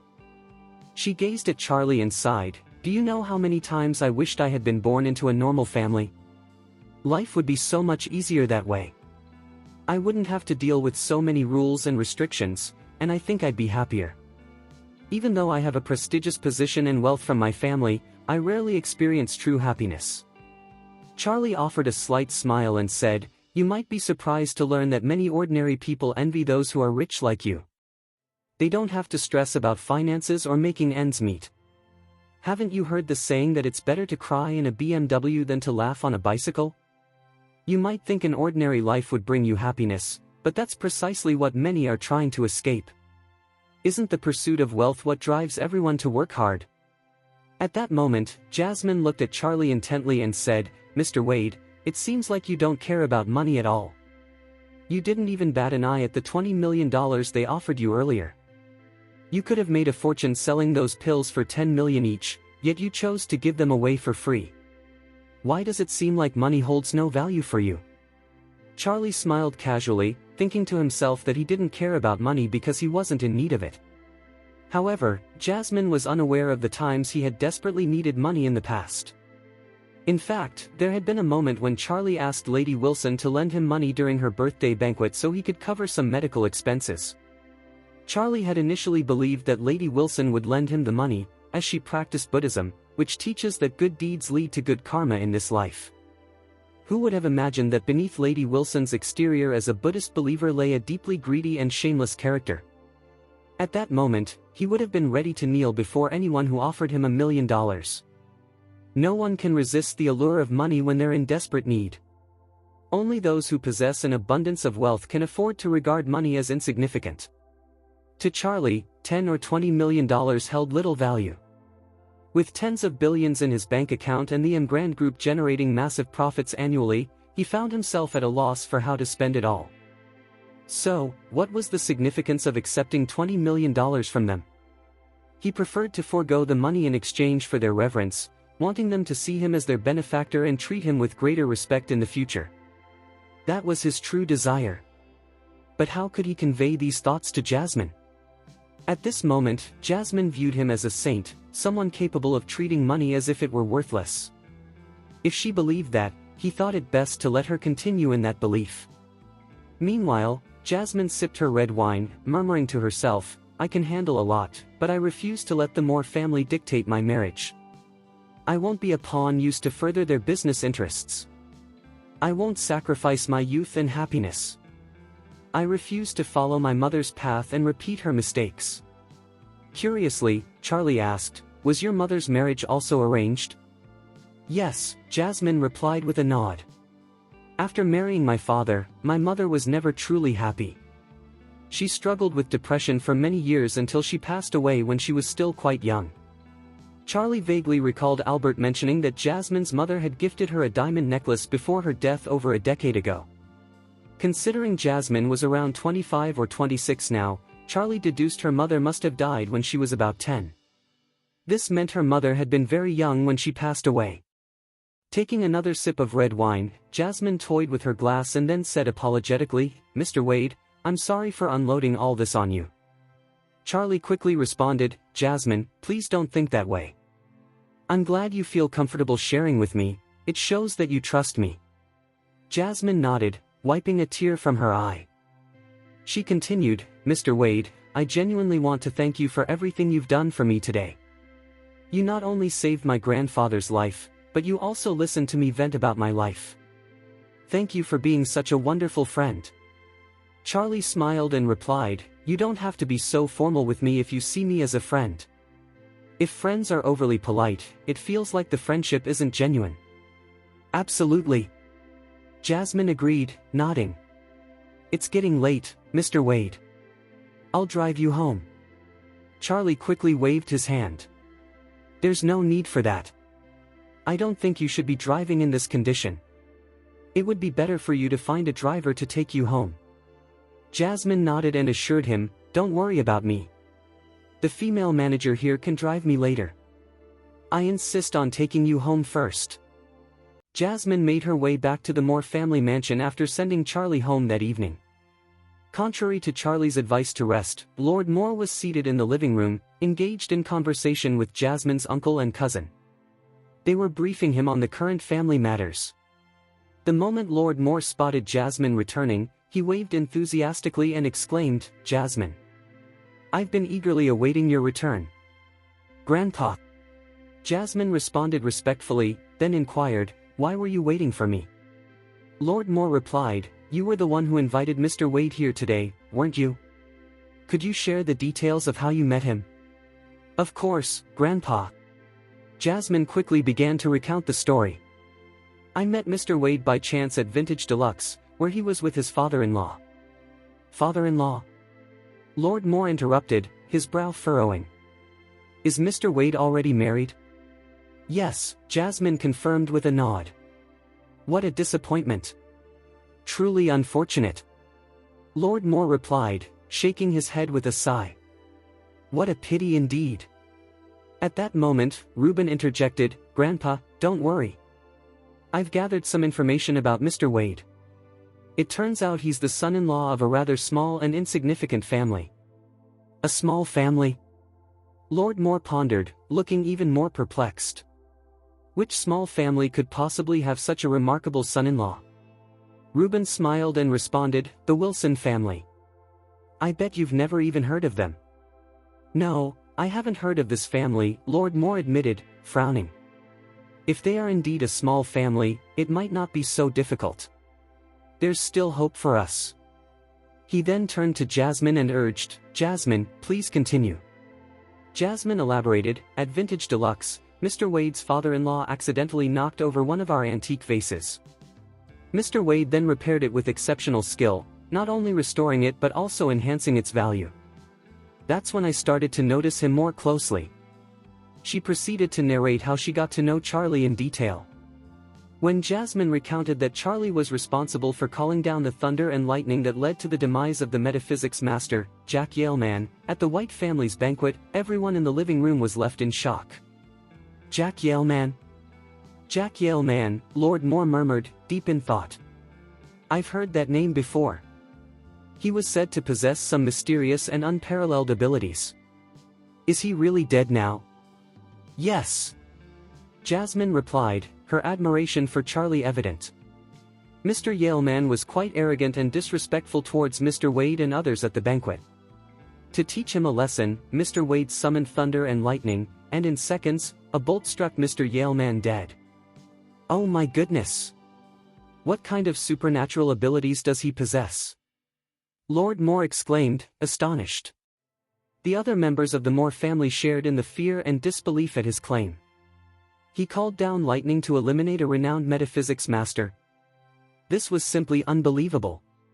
Jasmine continued her tale, afterward, another feng shui master from Hong Kong attempted to swindle me. However, Mr. Wade saw through his deceit and helped me escape a dragon encapsulation formation that was trapping my fortune in my bedroom. As Jasmine spoke about Charlie's incredible abilities, Lord Moore found himself increasingly impressed. He admired Charlie for saving his life that very day. After a brief silence, Lord Moore sighed and remarked, the Wilson family is truly fortunate to have such an extraordinary son-in-law. Mr. Wade is no ordinary man. He's truly a god. Reuben couldn't help but interject, Grandpa, don't you think it's a bit much to call him a god? Do you really think I'm exaggerating? Lord Moore replied sternly. Do you believe that thunder and lightning can just fall from the sky at will? He can do it, so that speaks to his supernatural powers. Individuals like him certainly deserve to be called gods. With a serious expression, Lord Moore turned to Jasmine and said, Jasmine. I have a task for you. Jasmine quickly responded, Grandpa, please tell me what you need me to do. Lord Moore unexpectedly declared, I want you to make Mr. Wade the son-in-law of the Moore family. What? Everyone in the living room, including Jasmine, stared at Lord Moore in disbelief. In that moment, Jasmine felt a surge of excitement in her heart. Yet, she remained cautious and said, Grandpa, Mr. Wade, is already married. So what? The old man replied resolutely. I don't care if he's married or if he has multiple wives or mistresses. Even if he has many children, we must win him over. I want a son-in-law like him. If he becomes part of the Moore family, our business will grow significantly, and will elevate our status among the other elite families. This will be our chance to become one of the most powerful families in the nation. Jasmine hesitated for a moment, but deep down, she felt a strong sense of anticipation. She then looked at Lord Moore and said, All right, Grandpa. I understand. Lord Moore chuckled and said, Excellent. If you succeed in making Mr. Wade the son-in-law of the Moore family, I will appoint you as the next head of the Moore family, Jasmine. Everyone was taken aback by Lord Moore's words. How could he possibly pass the leadership of the Moore family to a woman? Yet, Lord Moore had made her a promise. And he had never broken a promise in his life. For the first time, all the members of the Moore family began to contemplate this situation. When Charlie finally arrived home, it was already 10 o'clock at night. Upon entering the house, he was surprised to find his entire family gathered in the living room, their faces serious. As soon as Elaine spotted Charlie, she began to interrogate him. Charlie, where have you been? Do you realize what time it is? How could you be out for so long? Do you even see this as your home? Just as Charlie was about to respond to Elaine's barrage of questions, Claire suddenly interjected, Mom. This made Elaine pause her questioning. After Charlie placed some vegetables on the table, he casually asked, What are you all discussing? Why does everyone look so serious? Jacob chimed in, Have you heard the big news from Oris Hill today? What news? Charlie inquired. Millennium Enterprise has declared bankruptcy. All of their partners have pulled out, and today, creditors showed up at their door demanding payment. The company collapsed overnight, and they owe billions in foreign debt. The owner, Peter Murray, was so distraught that he jumped off a building and is now in a vegetative state. Feigning ignorance, Charlie expressed surprise, Oh? Really? That's unfortunate. Jacob shook his head and sighed. Peter Murray used to be a titan in Oris Hill's real estate sector. He was incredibly wealthy and influential. I wonder who he crossed to end up like this. People like him deserve to fail, Claire remarked coldly, showing no sympathy for someone like him who had tried to exploit her. Elaine, meanwhile, sighed and said, Do you realize how risky starting a business can be, Claire? If things go south, you might end up in a dire situation. She then turned to Claire and added, I really think you should reconsider starting your own business. The risks are just too high. You should go back to working for Wilson Group. Your grandmother has promised me that she'll make you the director there, and you'll have a stable annual salary. Wouldn't that be a better option than venturing out on your own? Claire was taken aback when she overheard her mother urging her to return to the Wilson Group. Confused, she asked, Mom, what kind of magic did Grandma work on you? Why are you so insistent that I go back to Wilson Group? Elaine, feeling anxious, responded quickly, If you go back to Wilson Group, you'll have a stable annual salary. Isn't that better than starting your own business? What if you lose all your money trying to start a venture? What will your father and I do then? Claire replied firmly, Mom, please stop pushing me. I will never go back to work for Wilson Group. Even if I end up begging on the streets, I will not return to that company. I might face hardship, but I refuse to sacrifice my pride or dignity. Elaine shot Claire a glare before questioning, Is this all just about your pride or dignity? After Elaine finished speaking, tears began to roll down her cheeks as she expressed her distress. Wilson Group is on the verge of bankruptcy. If it goes under, your father and I won't receive our pensions. You know we depend on that pension for our retirement. And even though your grandmother doesn't hold your father in high regard, He still has a stake in Wilson Group. If you refuse to go back, we'll lose our dividends too. What will we do in the future? Claire immediately retorted, Mom. The Wilson family deserves to go bankrupt because they don't know how to run their own company. If they go bankrupt today, it's their own doing. Elaine's frustration began to boil over. Claire! What are you saying? We've been part of the Wilson family for years, and you've worked at Wilson Group for a long time. Don't you feel anything at the thought of it going bankrupt? Claire, can you consider returning to Wilson Group for my sake? Claire responded, Mom, I've always done what you wanted. You asked me to give you most of my salary, and I did. You took charge of our family's finances, and I didn't object.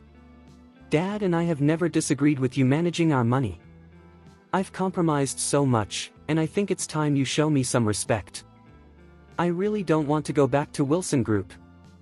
I want to start my own business and do something for myself. Can't you support me for once? Elaine, realizing her mistakes, sank onto the sofa, crying, Why is my life so hard? I've worked tirelessly to raise my daughter, hoping she would find a good husband. Who can understand why your grandfather insisted you marry someone like Charlie?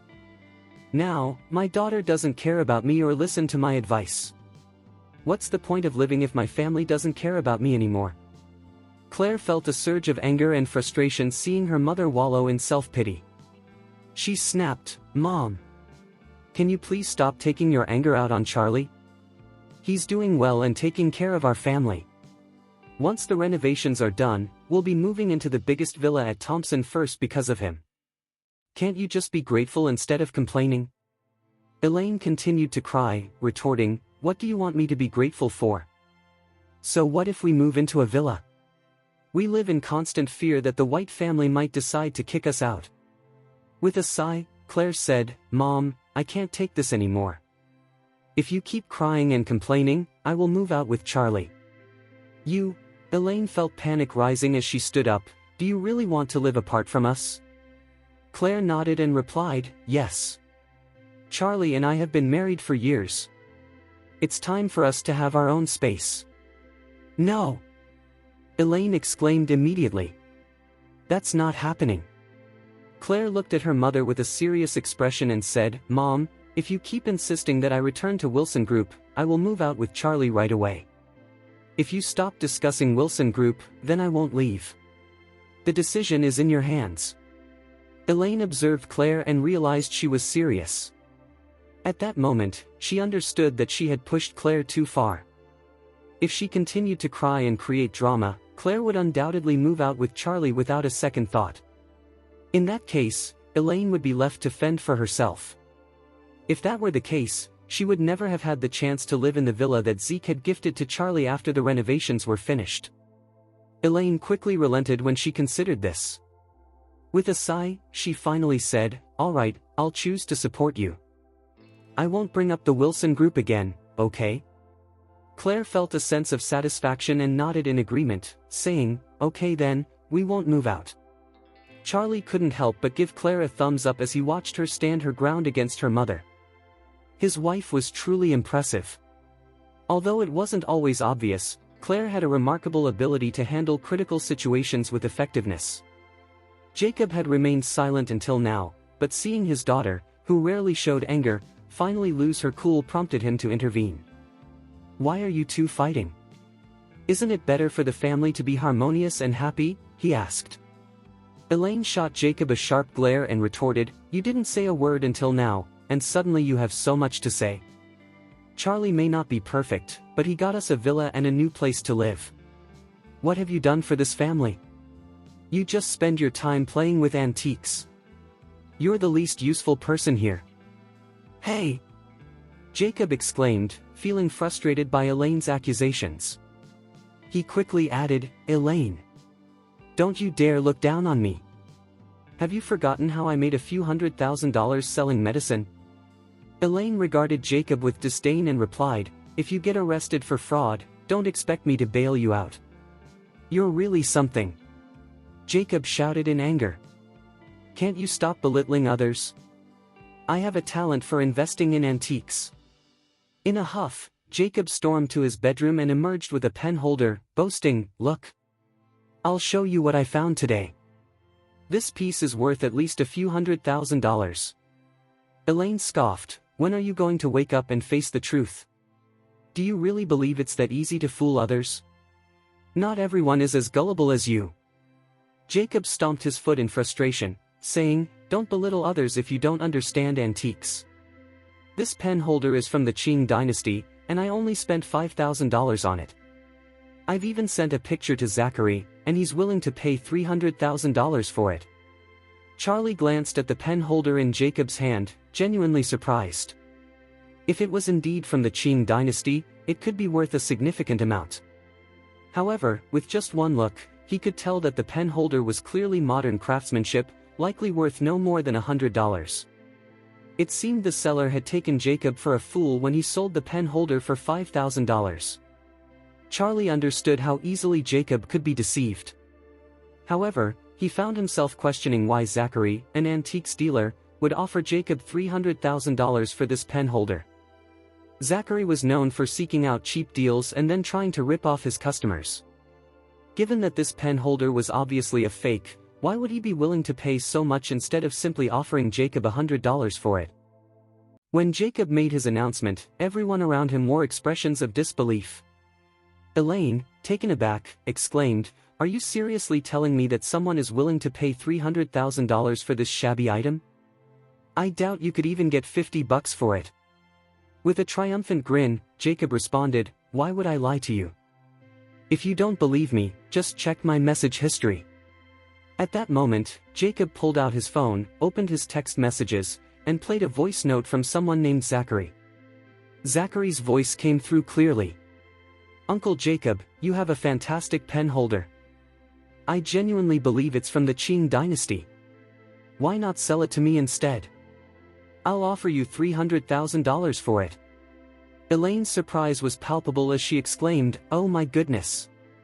You were telling the truth. Jacob, you're amazing. You bought the pen holder for $5,000 and sold it for $300,000. If you keep this up, we might just become wealthy." Jacob chuckled and asked, "So, are you convinced now? Do you believe me?" "Absolutely," Elaine replied without hesitation. As someone who had always admired wealth, she fully supported anyone who had it. Hearing that Jacob had sold the pen holder for such a large sum made her quickly forget her earlier skepticism. She smiled and remarked, "My husband is truly incredible. I can't believe you have such talent in antique trading." It looks like Charlie is still the least impressive one in this family. Charlie's expression shifted immediately. What did he have to do with this? Had Jacob already forgotten that he was the one who had created the herbal pills that sold successfully last time? At that moment, Charlie realized he needed to find out who Zachary was selling the pen holder to. What Zachary was doing seemed like giving his father-in-law money without any strings attached. With excitement, Jacob handed the pen holder to Charlie and said, "Charlie, please take this to Antique Street tomorrow and give it to Zachary. He said he'll have $300,000 in cash ready for you, and you can bring the money back for me." Charlie nodded eagerly. "Sure thing, Dad." Jacob was pleased and continued, "Charlie, you should join me for more antique trades and events in the future. If you keep following me, you might develop an eye for antiques like I have. Then we can make a fortune together. What do you think?" Charlie could only agree verbally, but inside, he was thinking about all the trouble Jacob had caused him in the past. How could Jacob have the confidence to ask him to learn from him? Didn't he remember the antique vase he broke at Vintage Deluxe? If Charlie hadn't been there to help fix it, Jacob could have ended up in jail. How would he ever be able to pay for that ruined vase? However, reflecting on it, Charlie saw that his father-in-law was just like a child, eager to pursue what made him happy. The following morning, Jacob called Charlie with excitement. "Charlie, can you go find Zachary? I want you to deliver the pen holder to him as soon as possible so you can collect my money." Charlie nodded and asked, "Dad, aren't you coming with me?" Jacob replied, "I'm attending an event organized by the Calligraphy and Painting Association today. They've invited me to the meeting and a conference." After the conference, I'm sure I'll get invited to many exclusive auctions for paintings and calligraphy. Charlie sighed. Alright, I'll head to Antique Street to find Zachary then. Since Jacob had given him the task, Charlie made his way to Antique Street to look for Zachary. Claire was also on a break from work and, feeling bored, said to Charlie, I'll go with you. Charlie agreed. Okay, let's take your car. Claire replied, I'm tired and don't feel like driving today. You can drive instead. Alright, I'll take the wheel. The couple made their way to Antique Street together. Being the weekend, Antique Street was bustling with visitors. Zachary had long established his stall there, securing a permanent booth on the street. Charlie could easily spot him as soon as he entered the area. At that moment, Zachary was proudly showcasing a fake jade pendant to a foreign couple. Let me tell you, this jade pendant was once worn by an emperor of the Ming dynasty. It was passed down through generations until it finally came into my possession. Is it really that valuable? The middle-aged man inquired, his eyebrows raised. What's the asking price for this jade pendant? Zachary flashed a grin and responded, since fate has brought us together today, I can let this jade pendant go for just $180,000. Once you leave Antique Street, you could sell it at an auction house for at least $1,800,000. The woman rolled her eyes and retorted, if you can sell it for 10 times that amount outside of here, why haven't you done it yourself? Do you think we're gullible? Come on, dear. Let's get out of here. Fuming, Zachary muttered under his breath, damn it. When did these foreign tourists get so savvy? Charlie, witnessing the exchange, couldn't help but smile as he approached Zachary. So, Zachary, are you still trying to pull a fast one on your customers? Oh! Zachary exclaimed, spotting Charlie. He quickly bowed and greeted him, Mr. Wade, what brings you here today? After acknowledging Charlie, Zachary noticed Claire standing beside him. Ah! This must be your wife, Mr. Wade. She's absolutely stunning. Charlie waved off the compliment, saying, cut the flattery. I came here because I heard you wanted to pay my father-in-law $300,000 for a pen holder. Yes, yes, yes. Zachary eagerly nodded. Your father-in-law is truly remarkable to have discovered such a rare treasure. That pen holder is worth at least $300,000 to $400,000. He's incredible. Charlie then pulled Zachary aside and whispered, Zachary, stop joking around. Everyone on Antique Street can see that this pen holder is a fake. The only one who doesn't seem to know that is my father-in-law. Now, tell me why you're willing to pay $300,000 for a fake pen holder. Be honest. Zachary quickly replied, Mr. Wade, I wanted to show my respect for you. Not too long ago, your father came to me with 2 miraculous pills, and after selling them, I made at least $2 million. The more I thought about it, the more guilty I felt. It wouldn't be right for me to keep all that money when you were the one who created the pills, right? Zachary continued with a smile, that's why I thought of another way to share the profits with you. I know money isn't a big deal for you, so I figured I could share the profits through your father-in-law instead. Charlie scoffed, yes, Zachary. You took the miraculous pills from my father-in-law and only paid him a few $100,000 while making millions. Do you really think you can make amends by offering me $300,000 for a pen holder? Shaking in fear, Zachary stammered, Mr. Wade, please forgive me. If you're not satisfied, I'll give you all that money. I don't want anything else, I just want your friendship. Zachary was acutely aware that provoking Charlie would be a grave mistake. Charlie was a powerful man with connections to many influential and wealthy individuals in Oris Hill.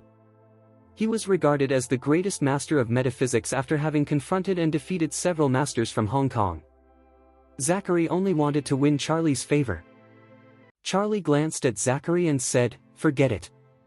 My father-in-law doesn't understand the value of the pen holder and feels he's gotten a good deal when you paid him $500,000 for the pills. Let's leave it at that. Then Charlie added, however, I hope you won't hesitate to assist me if I need your help in the future. Do you understand? Zachary beamed, replying, don't worry, Mr. Wade. From now on, I'll do whatever you need. Charlie felt a sense of satisfaction as he observed Zachary's eagerness to comply. Indeed, Zachary was an intelligent individual, brimming with creativity and potential that Charlie found promising for the future. With a confident tone, Charlie said, "Zachary, if you keep up the good behavior, I assure you that I'll treat you well." Zachary quickly clasped his hands together and replied, "Rest assured, Mr. Wade. I'll do everything I can to make you happy." Charlie couldn't help but chuckle at Zachary's flattery. "You know, the way you're acting right now makes me feel like giving you a good smack for being so shameless." With a laugh, Zachary responded, "Mr. Wade, I know I might not have the best looks, but let's be honest, money is never unattractive." He then produced a sleek black box from beneath his seat and handed it to Charlie. "Here, Mr. Wade. This contains the $300,000 in cash meant for your father-in-law. Please check to see if it's all there." Charlie waved his hand dismissively and said, "No need for that, I'm on my way out now." Suddenly, Zachary asked, "Mr. Wade, aren't you going to explore Antique Street?" "Not today," Charlie replied promptly. "To be honest, 999 out of every 1,000 items there are counterfeit. What's the point in browsing?" Zachary nodded in understanding. "All right then, I hope you have a safe trip. I'm about to close my stall." Curious, Charlie inquired, "Where are you headed? Why are you packing up so early?" Zachary explained, "I'm off to the small commodity market to stock up on goods. It seems like the demand for fake jade has dwindled, so I'm switching gears to copper coins. I can buy imitation coins for just $1 each and sell them for $1,000 to $2,000 at Antique Street." Claire, who was listening, gasped in disbelief. "Wait, you're buying them for $1 and selling them for $1,000 to $2,000? Isn't that a bit exploitative?" Zachary scratched his head, responding, "Well, that's just the nature of the Antique Street market. If I tried selling them for $1 or $2, the other vendors would be furious." Charlie gazed at Zachary, feeling exasperated. "Isn't there anything you could do that doesn't involve tricking innocent people?" Zachary looked back with a resigned expression. "Mr. Wade, if I didn't deceive people at Antique Street, I'd be out of options and likely starve." Charlie sighed and replied, "Well, good luck then." Since the small commodity market was along the way home, Charlie offered, "Why don't you join me? I can give you a ride there." Zachary was taken aback by Charlie's generosity and quickly packed up, expressing his gratitude. "Mr. Wade, thank you so much for your kindness." Charlie waved him off, saying, "All right, enough with the thanks, just get in the car." As they left Antique Street, the sky darkened, and a thunderstorm broke out, unleashing heavy rain. With recent rains causing frequent flooding in the city, the radio warned drivers to avoid several main roads that were closed due to water accumulation. Consequently, Charlie opted for a detour through the outskirts of the city. Zachary sat in the back seat, both anxious and thrilled. He discreetly snapped a photo of Charlie's profile while he drove and shared it on social media with the caption, "I never imagined I'd be lucky enough to ride in Mr. Wade's car." Comments flooded in, with many friends urging Zachary not to forget them now that he was connected to someone like Charlie. Feeling proud, Zachary basked in the attention. As Charlie drove at a steady pace, he noticed a black Mercedes-Benz parked awkwardly on the roadside, its front tires flat. A woman hurriedly exited the vehicle. Charlie considered ignoring the situation and driving on, but Claire peered out the window and suddenly exclaimed, "Charlie! Stop the car! That's Laureen's car!" Charlie immediately brought the car to a halt. Claire swung open the car door and hurried out, clutching an umbrella tightly in her hand. Charlie quickly followed her as soon as he noticed her exit from the vehicle. "What's going on, Laureen?" Claire called out, rushing toward Laureen. "Claire! What are you doing here?" Laureen exclaimed, visibly shaken and drenched from the pouring rain. She appeared both surprised and embarrassed, clearly not wanting her best friend to see her in such a disheveled state. Claire sheltered Laureen with the umbrella and replied, "I happened to be passing by with Charlie when I spotted you by the roadside." "What's wrong?" Laureen, her annoyance evident, responded, "Let's not dwell on it. My company sent me out on an errand today and provided me a car for the job. I was on my way to meet a customer when I discovered that I had 2 punctured tires. I'm so frustrated right now. Charlie felt a bit confused. A flat tire while driving was a common occurrence. Typically, a flat tire results from sharp objects like nails or metal shards piercing it, so it was unusual for 2 tires to be punctured simultaneously. Feeling concerned, Charlie advised Laureen, "The rain is getting heavier. It's not safe for you to wait out here alone. I think it's best to leave your car and ride back to the city with us. We can call for help to fix your car once the rain lets up." Laureen nodded, letting out a sigh. "I suppose that's my best option right now." As Charlie guided them back to the car, he suddenly heard a swift sound slicing through the rain. In that moment, he saw a silver light shooting through the stormy sky.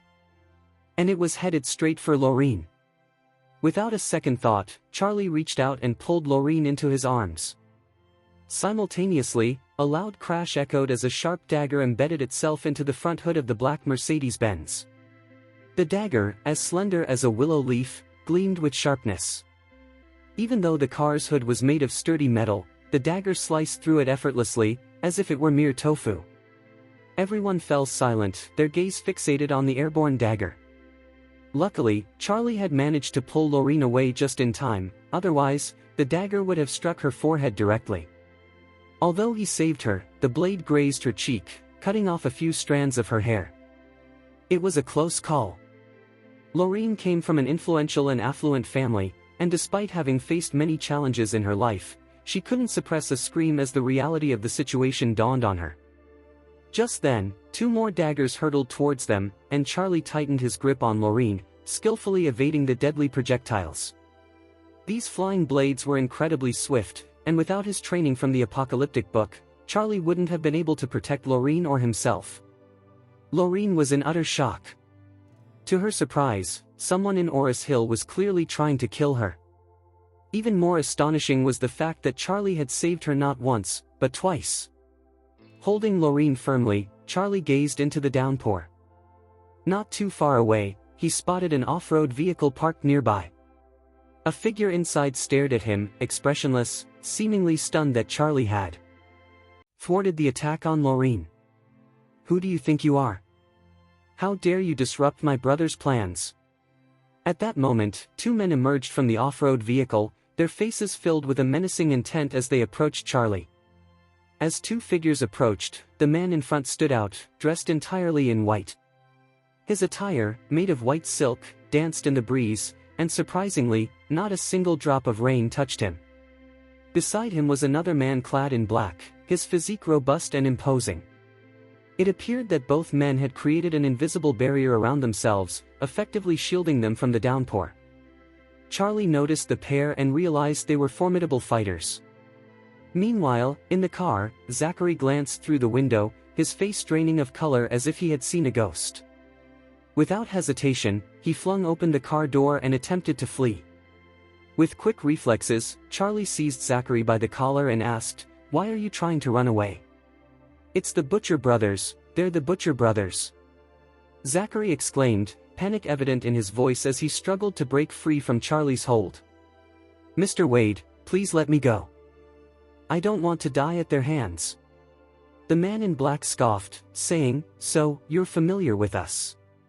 But none of you are leaving until we get what we came for." "The Butcher brothers?" Charlie studied the 2 men, his brow furrowing as he recalled their notorious reputation. He vaguely remembered news reports about the Butcher brothers from last year, while he was making dinner at home. They were infamous robbers who had kidnapped the son of the wealthiest man in Lancaster, demanding a staggering ransom of $80 million. Instead of paying the ransom, the wealthy man opted to spend $100 million to dispatch the armed forces to rescue his son. The armed forces in Lancaster were among the best, boasting a large, well-trained army and a leader renowned for his combat prowess. Everyone expected the robbers to beg for mercy once apprehended. However, after a relentless 7-day search, the armed forces failed to locate the wealthy man's son. Ultimately, the commander of the armed forces decided to deploy the entire unit to track down the kidnappers, but they managed to escape. After their flight, the robbers severed one of the son's ears and demanded a new ransom of $300 million. This incident showcased the formidable nature of the Butcher brothers, making it evident that once they had a target, escape was nearly impossible. Now, the Butcher brothers were after Lorene, clearly with deadly intentions. Lorene's expression shifted dramatically as she protested, "I've always kept a low profile in Oris Hill and have never wronged anyone. Why do you want to kill me?" The man in black sneered, replying, "We bear no grudge against you and have no idea who you are. We're simply here to do our job." Lorene quickly inquired, "Who is it? Who wants me dead?" The sturdy man grinned and answered, "You're already marked for death, so why bother asking questions?" Charlie instinctively positioned himself protectively in front of Lorene and his wife, Claire, asserting, "What? Do you really think you can kill her in front of me? Did you even ask for my permission?" The man in white retorted coldly, "Who do you think you are? We've taken many lives, someone like you isn't even worthy of our attention." He continued, "However, since you're obstructing our plans today, you'll join her in death." Claire and Lorene's faces went pale with fear, realizing the murderous intent behind the brothers' words. Charlie turned to Claire, instructing, "Get into the car with Lorene and stay there. Don't worry, I'll handle this." Claire was deeply reluctant to leave Charlie behind. "No, I don't want to. I want to stay with you," she protested. Charlie responded coldly, "Go now. If you stay with me, you'll only distract me, and it could endanger all of us." Reluctantly, Claire nodded and began to guide Lorene toward their car. As Claire tugged Lorene along, the latter stumbled, causing a white stone to slip from her pocket and drop to the ground. Charlie glared at the Butcher brothers, a sneer on his lips. "You two are nothing but ants to me, and you think you can get rid of me? You must really be tired of living." The sturdy one smirked back and challenged, "Let's see who the real ant is here." With that, he lunged at Charlie, aiming a powerful punch at his face, his fist poised to deliver a crushing blow. However, Charlie anticipated the attack and calmly remarked, "Looks like you don't value your life." In a swift motion, Charlie raised his leg and delivered a brutal kick to the man's groin. Despite the sturdy man's speed, he was no match for Charlie. In an instant, Charlie vanished from sight, and the next thing the sturdy man felt was an excruciating pain in his crotch. "What?" he screamed, clutching himself in agony as he collapsed to the ground. Blood began to seep through his pants. Overwhelmed by the pain, he cried out, "Elder brother, my crotch, my crotch." The man dressed in white was taken aback. He hadn't expected Charlie to dodge his brother's attack, let alone retaliate with such devastating force. His expression shifted as he glared at Charlie, recognizing that the young man was a formidable fighter. It was clear that Charlie possessed incredible inner strength, resembling a seasoned warrior who had trained for decades. Yet, he was merely in his 20s. The man in white realized that even attempting to fight Charlie might result in a stalemate. As Charlie pressed his shoe against the sturdy man's face, pushing his head into the muddy water, he taunted with a playful grin, "Weren't you just so confident earlier? So, why does it seem like you've lost your manhood?" The gravel scratched the man's face, and blood trickled from his cheek as he endured the pain and humiliation, shouting, "Elder brother, cut him up. Tear this kid apart." Still reeling from Charlie's earlier kick, he felt as if he might have died if he were an ordinary person, but now he cared little for his dignity, all he wanted was revenge. The expression of the man in white darkened as he witnessed Charlie's disrespect toward his younger brother. Ignoring Charlie's prowess, all he could think of was avenging his brother's suffering. With a furious roar, he vowed, "I'm going to skin you alive and feast on your flesh." Charlie, unfazed, replied with a smirk, "You plan to eat my flesh? With your pathetic skills, you're not even worthy of touching my leftovers. You." The man in white was seething. The Butcher brothers had a notorious reputation in Oris Hill. How could he endure such humiliation and scorn? Grinding his teeth in fury, he shouted, "I'm going to kill you." In the blink of an eye, everything became a whirlwind. The man in white transformed into a mere phantom as he propelled himself toward Charlie. With a swift punch aimed at the air, the man in white unleashed a powerful wave that forced the rain around him to scatter backward as if repelled by an unseen force. As raindrops made contact with his fist, they instantly vaporized into steam. He's ready to kill. Zachary, frozen in horror, wished he could shrink away and hide beneath the car. Meanwhile, Lorraine, who had just been pulled into the vehicle by Claire, was holding her breath in sheer terror. Anxiety surged through her as she worried for her savior's life, fearing that today could be the day Charlie might fall because of her. Although Claire shared the same sense of dread, she held on to the belief that Charlie would surely triumph over the two men. With a frosty expression, Charlie fixed his gaze on the man in white.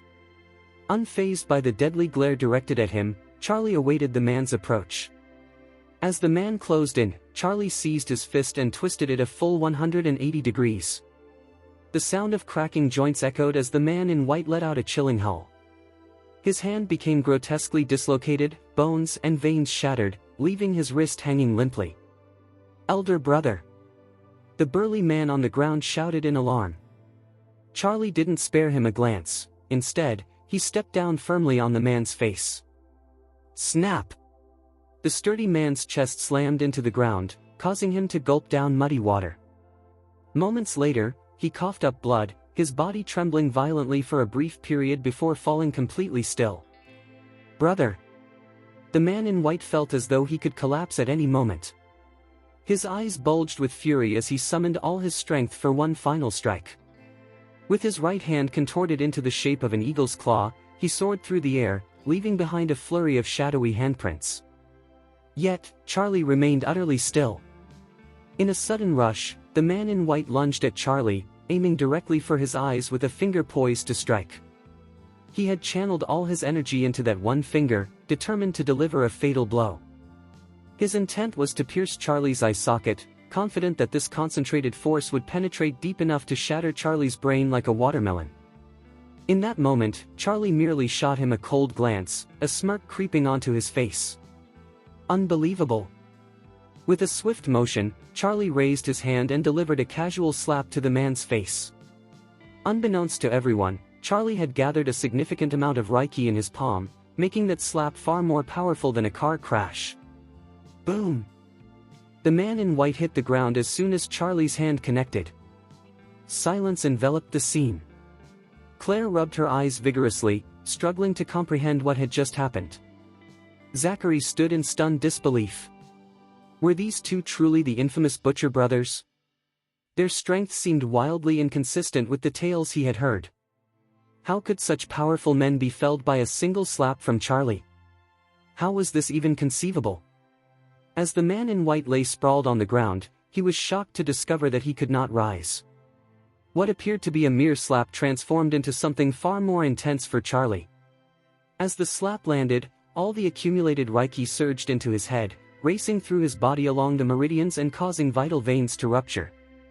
With the rupture of those crucial veins, Charlie found himself stripped of all his skills. The man in white was struck with horror as he cried out in anguish. How could anyone possess such powerful spiritual energy and Reiki? He was baffled by Charlie's identity. How was it that someone in Oris Hill could display such extraordinary abilities? Moreover, he sensed that Charlie's skills were unmatched. Who was this man? Having arrived with his brother to commit murder, why did it feel like they were the ones facing death instead? At that moment, Charlie landed a punch to the man's abdomen, and with that single blow, the man in white felt utterly incapacitated. He could hardly move his limbs and sensed he was on the brink of death. Charlie hoisted the man up, his gaze cold and condescending. He then demanded, "Who sent you to kill Lorraine?" The man dressed in white felt utterly defeated. For a warrior of his caliber, the humiliation was worse than death itself. His spirit and energy were shattered, and he pleaded desperately, "Just kill me. Allow me to die with some dignity." Charlie coldly responded, "Dignity? You don't deserve any. If you don't reveal the identity of the mastermind behind the plot to kill Lorraine, I'll shatter all the meridians in your body, leaving you unable to even blink for the rest of your life. Then, I'll hand you over to the police since you're a wanted criminal. I'll likely be able to profit from your capture, and you'll rot in prison until your last breath." Fear washed over the man in white. "Please, let me off. I'll tell you who orchestrated this if you grant me a way out." "All right," Charlie replied, "tell me who it is, and I'll give you a chance to escape this misery." The man hesitated but then blurted out, "The one who paid us is Lorraine's cousin. He instructed us to ensure that Lorraine doesn't leave Oris Hill alive." Charlie nodded and replied coolly, "In that case, you can go to hell now." With that, Charlie delivered a lethal punch, ending the man's life. Lorraine was left in shock upon hearing the man's confession. Her cousin wanted her dead? What had transpired back home? Why did he wish for her demise in Oris Hill? Why was he so cruel? Meanwhile, Zachary slowly crawled out from beneath the car and spotted the white stone that Lorraine had dropped. He picked it up, intending to return it to her, when he recognized what he held. "Miss, isn't this the peace and wealth pebble? How did you come to have it?" Lorraine, taken aback, asked Zachary in surprise, "You know what this is?" Zachary scratched his head, smiling as he replied, "Of course. I sold this pebble to Mr. Wade. Afterward, he lost it and even came to me asking if I had another like it. Unfortunately, this is the only peace and wealth pebble in existence, so I couldn't find a similar one for Mr. Wade." Lorraine could hardly believe her ears. It felt as if her heart was being torn apart by Zachary's words. She murmured, "Are you absolutely sure this is the only peace and wealth pebble?" "Yes, without a doubt," Zachary affirmed. "There can never be two identical leaves or stones in this world. I recognize the shape of this stone. It is definitely the peace and wealth pebble." With a sigh, Zachary added, "It's truly unfortunate that I haven't been able to find another for Mr. Wade since he lost this one." "Mr. Wade? He kept it hidden from me for so long." The savior she had been yearning for, the dream lover she secretly adored, turned out to be none other than him. Lorraine felt an overwhelming wave of despair wash over her, as if she were about to burst into tears. She wanted to scream, questioning how anything could be more ironic than this in the world. At that moment, Lorraine felt as if she had been struck by a bolt of lightning. She gazed at Charlie, realizing she was thrust into an utterly unexpected scenario. Unbeknownst to Charlie, Lorraine had recognized him as her savior. Charlie merely smirked after dispatching the Butcher brothers. The Butcher brothers? Despite their intimidating name, they were nothing more than a couple of wild dogs. Zachary's eyes were wide with fear. For years, the Butcher brothers had wreaked havoc, claiming countless lives and never tasting defeat. Everyone in the southern region dreaded them. Who could have imagined that the Butcher brothers would meet their end at Charlie's hands today? Zachary found this utterly unbelievable. Was Mr. Wade really that formidable? Meanwhile, Charlie glanced at the two lifeless bodies on the ground before turning to Lorraine, who seemed lost in thought. He gently reminded her, "Lorraine, since your cousin has already hired the Butcher brothers to kill you, it's likely he will try again. You should be cautious about your safety in the coming days, and it might be wise to hire a bodyguard for protection." Lorraine regarded Charlie with a complex expression. After taking a moment to steady herself and catch her breath, she bit her lips and murmured, "How am I supposed to find a suitable bodyguard on such short notice?" Lorraine was wrestling with her emotions. On one hand, a family member, her own cousin, was out to kill her. On the other, the mysterious man she had fallen for turned out to be her best friend's husband. Lorraine felt tormented by this truth, overwhelmed by despair and helplessness. Adding to her turmoil, Claire had no idea that Lorraine harbored feelings for her husband. In an attempt to console her, Claire stepped closer and embraced Lorraine, gently patting her shoulder. "Lorraine, try not to worry too much. Since Charlie is capable of fighting so well that he defeated the Butcher brothers, you can always ask him for protection in the future. Just stay aware of your surroundings, and if you ever feel uneasy, you can call him to help." Claire believed it was only natural for Charlie to protect her best friend, given his impressive skills. Little did she know that Lorraine was in love with her husband. Initially, Lorraine felt a wave of disappointment. However, upon hearing Claire's words, her heart began to race with excitement and joy. She didn't feel disheartened that the man she secretly loved was Charlie, rather, her feelings only intensified. In fact, she viewed Charlie as a superhero for saving her life not once, but twice. Without him, she would have faced disaster. This realization deepened her affection for Charlie, especially now that she had learned more about him, compared to the mysterious stranger he once was. Lorene acknowledged that loving her best friend's husband was morally wrong. Yet, she understood that Charlie and Claire's marriage was a result of her grandfather's insistence, and there were no genuine feelings between them. Just a few days ago, during a conversation with Claire, she learned that they were still sleeping separately despite being married, Claire on the bed and Charlie on the floor. Did this mean she wouldn't be letting her best friend down, even if she found herself falling for Charlie?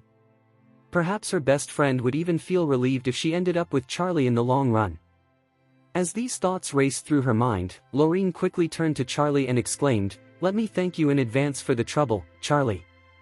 Charlie flashed a smile at Lorene before responding, "No trouble at all." His smile made Lorene's heart race even faster at that moment. Despite knowing that there was no hope for her, after all, Charlie was her best friend's husband, she couldn't shake the strange thoughts that flooded her mind, driven by her emotional impulse. Unaware of the turmoil inside Lorene, Charlie handed her his phone number without a second thought. At that moment, Zachary stepped forward and said in a flattering tone, "Mr. Wade, you're truly incredible. Even the notorious Butcher brothers couldn't defeat you. You're like a god among men." Then, without hesitation, Zachary quickly knelt down in front of Charlie.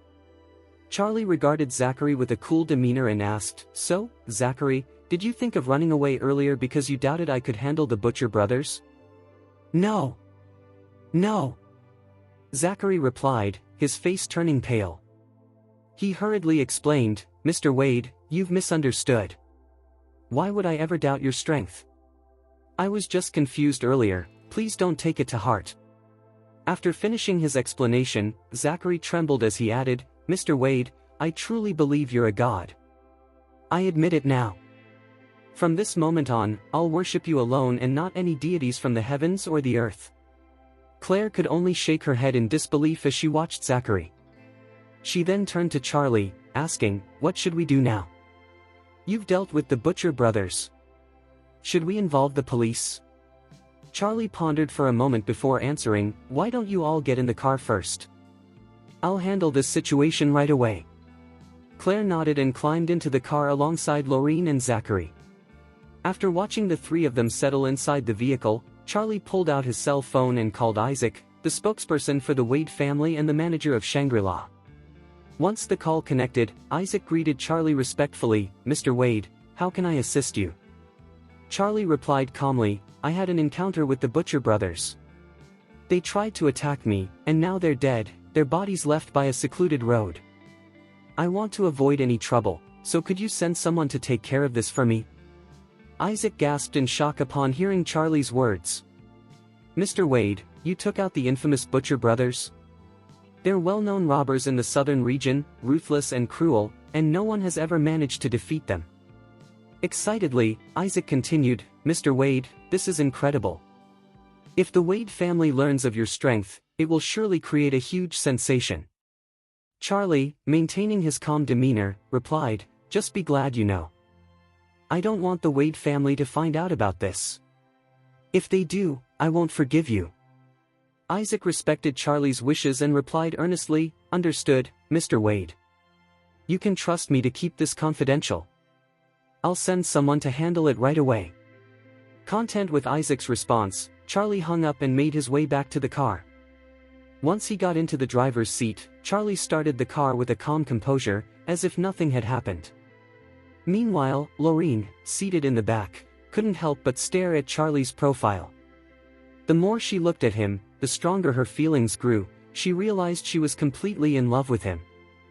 As they entered the city, the fierce storm began to fade away, as if it had never occurred at all. A gentle spring breeze swept through, scattering the remnants of dark clouds, and a vibrant rainbow arched across the sky like a beautiful painting. Everyone gazed up in awe, captivated by the wonders of nature. Charlie pulled the car to a stop at the entrance of the antique market, letting Zachary out. Once Zachary exited the vehicle, he bowed respectfully to Charlie and said, "Thank you, Master Wade." Charlie looked at him and replied calmly, "Zach, promise me you won't mention what happened today to anyone, understood?" "Absolutely. Don't worry, Master Wade," Zachary assured him, his tone sincere and full of admiration, viewing Charlie as a figure of greatness. Charlie nodded and drove off, while Zachary remained rooted to the spot, watching until Charlie's car vanished from view. Charlie then took Lorene, who stayed in the car, directly to the hotel. Lorene had lived in Shangri-La since her arrival in Oris Hill. The hotel boasted top-notch security, a property of the Wade family, ensuring that her cousin would think twice before attempting any harm against her. During the ride, Lorene cast a complicated glance at Charlie, feeling as though a heavy weight was pressing down on her heart. She had so much to express: gratitude, apologies, and regrets for underestimating him and misjudging his character. However, she couldn't voice any of this in front of Claire. There were several moments when words teetered on her lips, but she swallowed them back. As Lorene approached the hotel lobby, Claire embraced her warmly, saying, "Lorene, always remember to call Charlie if you're ever in trouble. Don't put yourself at risk." Lorene nodded and replied, "I promise, Claire, I will." Watching Claire hug Lorene, Charlie couldn't help but feel a pang of jealousy. He could count on one hand how many times his wife had hugged him, while she and her best friend shared hugs frequently. It stung a little. Unbeknownst to him, Lorene envied Claire's closeness with Charlie. Being Claire's best friend, Charlie was determined to protect Lorene as much as he could. As the two women said their goodbyes, he sent a text to Isaac: "Please inform the Thomas family in Eastcliff that if anyone dares to harm Lorene Thomas again, I will make them regret it." Given the Thomas family's lesser influence compared to the Wade family, Charlie believed they would think twice before trying anything for the time being. Once they returned home, Claire rushed to the bathroom to shower and change out of her rain-soaked clothes. Charlie handed over the money Zachary had given him to Jacob. Jacob took the $300,000 with a triumphant laugh. "Huh. This is just the start. Next time, I'll use the same method and rake in $3 million. Finally, I can provide a comfortable life for this family." Ha ha ha. Charlie smiled awkwardly, thinking to himself, "Oh dear father-in-law, please go easy on Zachary. I'm not sure how much he makes from his schemes, but he just lost $300 grand to you. He'll probably still buy junk from you since you're family, but you're on the path to bankrupting him." Even though Zachary was a dishonest trader, he wasn't a bad person, and it didn't feel right to exploit him constantly. Clearing his throat, Charlie began, "Dad, I really think you should limit your dealings with Zachary.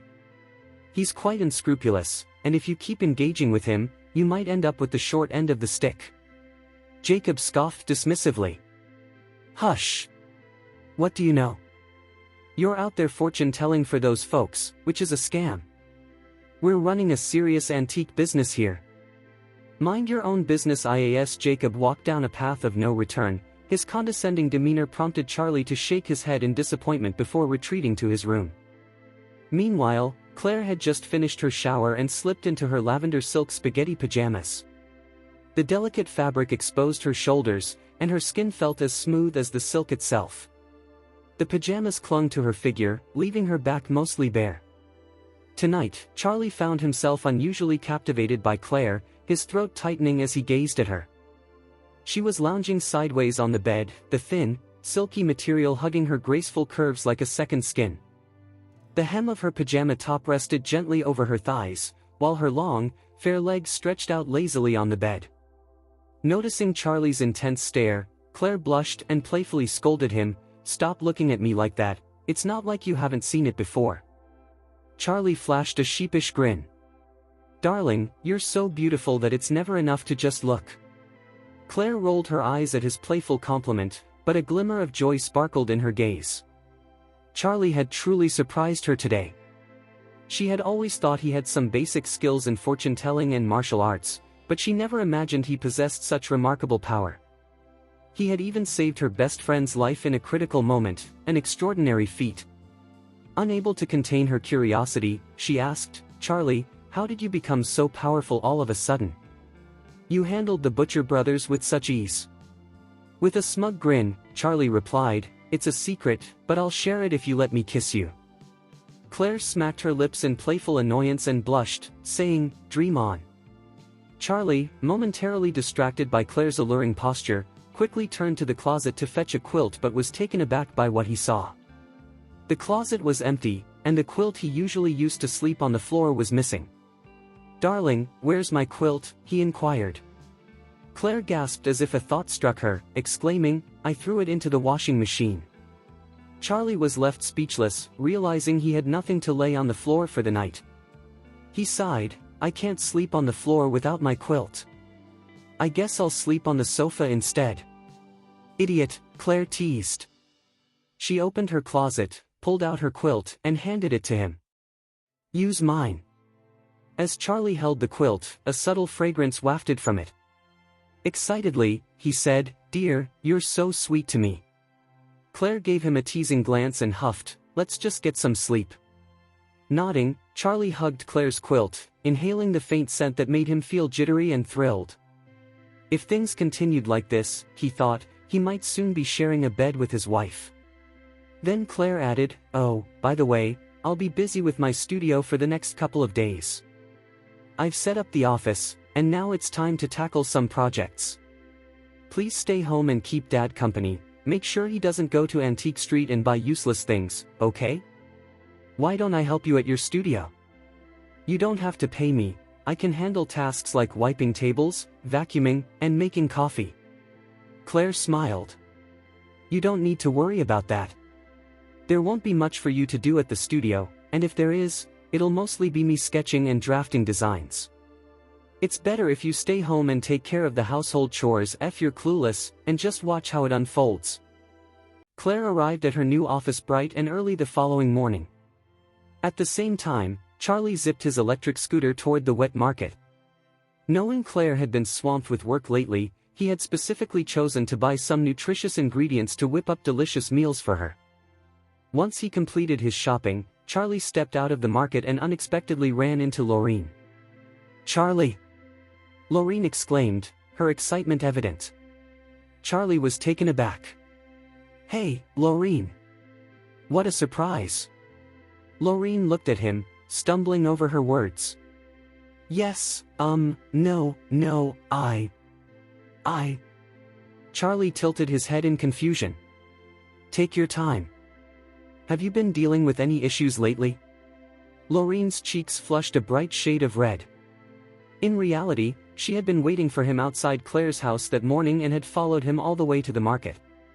Gathering her courage, Laureen cleared her throat and said, I'm actually here to thank you for saving me yesterday." Charlie smiled warmly. "It was nothing, really. I helped you because you're Claire's best friend, that's all." Still, he found her sudden appearance rather strange, but he quickly brushed it off. Laureen shook her head and pressed on, "Charlie, actually, I know that you didn't just save me yesterday. You were the one at Oris Bistro the other day too." Charlie's heart raced with anxiety. How could she possibly know about the incident at Oris Bistro? He had been wearing a mask, she shouldn't have recognized him. He immediately countered, "You must be mistaken. I've never been to Oris Bistro or whatever it's called, it must have been someone else." Laureen looked at him, a whirlwind of emotions swirling in her eyes, aggrievement, passion, and a hint of resentment. Why couldn't he just acknowledge it? Did he think so little of her? Why was it so hard for him to admit he had saved her? As tears welled up in her eyes, she began, "When Harold invited me to dinner at Oris Bistro, a wealthy guy started bothering me. Harold got into an argument with him, which led to gangsters ambushing us at the restaurant entrance. In that critical moment, Harold abandoned me and ran away, but a masked hero appeared out of nowhere, took down the gangsters, and saved me. And then, well, you..." Laureen's face turned an even deeper shade of red as she recalled a rather intimate moment where Charlie had removed her pants. Of course, she realized that Charlie's intentions had been purely to save her life, without any malicious intent. Meanwhile, Charlie felt his own face heat up. What was she bringing that up for? Why touch on such a sensitive subject? There was no way he could admit to that. Absolutely not. If Claire found out about what had happened between him and her best friend, it would be chaos. "Laureen, there's been some sort of misunderstanding. Sure, I can handle myself in a fight, but that doesn't mean I saved you." He quickly added, "Even if I did, I only saved you once yesterday." Upon hearing Charlie's denial, Laureen sighed softly and pulled a peace and wealth pebble from her pocket. "What about this pebble?" How do you explain it?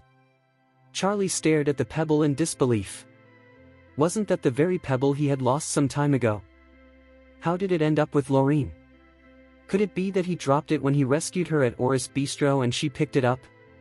It was no surprise that he couldn't locate the pebble after that day. He had let it slip from his grasp. Ironically, or perhaps unfortunately, Lorene had picked it up. How could he even explain this? Damn! Charlie bit his lip, trying to appear nonchalant as he replied, "What do you mean? It's just a regular pebble." Lorene locked eyes with Charlie, her expression serious. "Don't lie to me. Zachary already told me that this pebble belongs to you. It's the rare and unique peace and wealth pebble." Charlie pressed his lips together and glanced away, mentally cursing Zachary for spilling the secret. With Lorene having the definitive proof, Charlie had no choice but to admit, albeit reluctantly, "All right, I'll confess that I was the one who helped you at the Oris Bistro, but I was just passing by when I saw you. Please, don't tell Claire." After his confession, silence fell between them, creating an uncomfortable tension. Charlie felt a wave of embarrassment wash over him. He was unsure how to face Lorene now that his efforts to hide his identity had been uncovered. Meanwhile, Lorene was battling a storm of emotions inside. Her thoughts were a whirlwind of confusion and turmoil. Lorene fixed her gaze on Charlie, her mouth opening and closing as she struggled to find the right words. After a moment, she summoned her courage, stepped closer, and stood just a fist's distance away from him. "Charlie, I like you." Charlie's eyes widened in shock, and he instinctively took a step back. "Lorene, I'm your best friend's husband." "You can't." Lorene clenched her jaw and replied, "So what? I know you and Claire don't truly care for each other. Your marriage was just a formality due to her grandfather's wishes. So, I'm not stealing my best friend's husband. Technically, I'm taking her fake husband." She then took his hand, placing it over her heart, and said with deep passion, "Charlie, I'm just as beautiful as Claire, and my body is just as enticing. Plus, I'm the eldest daughter of the Thomas family. I love you more than she ever could, and I'd do anything for you." Charlie jerked his hand away, still reeling from her words. "Lorene, it's simply impossible for us to be together. I can't betray Claire. I believe this is just a fleeting impulse. Don't waste your feelings on me, it's not worth it." Despite his rejection, Lorene insisted, "No, I thought about this all night. Charlie, I fell for you the first time you saved me, and my feelings have only grown stronger since." With determination, she shouted, "I like you. I love you. If you choose to be with me, I'll make sure no one looks down on you. I'll be the partner who stands by your side and supports you forever." Charlie managed a bitter smile at her declaration.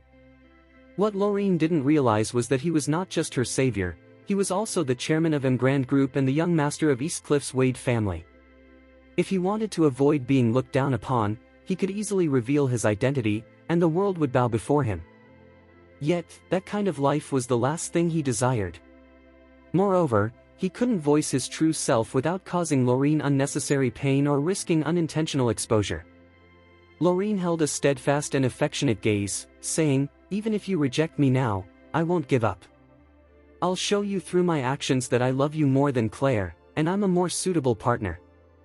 I'd follow you forever, even if it means being your secret lover." With a sigh of resignation, Charlie replied, "Lorene, you're not thinking clearly. Please reconsider your feelings. I need to go home and cook.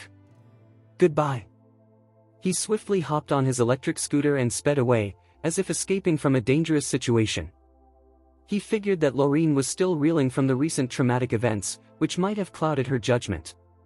After a couple of days apart, she would likely forget about her feelings. However, Lorene watched him leave with unwavering determination in her eyes, whispering to herself, "Lorene Thomas, don't give up. You can do this." Upon returning home, Charlie dismissed his encounter with Lorene as if it were nothing important. However, after he had settled down, a sudden realization struck him: he had yet to refine the medicine he had promised to Anthony Simmons and the Moore family. To them, this medicine represented the pinnacle of medical achievement. Yet, to Charlie, it was simply one of the more commonplace remedies found in the apocalyptic book. He pondered the potential of refining and producing the more potent and extraordinary medicines detailed in the book. Could they possibly revive the dead or grant immortality? While the idea of such miraculous remedies was enticing, they required an array of rare and exotic ingredients, many of which were unfamiliar to him. More critically, a significant number of these substances needed Reiki to be transformed into usable materials. As a novice in the art of medicine production, Charlie understood he had a long journey ahead of him. Consequently, he knew he needed to proceed with care. Regardless, Charlie was eager to refine and create the medicine for them, motivated by his desire to gain more experience and improve his skills. Although he lacked the ingredients at hand, it was the responsibility of the Moore family to gather them since they had requested his assistance. With that in mind, he pulled out his phone and dialed Jasmine. Recently, Jasmine had been reflecting on how to maintain a connection with Charlie and spend more time in his company. Her grandfather had remarked that any family fortunate enough to have Charlie as a son-in-law would undoubtedly thrive and succeed. To him, it seemed a travesty for someone like Charlie to be associated with a family as inconsequential as the Wilsons. In his eyes, the best course of action was to create a formidable and remarkable pairing.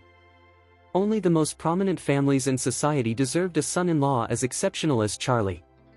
How could such an extraordinary individual be linked to an ordinary commoner? Her grandfather's words echoed in her thoughts. The more she contemplated it, the stronger her feelings for Charlie became, tinged with a sense of longing. She yearned to call him more frequently, meet him often, and stay in touch, yet she worried that her intentions might be too obvious. Jasmine had always carried herself with pride and elegance, often seen as the noble princess capturing everyone's attention in Oris Hill. Compared to her, the daughters of other families seemed dull, and she was out of reach for most men in the city. Until now, Jasmine had never experienced feelings for any man. Charlie was the first to ignite such emotions in her. Yet, ironically, he was already a married man, living as a son-in-law. This irony did not escape her. She found herself conflicted and uncertain about how to approach Charlie and possibly turn her feelings into something more passionate. As she daydreamed about Charlie, her phone rang. It was him. She squealed with excitement, akin to a child receiving candy. Answering the call, her voice trembled slightly as she asked, "Hi, Master Wade, how can I assist you?" Charlie chuckled softly before responding, "Miss Moore, I'm planning to start refining the medicine tomorrow, but I need some ingredients. I hope you can help me by sending them over." Jasmine was overjoyed upon hearing that Charlie was finally ready to produce the medication. The Moore family had been eagerly anticipating Charlie's miraculous medicine, but they hadn't heard from him and were hesitant to press him. After all, he had promised to provide it for free, and they didn't want to rush him given his generosity. With enthusiasm, Jasmine replied, "Not to worry, Master Wade. Just send me the list, and I'll promptly find the best quality ingredients and send them to you." "That's fantastic, thank you," Charlie responded with a grin. "Don't forget to gather more of those, I have other plans for them." Charlie had access to ample funds for the necessary ingredients, but what he truly required was a dependable source to acquire them. Quality medical ingredients were akin to rare antique treasures, difficult to find. In the realm of valuable items, money was not the primary concern, rather, having a trustworthy method to obtain them was essential. His foundation in Oris Hill was far less robust compared to the extensive influence and power wielded by the Moore family within the city. They had reliable resources at their disposal across various sectors. As soon as Jasmine ended her call, she promptly received a list of medicinal ingredients from Charlie. Without delay, she reached out to Graham Quinton. While the Quinton family may not have matched the Moore family's stature, their core business focused on antiquities, cultural relics, and traditional Chinese herbal medicine.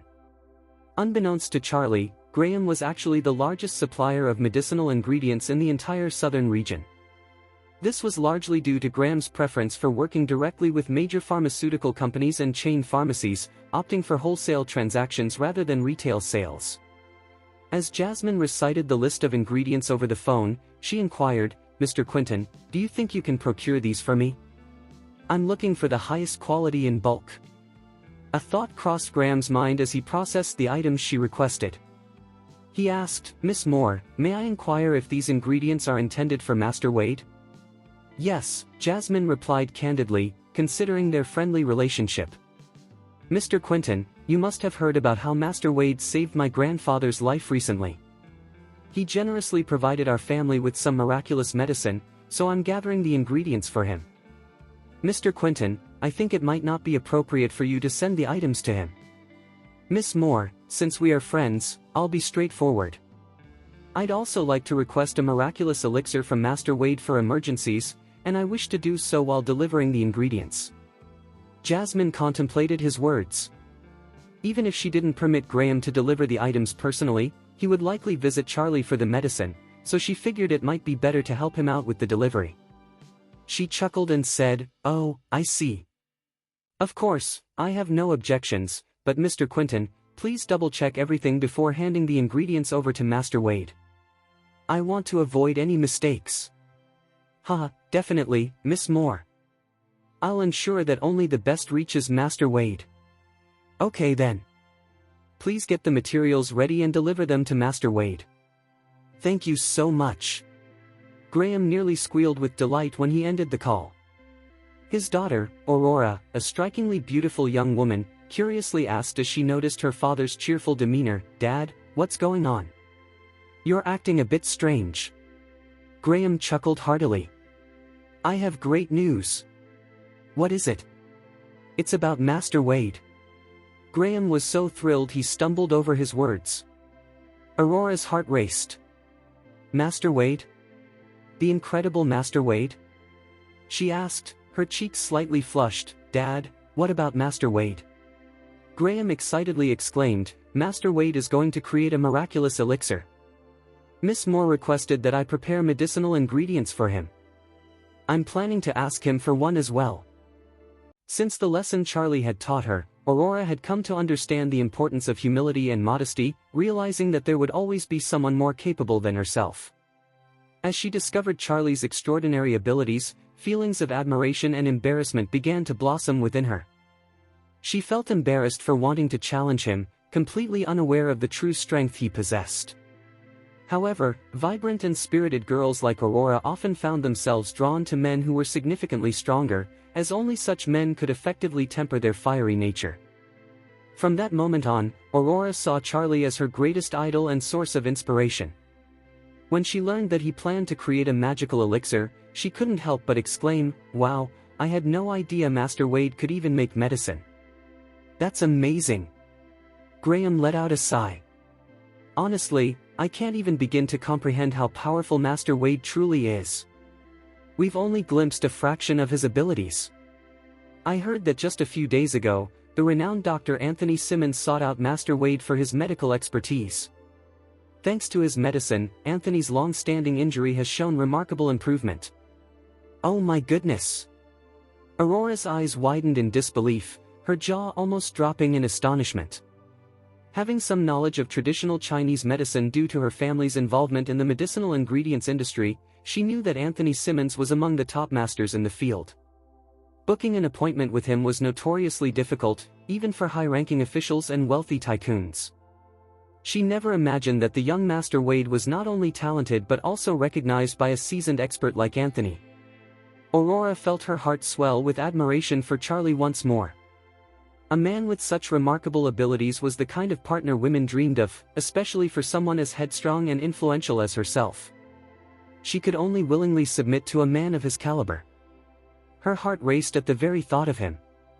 Graham, noticing the flush on his daughter's cheeks, realized that she might be developing a crush on Charlie. With a thought in mind, he cleared his throat and said, "Aurora, I'm heading back to the office to gather the ingredients. Once they're ready, you'll take them to Master Wade tomorrow morning." "Me?" Aurora exclaimed, surprised. "Why me? Didn't you say you would go?"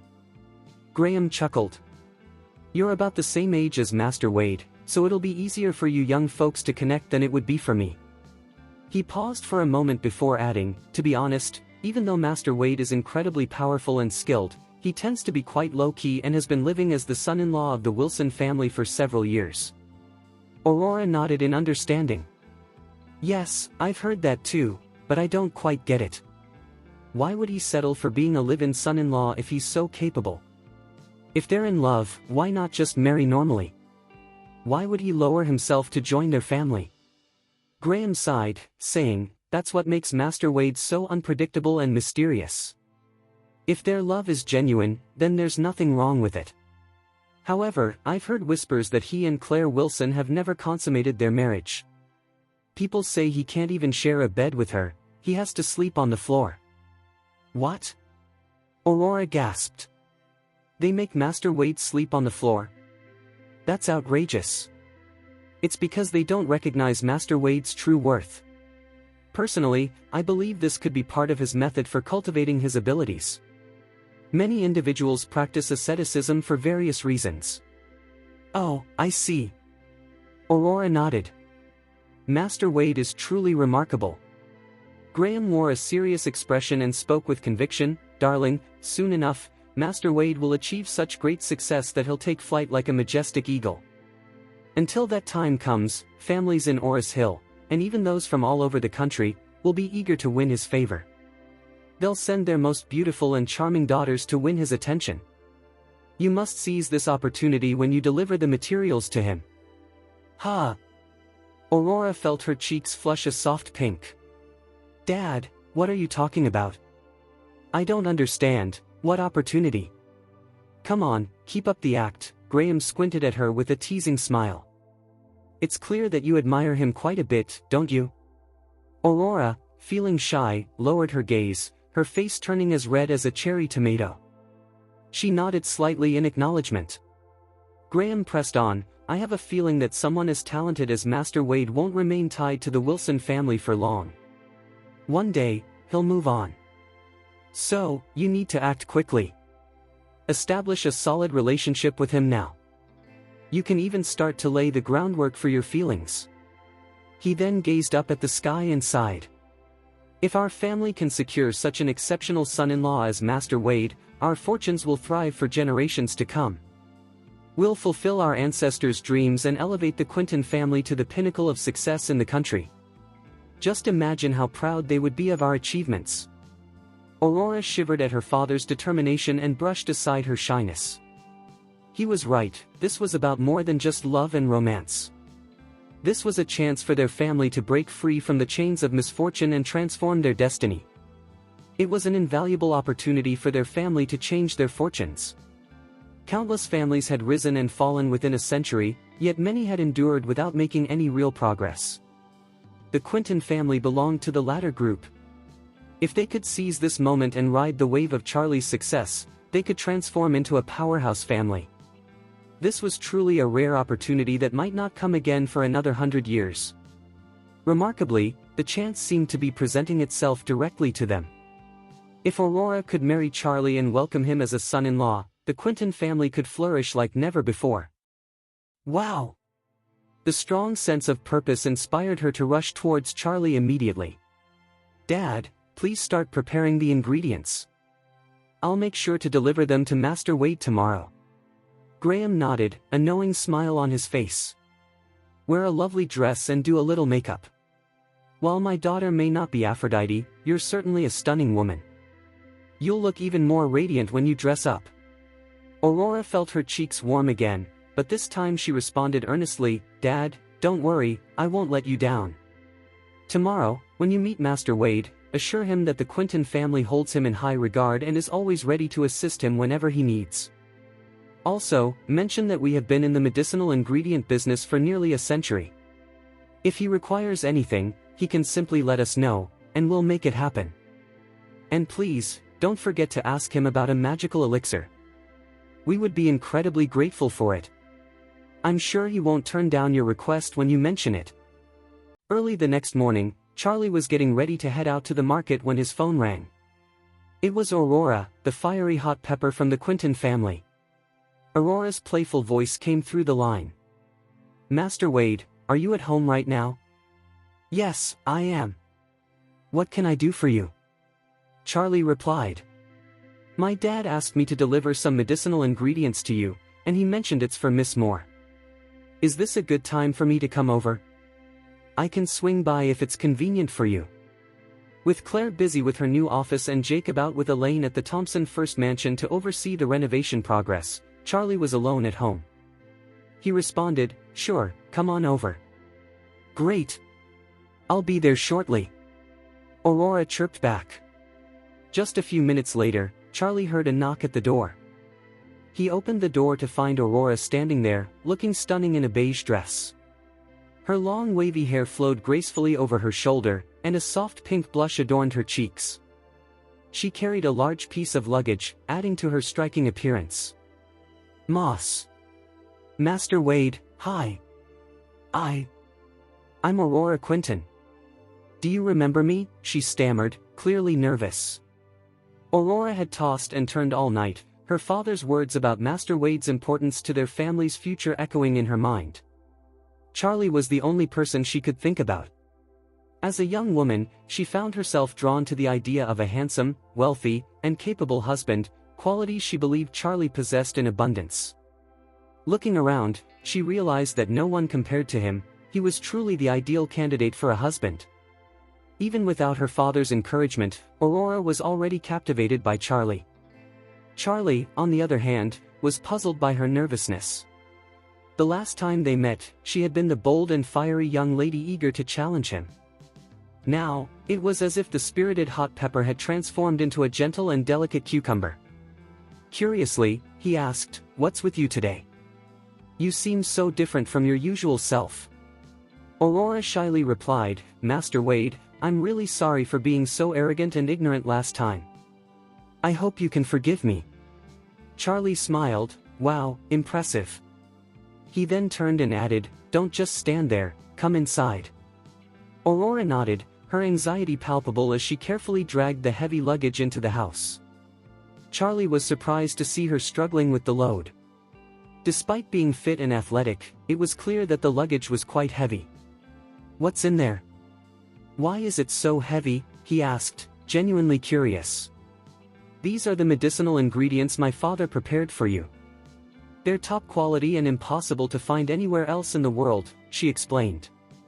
With that, she set the luggage down in the living room and opened it. Inside the large suitcase lay an impressive collection of the finest medicinal ingredients. Some were so rare that Charlie couldn't even find them for sale.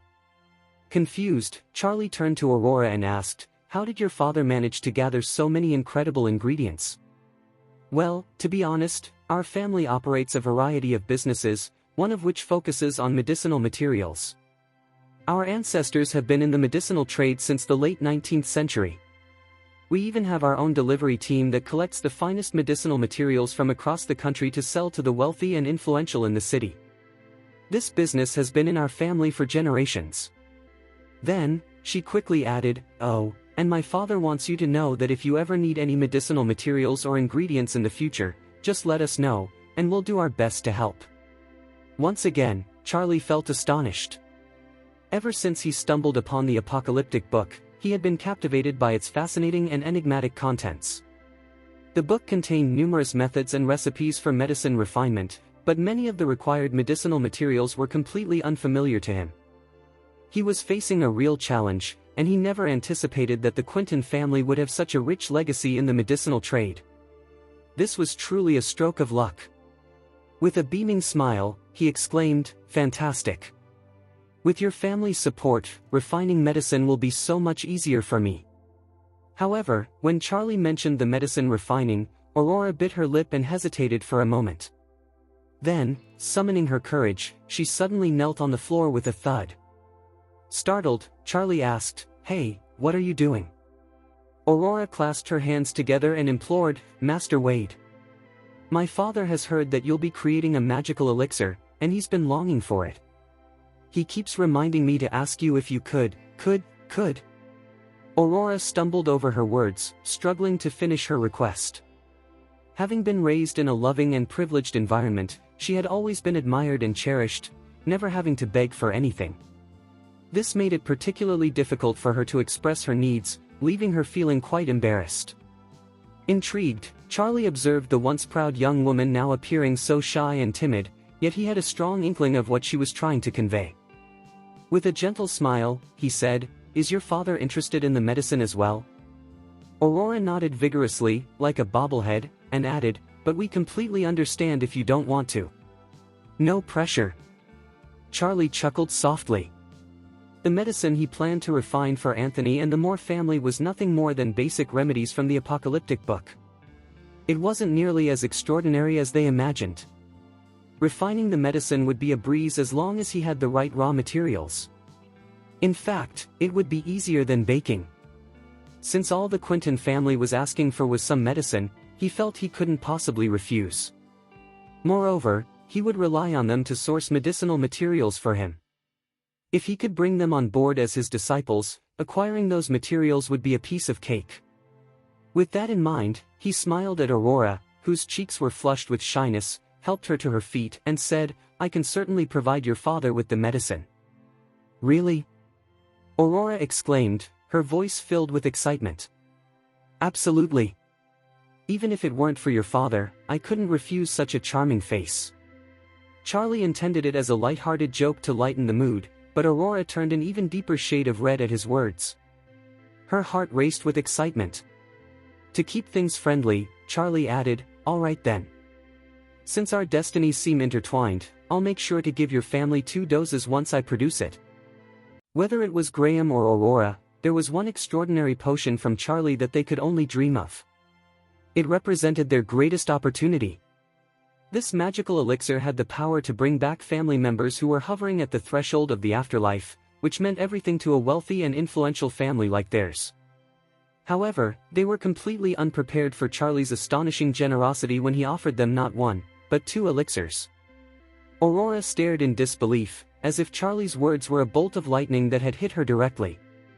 Her gaze was fixed on Charlie, her eyes misty with emotion, and tears as big as beans streamed down her rosy cheeks. She choked out, "Master Wade, are you really serious?" Charlie chuckled, "Why? Do you think I'm just joking with you?" "Oh, no. Absolutely not." Aurora quickly shook her head, her tears flying, creating a rather endearing yet comical scene. She wiped her eyes and spoke in a voice filled with gratitude, "I can't believe this. Thank you. Thank you so much." Bowing respectfully, she thought about how her father would have done the same if he were present. Amused by her reaction, Charlie said, "Miss Quinton, please go back and inform your father that I, Charlie Wade, always keep my promises. After the elixirs are prepared, I'll provide him with 2, but he must agree to help me whenever I need something from the Quinton family. And he better not try to deceive me, do you understand?" Aurora eagerly nodded and squealed, "Okay, I understand, Master Wade. Thank you." Then, her cheeks flushed bright red, she timidly added, "Master Wade, you can just call me Aurora." Charlie nodded. "All right, Aurora, go ahead and get up now." Aurora exclaimed, Okay, and carefully stood up. "We're about the same age, so you don't need to be so formal with me. My father taught me to be polite and respectful towards elders and those in positions of power.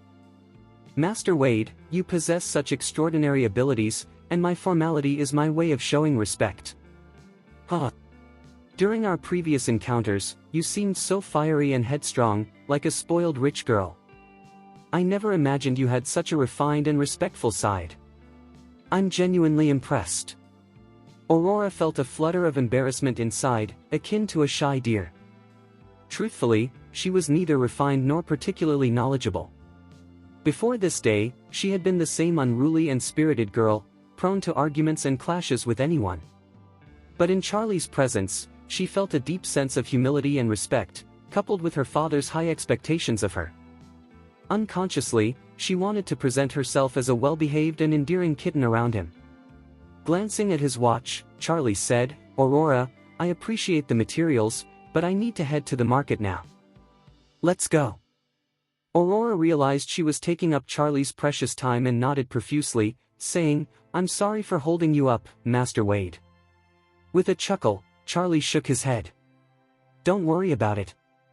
Just go home and tell your father that I'll reach out once the elixirs are ready." "Okay, Master Wade." Charlie assisted her to her feet, placing the materials in the kitchen before heading out.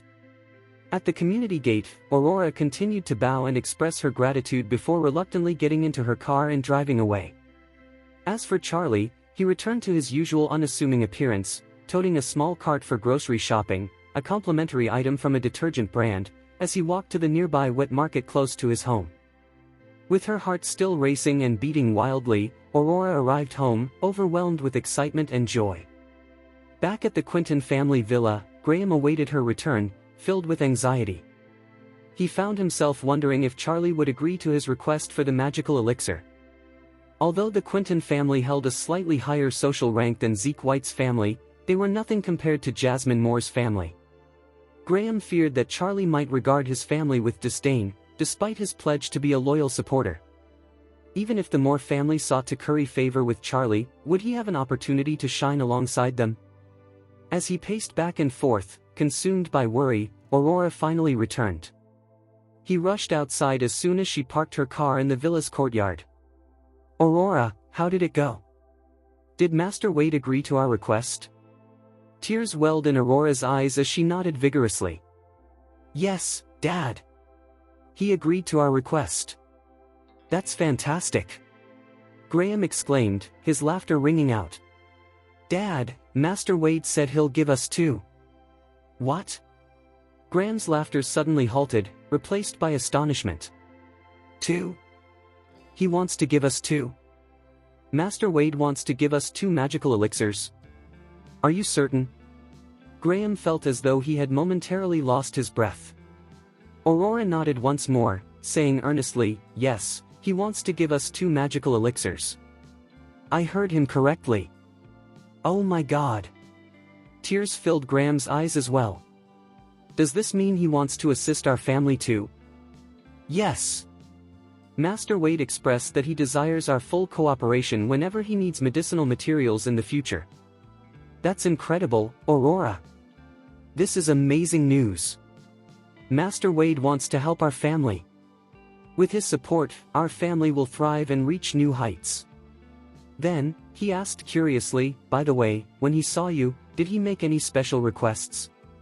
Suddenly, Aurora's entire face and neck flushed a bright red. She stammered shyly, "Master Wade, he said. He said. Arg. What did he say?" With her head lowered, she mumbled, "Master Wade said that he can't say no to such a cute face." "Ha ha ha." Graham burst into laughter, exclaiming, "That's marvelous, darling, simply marvelous. It seems Master Wade could become my son-in-law one day." Aurora blushed and murmured, "Dad, what are you talking about?" "Anything is possible, Aurora. Keep up the great work." He was still bubbling with excitement. With his extraordinary abilities, he must be very different from ordinary people. He clearly doesn't care about societal judgments or moral constraints, otherwise, why would he settle for being the son-in-law of the mediocre Wilson family? "So, my dear, you must take proactive steps. Consider making your move on Master Wade, or even better, have his child. Then our family will ascend to a whole new level." Aurora, feeling utterly embarrassed, wished she could disappear like an ostrich. She covered her face and exclaimed, "Dad, what are you saying? You're embarrassing me." With a stamp of her foot, she dashed back to her room. News about Charlie's remarkable magical elixir spread rapidly among the elite families in Oris Hill. Among those who heard the buzz were Zeke White from the White family, Finn Baxendale of Treasure Pavilion, and Don Albert Rhodes of Heaven Springs. While all were eager to request the elixir from Charlie, it was Zeke who boldly stepped forward with his request. Zeke felt confident in making his appeal, having previously shown his sincerity to Charlie by gifting him a Thompson First villa valued at a staggering $100 million. That afternoon, Zeke visited Charlie's home, where he approached him with the same request that Aurora had made. Charlie, feeling at ease with Zeke's respectful demeanor, didn't hesitate to grant his request. Though Zeke's son and nephew had their moments of foolishness and misbehavior, Charlie had imparted some valuable lessons to them. Now, with Zeke treating him with full respect, there was no reason to be stingy with a single pill. After receiving an affirmative response, Zeke expressed his gratitude with a deep bow. Wealthy individuals often have an intense fear of death, and for them, the the magical elixir represented a miraculous remedy they wished to keep for emergencies. Once Zeke returned home, Charlie gathered the necessary ingredients and began the process of refining a new batch of pills. This time, he used just 1/10 of the ingredients to produce 30 pills. Additionally, because he followed a complete prescription, the quality of this batch was far superior to the last, making its effectiveness tenfold greater. While the previous batch could address most moderate internal injuries and provide some healing benefits, this new batch had the potential to heal even the most severe internal injuries. In fact, it could alleviate long-standing ailments that had afflicted Anthony for years with just half a pill. In a life-threatening situation, such as being pursued by a hitman and suffering a fatal wound, this pill could be the key to survival. After finishing the elixir, Charlie decided to keep 20 pills for himself and called Jasmine, Anthony, Graham, and Zeke to share the exciting news. He planned to host a banquet that evening at Don Albert's Heaven Springs restaurant to distribute the magical elixir. Everyone was thrilled upon receiving the call. Master Wade was truly a master. He had managed to refine the magical medicine at an astonishing speed, almost as if he were baking bread. That evening, the guests arrived early at Heaven Springs, eagerly waiting for Charlie's arrival. Before heading out, Charlie prepared dinner for Claire, Jacob, and Elaine, casually mentioning that he had a reunion with an old friend from the orphanage before slipping out of the house.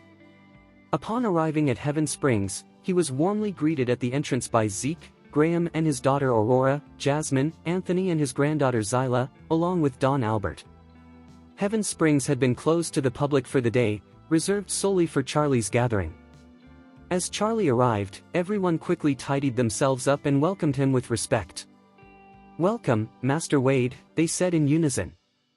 Charlie offered a slight smile and replied, "You all got here early.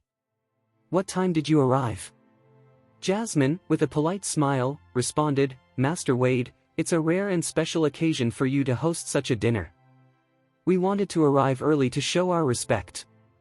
Jasmine had put extra effort into her appearance for this dinner, donning an elegant black long dress with tulle lining that gracefully accentuated her slim figure.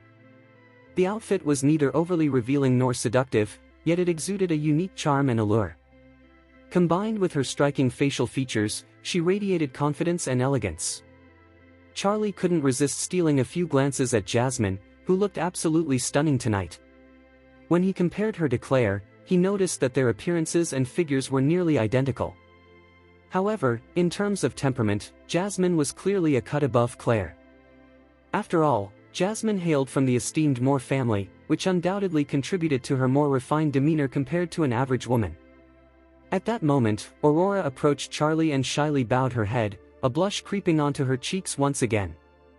In contrast to the mature and thoughtful Jasmine, Aurora presented a unique mix of a heroic presence combined with the sweetness of a bashful young lady.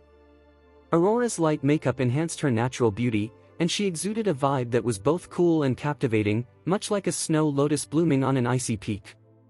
However, after confessing her feelings for Charlie, she began to radiate warmth, blossoming like a flower basking in the gentle spring sun, adding a touch of softness to her aura. With a rosy blush coloring her cheeks, she gazed at Charlie, her eyes sparkling with emotion.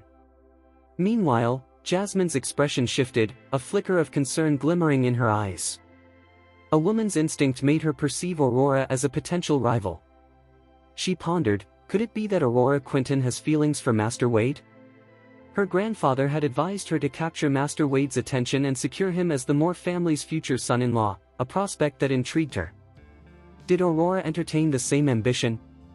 Unaware of the brewing tension between the women, Charlie wore a light smile and addressed everyone, saying, "Please, there's no need to be so formal with me. I prefer a casual and spontaneous atmosphere, so I hope you'll treat me that way."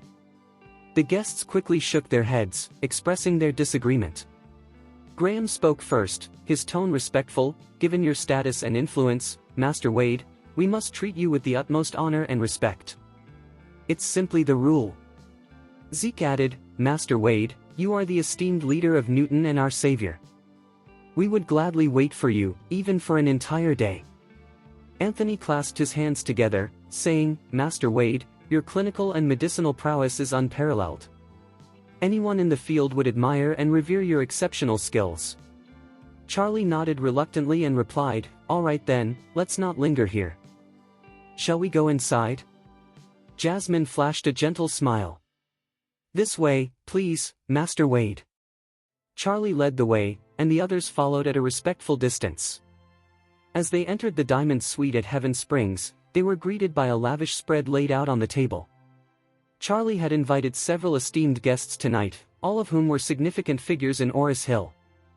If any outsiders were to witness such an extravagant gathering, they would surely be left in awe. Don Albert, the owner of Heaven Springs, addressed Charlie in a humble manner. "Master Wade, thank you for selecting Heaven Springs for your dinner. This meal has been specially crafted for you and your esteemed guests. The dishes are far more opulent than our usual Diamond Suite offerings, and the wines are vintage selections airlifted from France. I hope you savor tonight's dinner." Don Albert had long been aware of Charlie's remarkable abilities, yet the caliber of tonight's guests left him utterly astonished. Jasmine Moore from the Moore family, Graham and Aurora from the Quinton family, Zeke White from the White family, and Anthony Simmons along with his granddaughter, all of them were influential and prominent figures in Oris Hill. Yet, in Charlie's presence, they seemed as meek and humble as little lambs, making Don Albert, who had connections in the underworld, feel even more inferior. Don Albert kept his voice low as the city's elite gathered in his restaurant. Though he was the host, he moved around the room, wagging his tail at Charlie like an eager pug, hoping to catch his attention. Charlie looked over the lavish spread and decorations, flashing a smile at Don Albert. "Great work, Albert. I appreciate the arrangements." Albert beamed like a child who just got a treat and replied, "It's my pleasure to serve you. Please, take a seat." Charlie nodded and settled into the main chair at the table. With a respectful bow, Albert said, "If you need anything, just call for me. I'll be right by the door." He then quietly stepped out of the suite, standing by the door like a diligent waiter. Albert Rhodes was known as the king of the underworld in Oris Hill, but in this moment, he felt like a mere thug, unworthy of sitting at the table with Charlie and his esteemed guests. Just being able to speak with Charlie was a privilege for him. As soon as Charlie took his seat, Jasmine followed suit, sitting closely to his right. They were nearly touching, and Charlie could faintly catch the scent of her perfume. According to proper etiquette, the most important person occupies the head seat, with others of lesser rank seated alongside them. Among the guests, the Moore family held the most prominence, so Jasmine, as their representative, naturally found herself beside Charlie. This made the empty seat next to Charlie the most coveted spot, with everyone eager to claim it. Graham gently nudged Aurora and said to Charlie, "Master Wade, my daughter has long admired you ever since she witnessed your incredible abilities. She regards you as her idol. Would you allow her to sit beside you so she can get to know you better?" Jasmine raised her eyebrows and shot a meaningful glance at Graham. Meanwhile, Zeke silently cursed Graham for being so shameless, sending his daughter over to get closer to Master Wade. He felt frustrated, especially since he had no daughters of his own. If he did, Graham wouldn't have been able to make such a move so easily. Aurora's face turned as red as a cherry tomato, feeling shy and embarrassed. She acknowledged her feelings for Master Wade and remembered her father's advice to seize her chances, but doing so in front of so many people was quite daunting. Despite her embarrassment, Aurora was straightforward. She cleared her throat and said, "Master Wade, may I take the seat next to you?" Charlie was momentarily taken aback but replied, "You're welcome to. Please, have a seat." Aurora beamed with joy, thanking him as she hopped into the empty chair beside Charlie. Anthony watched enviously, wishing his granddaughter could have sat next to Master Wade. His hesitation had allowed Aurora to seize the opportunity. While it might be unrealistic to think of Zyla as Master Wade's wife, having him as her mentor and guide would be an incredible honor and blessing. This was due to Charlie's exceptional medical abilities, which surpassed even the esteemed skills of his ancestors. Because of this, he felt it would be wonderful if Zyla had the chance to assist Charlie in the future, as it would provide her with an invaluable opportunity to deepen her understanding of medicine under his guidance. This was one of the main reasons he had invited Zyla to join him for dinner. Additionally, he sought treatment from Charlie. Having endured the agony of his internal injuries for over half his life, he was finally presented with a chance for healing. As these thoughts crossed his mind, Anthony cast a lingering glance at Zyla, subtly encouraging her to find a moment to get closer to Charlie. Zyla instantly grasped her grandfather's hint, her cheeks flushing with embarrassment. With her head bowed, she felt a swirl of emotions within her. Occasionally, she would glance up at Charlie, her hands nervously clasped together. Charlie was the most skilled and talented doctor she had ever encountered. Not only was he a genius, but he also excelled in both character and appearance. It would be an understatement to call him a rare gem in this world. Yet, Zyla was acutely aware that she would never be worthy of someone like him. Alongside Zyla, Aurora and Jasmine were also fixated on Charlie, their gazes unwavering as they admired him. Unbeknownst to him, the three young women were all watching intently, while Charlie simply looked around and raised his cup. With a smile, he addressed everyone, saying, "It is truly fate that has allowed me to meet each one of you here in Oris Hill. Let's take this opportunity to get better acquainted during our banquet today. After all, you never know when I might need your assistance in the future." As he lifted his cup, the others around the table eagerly followed suit, not wanting to lag behind. Jasmine quickly chimed in, "Mr. Wade, you're being too modest. If you ever require our help, please don't hesitate to reach out. We'll definitely do our best to assist you." Anthony added, "Absolutely, Mr. Wade. Your medical expertise is truly remarkable, and I have great admiration for you. Whatever you need in the future, I will ensure it gets done." Charlie smiled gently and replied, "Great. Let's make this toast count. Mr. Wade, cheers." Everyone raised their glasses in unison, ensuring none would set their glass down before Charlie did. Once Charlie finally lowered his glass, he took out a box he had brought with him. All activity ceased as everyone turned their attention to the box, brimming with anticipation. They all suspected that the contents were the miraculous pills they had been eagerly thinking about.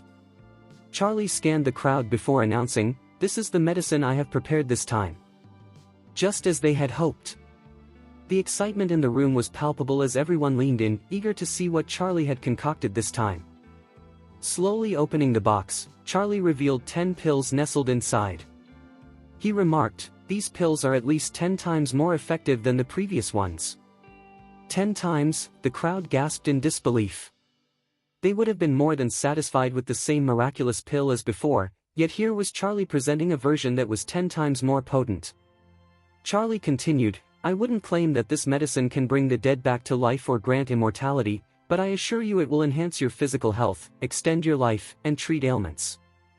If you are on the verge of death, these pills can help you live several more years. However, please be cautious when taking them, do not consume the entire pill at once, as it might be too powerful for your body." The room buzzed with astonishment. How could this medicine possibly be so extraordinary? The pill that Charlie held in his hand was simply the medicine he had prepared according to the prescription found in the apocalyptic book. Yet, the mere sight of it was sending waves of excitement through the crowd. People gathered eagerly, their eyes fixed on the crystal-clear pills nestled in the box, their breaths quickening in anticipation. Among them, Anthony stood out as the oldest and most excited. He was well aware of Charlie's rare talent, a skill that even he struggled to comprehend. For over half his life, Anthony had been burdened by a serious internal injury that had never fully healed, leaving him plagued by various ailments and poor health. The last time he tried one of Charlie's pills, he experienced significant improvement in his symptoms, although he wasn't completely cured. When he learned that this new medicine was purported to be 10 times more effective than the previous one, his excitement reached new heights. Finally, it seemed he might have a chance to heal the wounds and internal issues that had haunted him for so long. If Charlie's miraculous medicine could truly alleviate his suffering, it would be the most incredible gift he could ever receive. Jasmine, too, was filled with enthusiasm. Although Charlie had previously saved her grandfather through acupuncture, her grandfather remained physically weak. For him to continue living a longer life, he would need Charlie's extraordinary pill to regain his strength. At that moment, Jasmine's intense gaze shifted from the magical pills to Charlie, hope shining in her eyes. Graham was nearly bursting with joy, almost shouting in excitement because he was set to receive 2 of Charlie's miraculous pills today. Charlie addressed the crowd, saying, there are certain health issues that modern medicine struggles to resolve, like diabetes, kidney failure, and other severe diseases. However, I assure you, if you suffer from any of these, this pill will cure you." His statement sent shockwaves through the crowd. Although the diseases Charlie mentioned were well known, they were notoriously difficult to treat, often eluding even the best doctors globally. Diabetes, often referred to as undead cancer, was particularly daunting, as there was no known cure. Yet here was Charlie, claiming that his medicine could heal all of these conditions. This was nothing short of miraculous. People could only marvel at Charlie's genius. Aurora felt her cheeks flush with excitement, her sparkling eyes locked onto Charlie. She realized she had to take this chance to get closer to someone as exceptional as him. Zyla looked at Charlie with admiration, unable to fathom his incredible skills and abilities. She believed that even learning a fraction of his medical knowledge would create a sensation in the medical community. Noticing the eagerness in the crowd, Charlie smiled gently and said, "All right, let's distribute the pills." Anticipation bubbled over as everyone awaited their turn. Charlie stood up, retrieving a pill and handing it to the oldest member of the group, Anthony. "Mr. Simmons, this is for you." Anthony trembled with gratitude, kneeling and holding the pill above his head with respect. "Mr. Wade, thank you for this medicine. Your kindness is unmatched, and I will do everything in my power to repay you in this lifetime." "Thank you, Mr. Wade." Charlie smiled and replied, "Mr. Simmons, you're too kind. I believe our meeting was destined." With that, he placed the pill into Anthony's hands. Overwhelmed with gratitude, tears welled in Anthony's eyes. The thought of finally finding relief from the torment of his illness after so many years made him want to swallow the pill immediately, eager to escape his pain completely. Charlie swiftly intervened, saying, "Mr. Simmons, this medicine is too potent for you. You should only take half of the capsule to address your long-standing injury and illness. Save the other half, it could be invaluable to you in the future." Anthony was taken aback, struggling to comprehend that he could be healed with just half of the pill. This was truly astonishing. As he pondered this, Anthony pulled out the dagger he always kept in his pocket and sliced the pill in half. Without hesitation, he popped one half into his mouth. Everyone watched with bated breath, anticipating a miracle. Just moments after Anthony swallowed the pill, color flooded back into his face, transforming his complexion to a vibrant pink. He also began to sweat profusely. A warm, magical sensation coursed through Anthony's body. He likened his body to parched, cracked earth, and this warm magic felt like pure water, rejuvenating and nourishing every fissure and crevice. He could sense his old, stubborn wound gradually mending, and his eyes widened in disbelief. "Mr. Wade, this pill is truly miraculous. My old injury and illness, which have haunted me for decades, are gone in just a few minutes." Overcome with emotion, Anthony burst into tears. In recent years, he had suffered greatly from his affliction, even collapsing several times. Despite his struggles, he wanted to continue helping others, but he feared endangering their lives due to his own condition. He had been trapped in a cycle of pain. Now, after consuming half of Charlie's pill, he felt completely healed. If this wasn't amazing, then nothing could compare. Filled with gratitude, Anthony knelt before Charlie, tears streaming down his face. "Mr. Wade, you are the greatest person I have ever met. If you don't mind, I would like to regard you as my father and teacher." After enduring so much suffering because of his illness, no one could truly grasp the joy he felt at finally being free from it. Witnessing Anthony's miraculous recovery, the onlookers' admiration for Charlie only deepened. This pill was worth far more than tens of thousands of gold bars, they wouldn't dream of selling it. Charlie looked at Anthony and helped him to his feet, saying, "Mr. Simmons, I appreciate your feelings, but please refrain from kneeling to me so casually, you are still my elder." Anthony quickly responded, "How can I not express my gratitude to you, my benefactor?" Seeing Anthony's determination, Charlie decided not to argue further. He then turned to Jasmine, holding out the box of pills. "Miss Moore, this medicine is for Lord Moore." Jasmine promptly knelt before Charlie, just as Anthony had done, raising her hands high. "Thank you, Mr. Wade. Your generosity towards the Moore family is something we will always remember." Charlie nodded with a smile as he took out 2 pills, discreetly hiding one in his sleeve while placing the other in Jasmine's hands. Overjoyed, Jasmine was about to carefully store the pill when she felt another round object slip into her palms. She laughed and looked up at Charlie, who was smiling back at her. He winked, and she instantly understood. Charlie was giving her an extra pill, and he wanted her to keep it under wraps. Jasmine was filled with happiness and gratitude. She never expected Charlie would offer her 2 pills. The fact that he had given her the second pill secretly suggested it was meant for her and not her grandfather. To be honest, giving Jasmine another pill was of little consequence to Charlie. However, for Jasmine, it held immense importance. In that moment, she felt deeply moved by Charlie's gesture, believing that he was genuinely looking out for her well-being.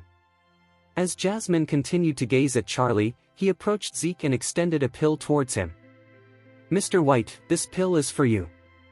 Zeke trembled at the gesture and quickly knelt, just like the others, awaiting Charlie's words with respect. Charlie placed the pill into Zeke's hand, prompting him to exclaim, "Thank you, Mr. Wade. I genuinely appreciate the medicine. I will definitely follow all your commands from now on." Looking down at the kneeling Zeke, Charlie replied casually, "Mr. White, your son and nephew have caused me quite a bit of distress in the past. If it weren't for you, they might not be here today." Zeke chuckled nervously and quickly said, "Thank you, Mr. Wade. Your mercy and kindness are greatly appreciated." Charlie responded, "Just ensure that the younger members of your family learn to behave like decent individuals in the future." Zeke nodded eagerly. "Don't worry, Mr. Wade. I will certainly give them a serious warning." "Good," Charlie said with a slight nod. "Keep this medicine safe. It could save your life one day." Zeke's excitement was evident as he held the pill tightly in his hand. "Mr. Wade, please feel free to ask for anything if the White family can assist you in the future." Next up was Graham. Since Charlie had already promised to provide Aurora with 2 pills, he handed one to Graham and the other to Aurora. Both father and daughter promptly knelt before Charlie. Grateful, Graham quickly expressed his thanks, saying, "Mr. Wade, my family will always hold you in high regard and will do everything we can for you moving forward." Charlie offered a slight smile, clearly pleased with their response. It seemed as if Charlie had distributed pills to everyone present, but then he suddenly remembered something and called out, "Albert, please come in." Don Albert, who had been stationed at the door, entered and asked, "Mr. Wade, how can I assist you?" Albert stood with his hands in front of him, addressing Charlie with utmost respect. Charlie nodded slightly and said with a smile, "We've known each other for a while now, and I truly appreciate your hard work and dedication. Therefore, I have also prepared a pill for you today." Albert was taken aback by Charlie's words, feeling as if his mind was spinning. He had been waiting outside and heard all about the pill's remarkable effects, including how Anthony had recovered instantly after taking it. However, Albert was well aware that someone of his status would never have access to such a valuable medicine. Why would Charlie give such a precious pill to him? Never in his wildest dreams did he think Charlie would offer him one. Overwhelmed with gratitude, he knelt before Charlie without hesitation.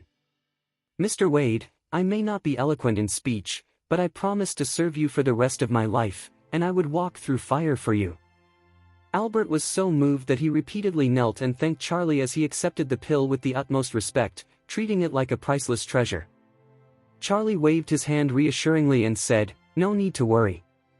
Just remember to assist me whenever I need your help in the future. I will always remember your contribution." Albert responded without hesitation, "I will never let you down." The onlookers gasped in disbelief as they witnessed Charlie presenting the magical pill to Don Albert. Despite Don Albert's notorious status as one of Oris Hill's leading mob bosses, he held little sway over them. They found it hard to comprehend that Charlie would so readily give a pill to someone as unremarkable as Albert, simply because they had a connection. This was a remarkable display of Charlie's fairness towards those he considered his own. Albert remained on his knees before Charlie, tears streaming down his face. "Mr. Wade, I honestly never expected someone like you to think of someone as inconsequential as me. I am deeply grateful for your kindness." Charlie smiled gently and replied, "Albert, to me, everyone is equal. I don't judge a person by their status or identity, instead, I evaluate them based on their character and personality. Do you remember my classmate, Douglas? In terms of status and power, he's certainly less significant than you and your associates. Yet, when he was in the hospital and unable to help himself, I supported and protected him. Why? Simply because he is my friend. If you are my friend, your status doesn't matter, I will never forget you." Albert's heart swelled as he listened, and tears continued to fall. He choked out, "Mr. Wade, I will do everything within my power for you from now on."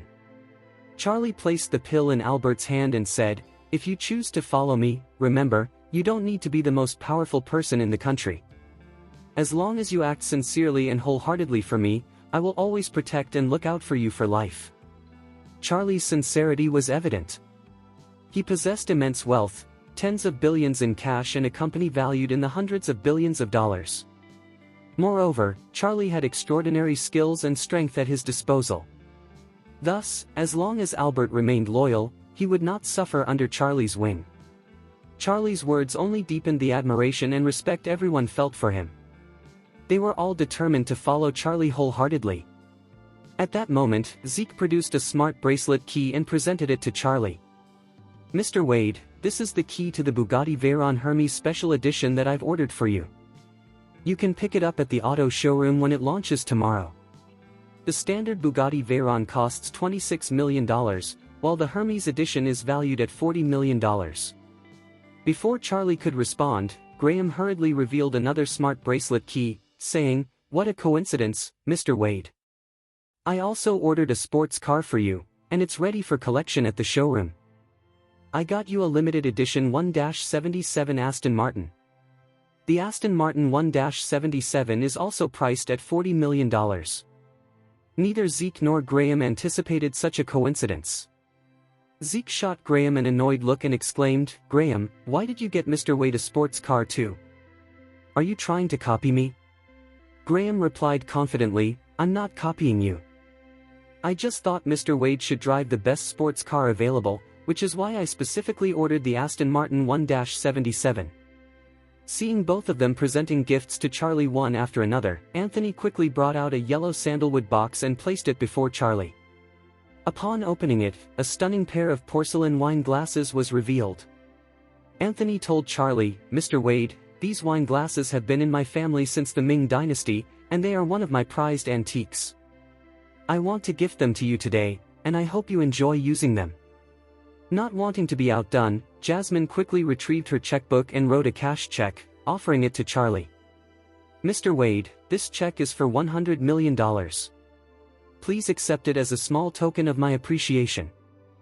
Charlie was genuinely taken aback when these individuals surprised him with a plethora of gifts. What astonished him even more was the sheer value of these gifts. Each of the sports cars was priced at a staggering $40 million. Additionally, the wine glasses, dating back to the Ming dynasty, were valued at over $50 to $60 million. As if that wasn't enough, Jasmine had even presented him with a check for $100 million. To be completely honest, Charlie felt quite indifferent towards these extravagant gifts. For one, he found sports cars to be ostentatious and didn't have much appreciation for them. He also didn't care for the wine glasses, as he rarely used such items. Regarding the check, he recognized that money was the last thing he needed in life. However, noticing the eager anticipation on the faces of the four individuals, Charlie paused for a moment and decided to accept their gifts with a sense of indifference.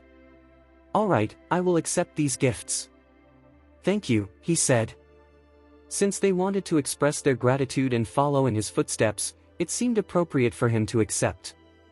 Relief washed over everyone when they saw Charlie agree to accept their gifts.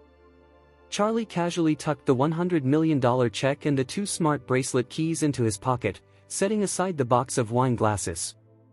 He then declared, "Okay, let's eat now." Everyone quickly responded, "Eat. Let's eat." At that moment, Don Albert stood up and said, "Mr. Wade, I will continue to keep watch outside the door." Charlie nodded, not insisting that Albert stay. He understood that the people at the table might not be comfortable with Albert dining with them. After all, despite Albert's good character, he was still a mob boss, while the rest were among the wealthiest individuals in town. After the meal, Charlie politely declined Jasmine's offer to drive him home, opting to walk back instead. Jasmine expressed her gratitude once more before getting behind the wheel of her limited edition Bentley and driving back to her villa. As she held the steering wheel with one hand and the two magical pills in the other, Jasmine contemplated whether to give both pills to her grandfather or keep one for herself. If she decided to give both to her grandfather, she would feel a pang of regret for missing out on the magical pill herself. On the other hand, if she kept one, she worried that her grandfather might become angry if he found out later. After weighing her options, her desire for the magical pill ultimately outweighed her concerns. Jasmine carefully placed the magical pill in the glove compartment of her car, deciding to hold on to the second pill for now. If she ever needed it in the future, she would use it. If not, she would consider giving it to her grandfather if he needed it. She believed that if she could save her grandfather's life twice with the magical pill, he would surely treat her differently thereafter. Upon arriving back at the villa, Lord Moore was waiting eagerly on the sofa for Jasmine's return. Although Charlie had previously visited and saved his life, Lord Moore's physical condition had not improved significantly. He still felt weak and fragile. After a few days of rest, he was starting to feel a bit better, but he still required assistance to stand or walk. For a proud and arrogant man like him, these physical limitations were a source of deep regret. Consequently, he was placing all his hopes on the miraculous pill created by Mr. Wade to restore his health and vitality. Lord Moore believed that if Jasmine could bring back the magical pill, all his troubles and ailments would vanish. He envisioned regaining the vigor he had enjoyed 10 or 20 years ago, all thanks to the medicine Charlie had prepared. When Jasmine entered the living room, holding the magical pill, Lord Moore struggled to sit up straight. With a quivering voice, he asked, "Jasmine, did Mr. Wade give you the medicine?" Jasmine nodded and handed the pill to her grandfather. "Grandpa, this is the pill that Mr. Wade concocted. You need to take it right away." "Wonderful! Wonderful! Wonderful!" Lord Moore exclaimed, his excitement palpable. "Did Mr. Simmons take the pill?" "Yes, he did," Jasmine responded. "Mr. Simmons only took half of the pill, as per Mr. Wade's instructions. Yet, even that small amount cured all his old injuries and ailments instantly. It was truly remarkable." Lord Moore's excitement surged at her words. "That's incredible. Quickly, fetch me a glass of water. I want to take the medicine now." The maid rushed to bring him a cup of warm water. All the members of the Moore family gathered around the old man, eager to witness this miraculous moment of healing. Each descendant of the Moore family hoped their grandfather would be granted more years to continue his protection and guidance. They sincerely wished for his health to significantly improve with the magical pill. Without hesitation, the old man swallowed the pill with the warm water. Almost instantly, he felt a surge of energy coursing through his body. It was as if someone were continuously infusing him with strength. He attempted to stand without the support of his cane. Everyone around him held their breath, fearing he might fall, ready to catch him if necessary.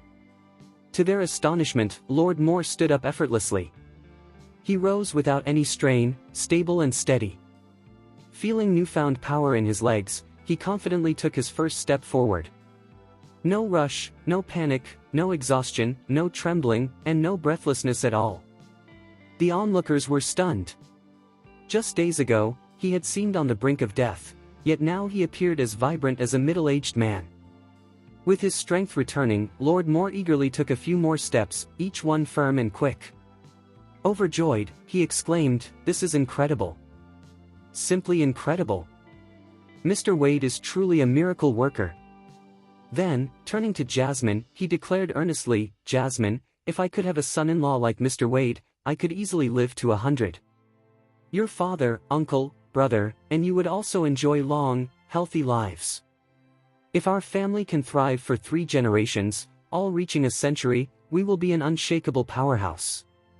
Jasmine was taken aback. Her grandfather had been on the brink of death, yet Charlie had miraculously restored his life. Even after being saved, her grandfather had still been frail and exhausted. But now, having taken Charlie's medicine, it was as if he had turned back the clock by 20 years. It was entirely possible he could live for another 2 decades, reaching the milestone of a centenarian. How many centenarians existed in the world? Very few. Furthermore, if the head of a wealthy and esteemed family lived beyond 100, it would be a tremendous blessing for that family, allowing it to flourish under his guidance. When a family patriarch passed away, strife and disputes often followed among the heirs. Many families have splintered after the death of the head because the descendants could not find common ground. Thanks to Charlie, the Moore family was now poised to prosper for at least another 20 years. That night, everyone who had received the magical pill from Charlie found it impossible to sleep. Jasmine, who had witnessed the incredible transformation in her grandfather, was filled with excitement. As she thought about the magical pill that Charlie had secretly given her, a warm wave of gratitude surged through her heart. She would forever cherish Charlie's kindness and generosity. Meanwhile, Aurora, the spirited and fiery member of the Quinton family, was also tossing and turning in bed, her thoughts consumed by Charlie. After her father received 2 magical pills from Charlie, he had given one to her as soon as they got home. Following that, Graham instructed her to keep the precious pill safe. As a result, Aurora kept the pill close at hand, already infused with her body heat and fragrance. Her heart soared with happiness at the thought that this special gift came from Charlie. At that moment, Charlie, the mastermind behind it all, was peacefully sleeping on the floor next to his wife's bedside, enjoying a restful night as someone's son-in-law. The next morning, Claire arrived early at her studio. After days of hard work, her studio was finally complete and ready for its grand opening. Charlie had offered to assist her numerous times, but she was determined to build her own business from the ground up. Charlie fully respected her wishes. Ever since leaving the Wilson family, Claire had been focused on proving herself, so that they could no longer look down on her. Meanwhile, Charlie was dressed neatly as he set out for the market to pick up some groceries. As he pocketed his hand, he suddenly recalled the gifts he had received the night before. There were 2 smart bracelet keys for luxury sports cars, a pair of antique wine glasses, and a check for $100 million. Since the antique wine glasses were housed in a sizable sandalwood box, Charlie decided to store the box in his closet. Initially, he considered putting the smart bracelet keys and the check for $100 million in the closet as well, but he quickly changed his mind.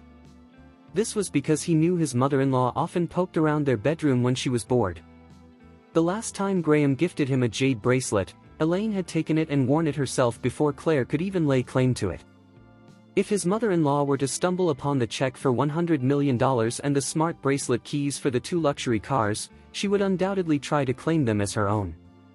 Most importantly, Charlie would be at a loss for words if she discovered it. The mere thought of the $100 million check would likely send her into a state of shock.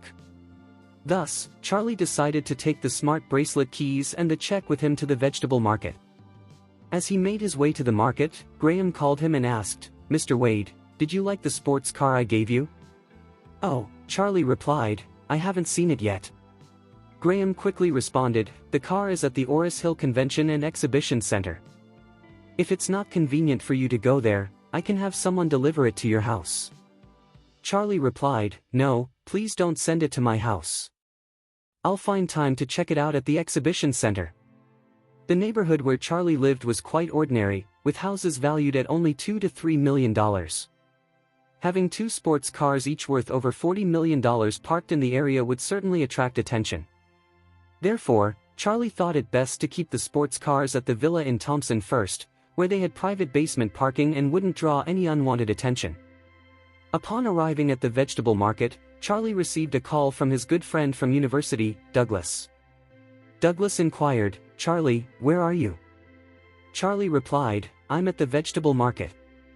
"What's up, Douglas? Do you need my assistance?" Douglas hesitated slightly as he began, "Well, I came to the Oris International Auto Show today." Charlie was aware of Douglas's passion for cars. They were truly one of his greatest interests. During his college days, he had even saved a month's worth of living expenses just to travel out of town and attend the auto show. With a friendly smile, Charlie asked, did you go there to see cars again? Yes, Douglas confirmed. This time, there's a display of several world-class limited edition sports cars. It's a rare chance for me to check them out. Douglas then added, oh, by the way, I didn't call just to talk about cars. Curious, Charlie responded, then why did you want to find me? After a brief pause, Douglas said, I was wandering around the exhibition hall when I happened to see your wife. My wife? Charlie replied, surprised. What was she doing at the auto show? I'm not sure, Douglas answered quickly. She was with another man. That's why I thought I should call and see if you knew anything about it. Charlie's expression darkened immediately. Why was Claire at the auto show with someone else? Why hadn't she mentioned it to him? Even though they didn't often share details about their lives, they usually informed each other of their plans. Yet Claire hadn't told him she was going to the auto show with another man. Was she concealing something? Despite being the young master of the Wade family and earning respect from many influential figures in Oris Hill, Charlie felt insecure about his relationship with Claire. He worried that she might be vulnerable to temptation. After a moment of silence, he quickly said, thanks for letting me know, Douglas. Douglas replied, Charlie, my mom just called me to handle some family matters, so I need to head home now. You should go and keep an eye on Claire. All right, Charlie agreed. I'll find you later. You should go take care of your business. Once he hung up, Charlie parked his car by the roadside and hailed a cab to the Oris Hill Convention and Exhibition Center.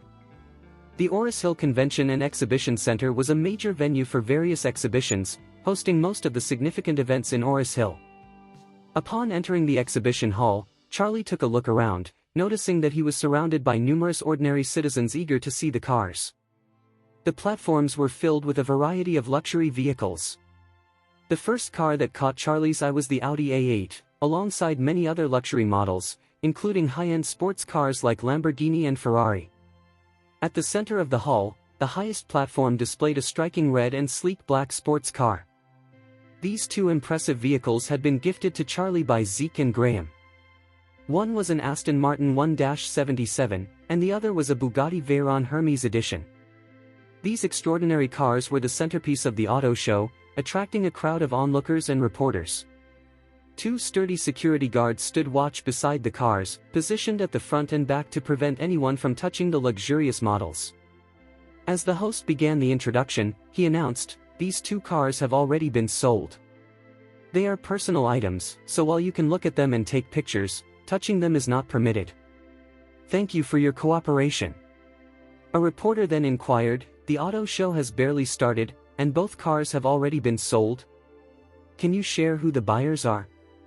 The host smiled and replied, actually, we're not talking about two buyers. One wealthy individual owns both of these cars. One, the reporter exclaimed in astonishment. Both luxury sports cars were purchased by the same person. Yes, the host confirmed with a nod and a smile. Both cars belong to one man. The host's announcement left everyone in the exhibition hall momentarily speechless. Before them stood two exquisite luxury sports cars. These vehicles were among the rarest in the country, and for most people, the only opportunity to see such marvels was at an auto show like this. The fact that one individual owned both of these remarkable cars was astonishing. These luxury sports cars weren't simply available for purchase. The Aston Martin 1-77, for instance, could only be acquired by members of the Aston Martin brand. To qualify as a member eligible to purchase this vehicle, one had to already own 3 or more Aston Martin sports cars, each valued at tens of millions of dollars. This was just the basic requirement for a member to even consider buying the 1-77. With only 77 units produced worldwide, the specific model showcased in the exhibition hall was the sole Aston Martin 1-77 in the entire country. Acquiring the Bugatti Veyron Hermes Special Edition was even more challenging, as Bugatti catered exclusively to the world's wealthiest individuals.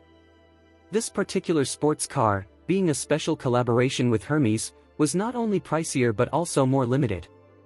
The fact that both of these extraordinary cars belonged to the same individual highlighted the astounding identity and status of that person. Yet, Charlie's attention was not on the cars. He was scanning the crowd, searching for Claire. After a prolonged search with no sign of her, just as he was about to give up, he overheard a man nearby say, "Claire, come take a look at these two cars. These are the finest sports cars in the world, and it's my first time seeing them today." Charlie turned around upon hearing the man's voice and spotted Claire with a man and a woman. The man was dressed in a suit with polished leather shoes, while the woman wore a sleek dress, though she couldn't hold a candle to Claire. Claire smiled gently as she walked behind the man, saying, "Mr. Grant, I'm not very knowledgeable about cars." The man Claire referred to as Mr. Grant chuckled and replied, "I've done quite a bit of research on cars. Our convention and exhibition center frequently hosts auto shows, after all." Seeing Claire maintain a distance from the man while addressing him as Mr. Grant gave Charlie a sense of relief. It seemed she was only there to discuss business. Since Claire was attending for professional reasons, she might misinterpret his presence there as something inappropriate. Thus, Charlie attempted to slip away unnoticed. However, just as he was about to make his exit, Claire looked up and spotted him immediately. "Charlie! What are you doing here?" Caught off guard, Charlie quickly responded, "I came to check out the cars, my dear wife." "What brings you here?" Claire nodded, not dwelling on the matter. She then introduced her companions to Charlie. "Charlie, this is Mr. Jason Grant from the Grant family. They own the Oris Hill Convention and Exhibition Center.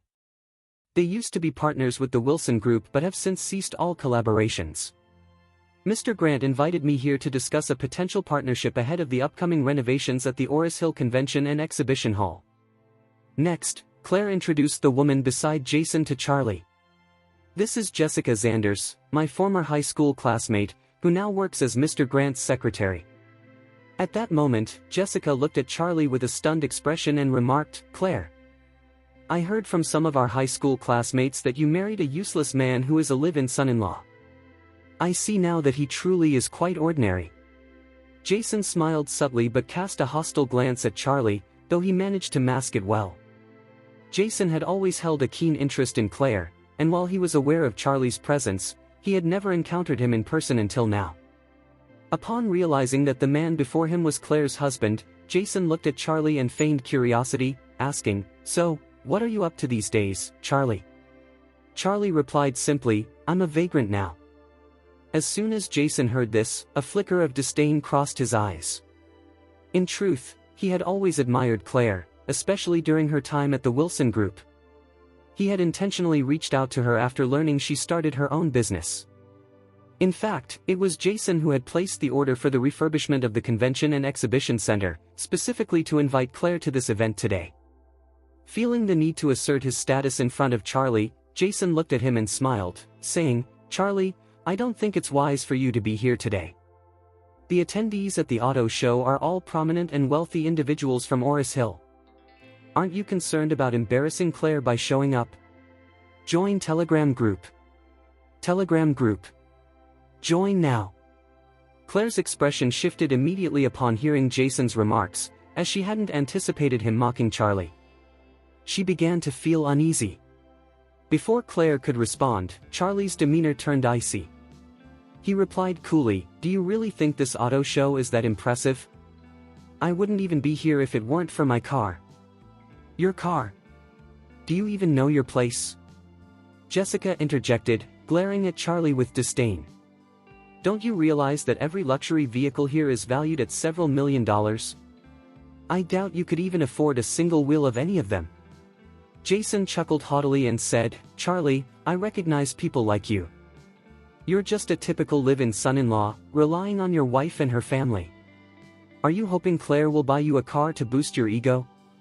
At that moment, Claire interjected with a stern expression, "Mr. Grant, Charlie doesn't need me to buy him a car. In fact, he's the one who purchased the car I'm currently driving." Jason was taken aback, surprised that Charlie could afford a car for Claire.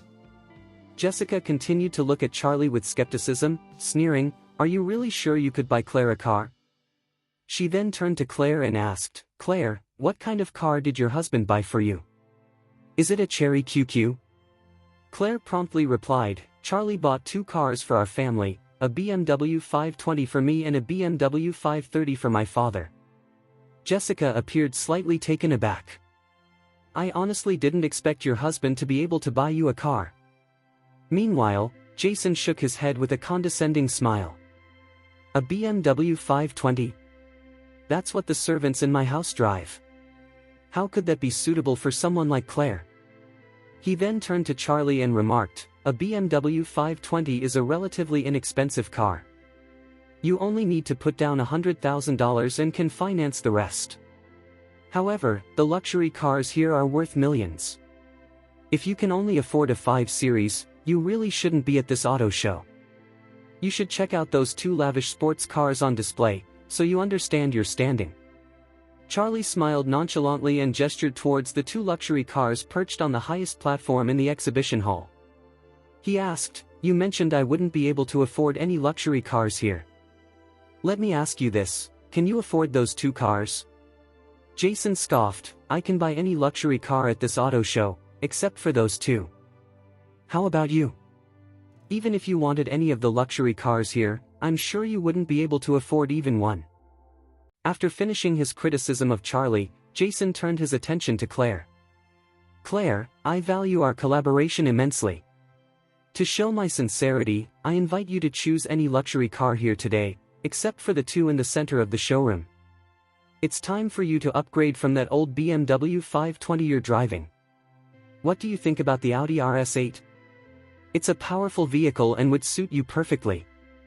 Jason had long been infatuated with Claire, and his invitation to her today was part of a strategy to win her over by flaunting his wealth and influence under the pretense of discussing renovations for the convention and exhibition center.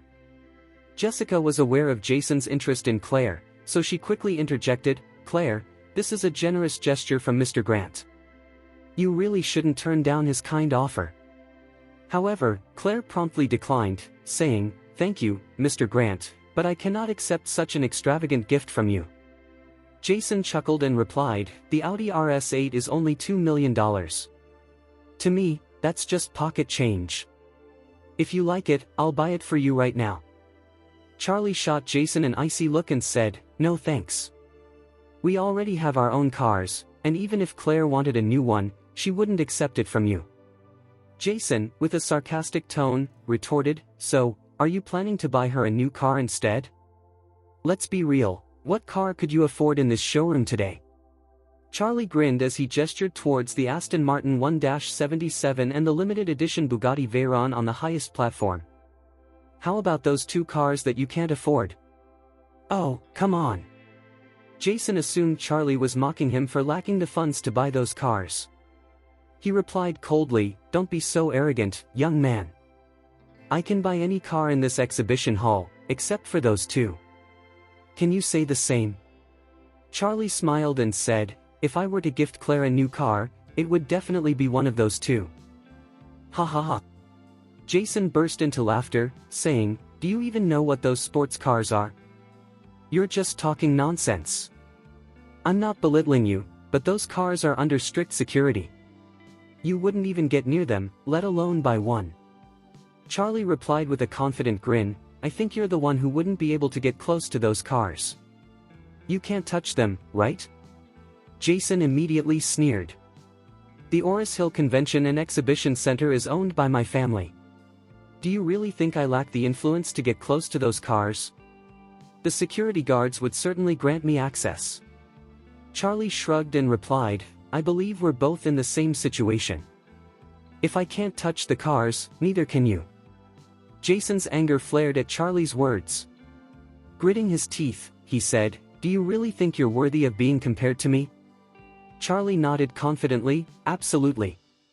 As I said, there isn't much separating us. If you doubt it, why not go ahead and try touching those cars? Okay. Jason eagerly accepted the challenge. Just wait and see. I'll prove that I can touch the cars whenever I want. With that, Jason pushed through the crowd, making his way to the highest platform. Charlie maintained a cold expression. Graham and Zeke had gifted him those 2 cars and had already paid for security to protect them. In fact, the guards had been instructed to ensure that no one touched those cars before Charlie did.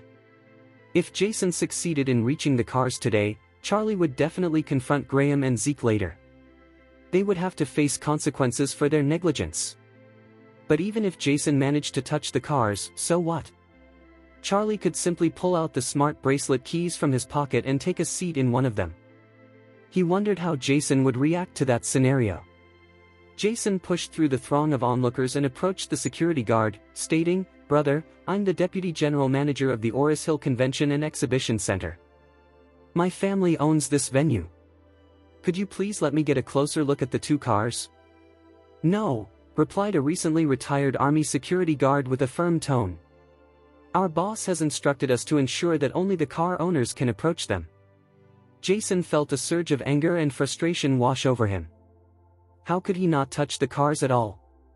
This was beyond embarrassing, especially since this exhibition center belonged to his family. If he truly couldn't get close to the cars, didn't that put him on the same level as Charlie? No. Jason wouldn't allow himself to lose face in front of Charlie. Suppressing his frustration, he spoke gently to the security guards. "Brother, I'm also a car enthusiast and the owner of this exhibition hall. Just let me take a brief look at the cars up close. I assure you, I'll make it worth your while in the future." The security guard, a man of integrity and discipline, declined Jason's request without hesitation. "Sir, I'll say this one last time, if you're not the owner of these cars, you cannot approach them." Seeing the guard's unwavering stance only fueled Jason's anger. Gritting his teeth, he threatened, "Do you realize my family owns this exhibition center? You're just a security guard, and you dare to stand against me? I can have you fired on the spot." The guard calmly responded, "I'm sorry, but I'm a security guard for a private company, not for the Oris Hill Convention and Exhibition Center. Even if you are the owner, you cannot control or fire me." "You?" Jason felt humiliated. "This is absurd." Then, raising his voice, he declared, "Do you think I can kick you out of my own exhibition center right now?" The guard maintained his composure, replying, "We have a contract with the management of the Oris Hill Convention and Exhibition Center to rent this space for today. You have no authority to remove me. My job is to protect these cars. If you have any concerns, feel free to contact my supervisor." At that moment, Charlie approached Jason with a smile. "Oh, Mr. Grant, what seems to be the problem? Are you upset because the security won't let you touch the cars? It looks like we're in the same boat after all." Jason shot Charlie a glare and then glanced at Claire, feeling embarrassed. He had been boasting earlier, but here he was, unable to get close to the cars, while the security guard showed him no respect. It was truly humiliating. Jessica, noticing Jason's frustration, quickly chimed in, "You're just a peasant, Charlie. Who do you think you are to compare yourself to Mr. Grant? Should I have the security throw you out right now?" Just then, a reporter stepped forward with a camera. "Brother, the security has already told you not to touch the cars. Please stop causing a scene. You're blocking our view and making it impossible to take good pictures of these cars." The crowd began to echo in agreement, "Exactly. Why are you so desperate to touch the cars? Just admire them from a distance. He must be one of those vain people who want a picture of themselves touching the car for social media." Jason's face turned sour. If he couldn't touch the cars, didn't that make him just like Charlie? With a darkening expression, he approached the security guard once more. "I'm giving you 30 seconds to step aside. If you continue to block me, I will have you and these luxury cars removed from my exhibition hall immediately. Let's see how you plan to conduct this auto show then." At that moment, a manager in a suit rushed over after hearing the disturbance. A group of robust, muscular bodyguards trailed closely behind him. "What's going on? Who is causing this uproar?" When Jason spotted the manager, he arrogantly inquired, "Are you in charge here?" "Yes." The man nodded, introducing himself, "I'm the executive manager of the auto show exhibition. My name is Luke Marshall." "And you are?" Jason scoffed and replied, "I'm Jason Grant, the owner of the Oris Hill Convention and Exhibition Center." Luke acknowledged him with a slight nod. "Ah, Mr. Grant. What seems to be the issue?" Jason coldly responded, "Your staff is utterly incompetent. I wanted to access the platform to examine the cars up close, but he refused me entry. Do you have a problem with that? Are you looking down on me? Luke smiled and replied, I apologize, Mr. Grant, but those 2 cars have already been sold to a customer. We are merely waiting for the buyer to pick them up.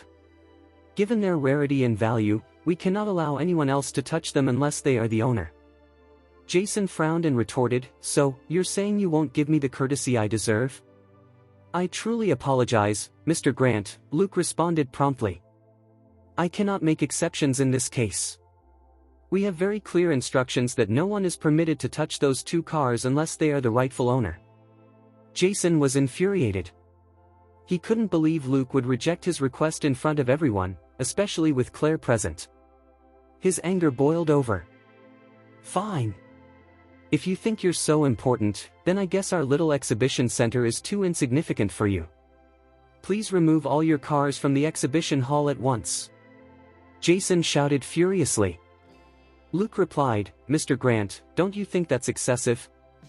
We've already signed a contract and paid in advance for the rental of this exhibition hall. Are you really considering breaching the contract? And what if I do?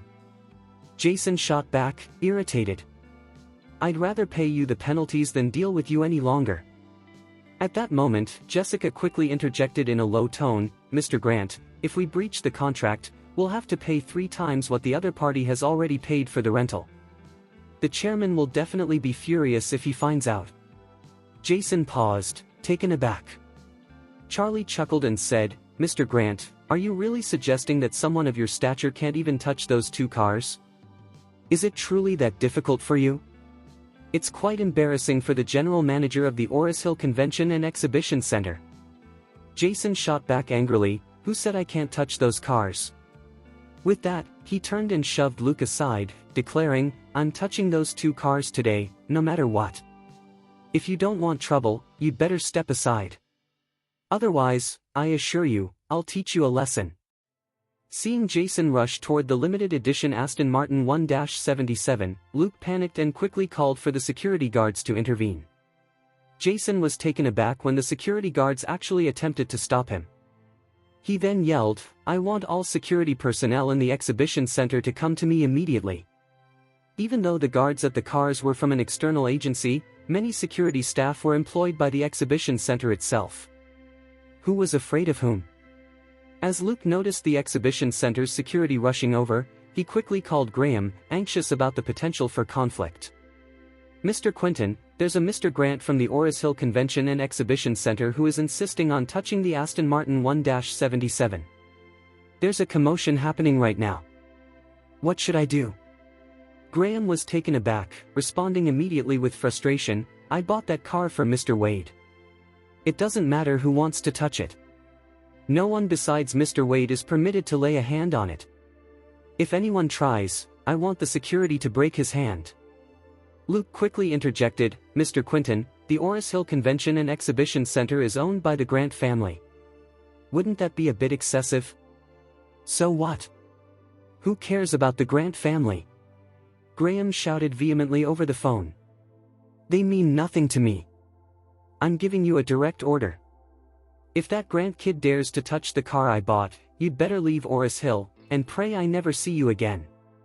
Just the day before, Graham had received 2 magical pills from Charlie and was so thrilled that he couldn't sleep a wink. Now, someone was actually trying to touch the car he purchased for Mr. Wade? There was no comparison between the Grant family and the Quinton family. Besides, with Charlie backing him, Graham felt no fear of Jason Grant. Luke's heart began to race at Graham's command. Looking up, he saw Jason had already arrived with several security guards, and was currently choking the guard assigned to protect the car. Jason proclaimed arrogantly, if you don't step aside, I'll have my men deal with you right now. Luke trembled with anger. How could Jason treat the security guards, who were just doing their jobs, this way? Moreover, these guards were highly trained, far superior to those at the exhibition hall. Furthermore, having received explicit instructions from Graham, Luke feared repercussions if things escalated. He pointed at Jason and commanded, take him down. I want you to beat him up. Even if you have to kill him, Mr. Quentin will definitely have your back." The security guards, hired by Graham, could no longer tolerate Jason's outrageous behavior. Eager to teach him a lesson, one of the guards shouted, "Let's show this guy what happens today." With that, the guard charged at Jason and landed a solid punch to his face, exclaiming, "I've wanted to hit you for a long time, you jerk." Jason was stunned that the security guard dared to strike him. He yelled in anger, "I'm from the Grant family, and this is my venue. You actually had the nerve to hit me?" "Screw you," shouted the guard, a veteran, as he kicked Jason hard in the stomach. After the kick, Jason fell to the ground, clutching his stomach and rolling in pain. The security guards at the convention center were no match for those hired by Graham. Before long, they were all sprawled on the ground after being decisively beaten. Jessica rushed to Jason's side, fuming at the security guards. "Are you looking for trouble? You dared to hit Mr. Grant? Do you know who the Grant family is? They won't let this go." Luke responded coolly, "The Grant family? Let me clarify something for you. This car was purchased by the head of the Quentin family. He considers the Grant family insignificant and has challenged Mr. Grant to face him if he dares." The Quentin family. Jason was left speechless upon hearing Luke's words. In pain yet frightened, Jason realized the gravity of the situation. The Quentin family was one of the most influential and wealthiest families in Oris Hill, second only to the Moore family. Moreover, the Quentin family had always maintained a strong relationship with the Moore family. Contrarily, the Grant family only owned this exhibition center. The disparity between the two families was immense. How could he even think of provoking the Quentin family? Ignoring his pain, Jason managed to apologize, "I'm sorry. I truly am. I didn't realize this car belonged to the Quentin family. I'm really sorry." Jason was in a state of intense fear, but alongside that fear was a burning sense of fury and rage. He had just been brutally beaten at the convention and exhibition center that he owned, and to add insult to injury, he had been forced to kneel and apologize to the very person who had assaulted him. The most humiliating part? This all unfolded in front of Claire. It was, without a doubt, the most degrading experience of his life. Despite his anger, Jason understood that provoking the Quentin family was not an option. Thus, he could only seethe and curse Charlie internally. In his mind, everything had spiraled out of control because Charlie dared him to touch the cars. This challenge had led to his beating and humiliation in front of Claire, leaving him thirsting for revenge against Charlie. He was determined to make Charlie pay for the embarrassment he had suffered today. At that moment, Luke swiftly commanded the security guards, "All right, stop hitting him." Immediately, the guards ceased their assault. The security personnel who worked for the convention and exhibition center had already been overwhelmed and were sprawled on the ground. Charlie looked at Jason, who was still seated on the ground, and grinned as he remarked, "Mr. Grant, it appears you have no chance of touching those two cars at all." Jason's hatred for Charlie intensified, and he was taken aback by Charlie's audacity to provoke him further. He glared at Charlie and shouted, "Charlie! You are the reason behind my humiliation today. I swear I will make you pay for this." With a smile, Charlie replied, "What? Did I do something wrong?" He then turned to Claire, who stood beside him, and asked, "My dear wife, did I do anything wrong?" Claire felt a wave of embarrassment wash over her as she found herself in a difficult position. While she had been furious with Jason's earlier mockery of Charlie, she never anticipated the situation would escalate like this. Initially, she had restrained her anger towards Jason because she hoped they could still work together on the refurbishment of the exhibition center. However, witnessing Jason's true nature left her feeling disgusted. She fixed her gaze on him and stated firmly, "Mr. Grant, you were the one who started this by provoking Charlie. You insisted on touching the car, and that led to your beating. This has nothing to do with Charlie. I hope you can recognize your mistakes and stop causing trouble for him." As Jason realized Claire shared his disdain towards him, he glared at Charlie, gritting his teeth and bellowing, "You worthless piece of trash. I will make you pay." Charlie looked surprised and asked, "What did you just call me?" Jason retorted, "I called you a worthless piece of trash. Are you deaf? At that moment, Jessica, who had been standing nearby, chimed in, "Charlie, you're just a useless son-in-law living off your wife and her family. You should be thankful Mr. Grant only called you trash." Charlie remained unfazed and merely smiled as he said, "You say I'm a worthless piece of trash, yet it seems you couldn't even touch those cars and ended up getting beaten for trying. Maybe you should consider who the real trash is here." The crowd erupted in laughter at Charlie's words. Jason's face twisted in anger. Clenching his teeth, he said, "Don't act like you could actually touch the cars if you wanted to.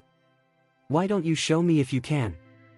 Jason was convinced he had outsmarted Charlie this time. If Charlie fell for his ploy and attempted to touch the cars, he would surely face the same fate as Jason. This way, Jason could at least regain some dignity. But to Jason's surprise, Charlie calmly replied, "What's the point of just touching the car? Would you like me to take it for a test drive instead?" "Ha ha ha." Jason laughed derisively. "A test drive? Who do you think you are? You're just a useless piece of trash.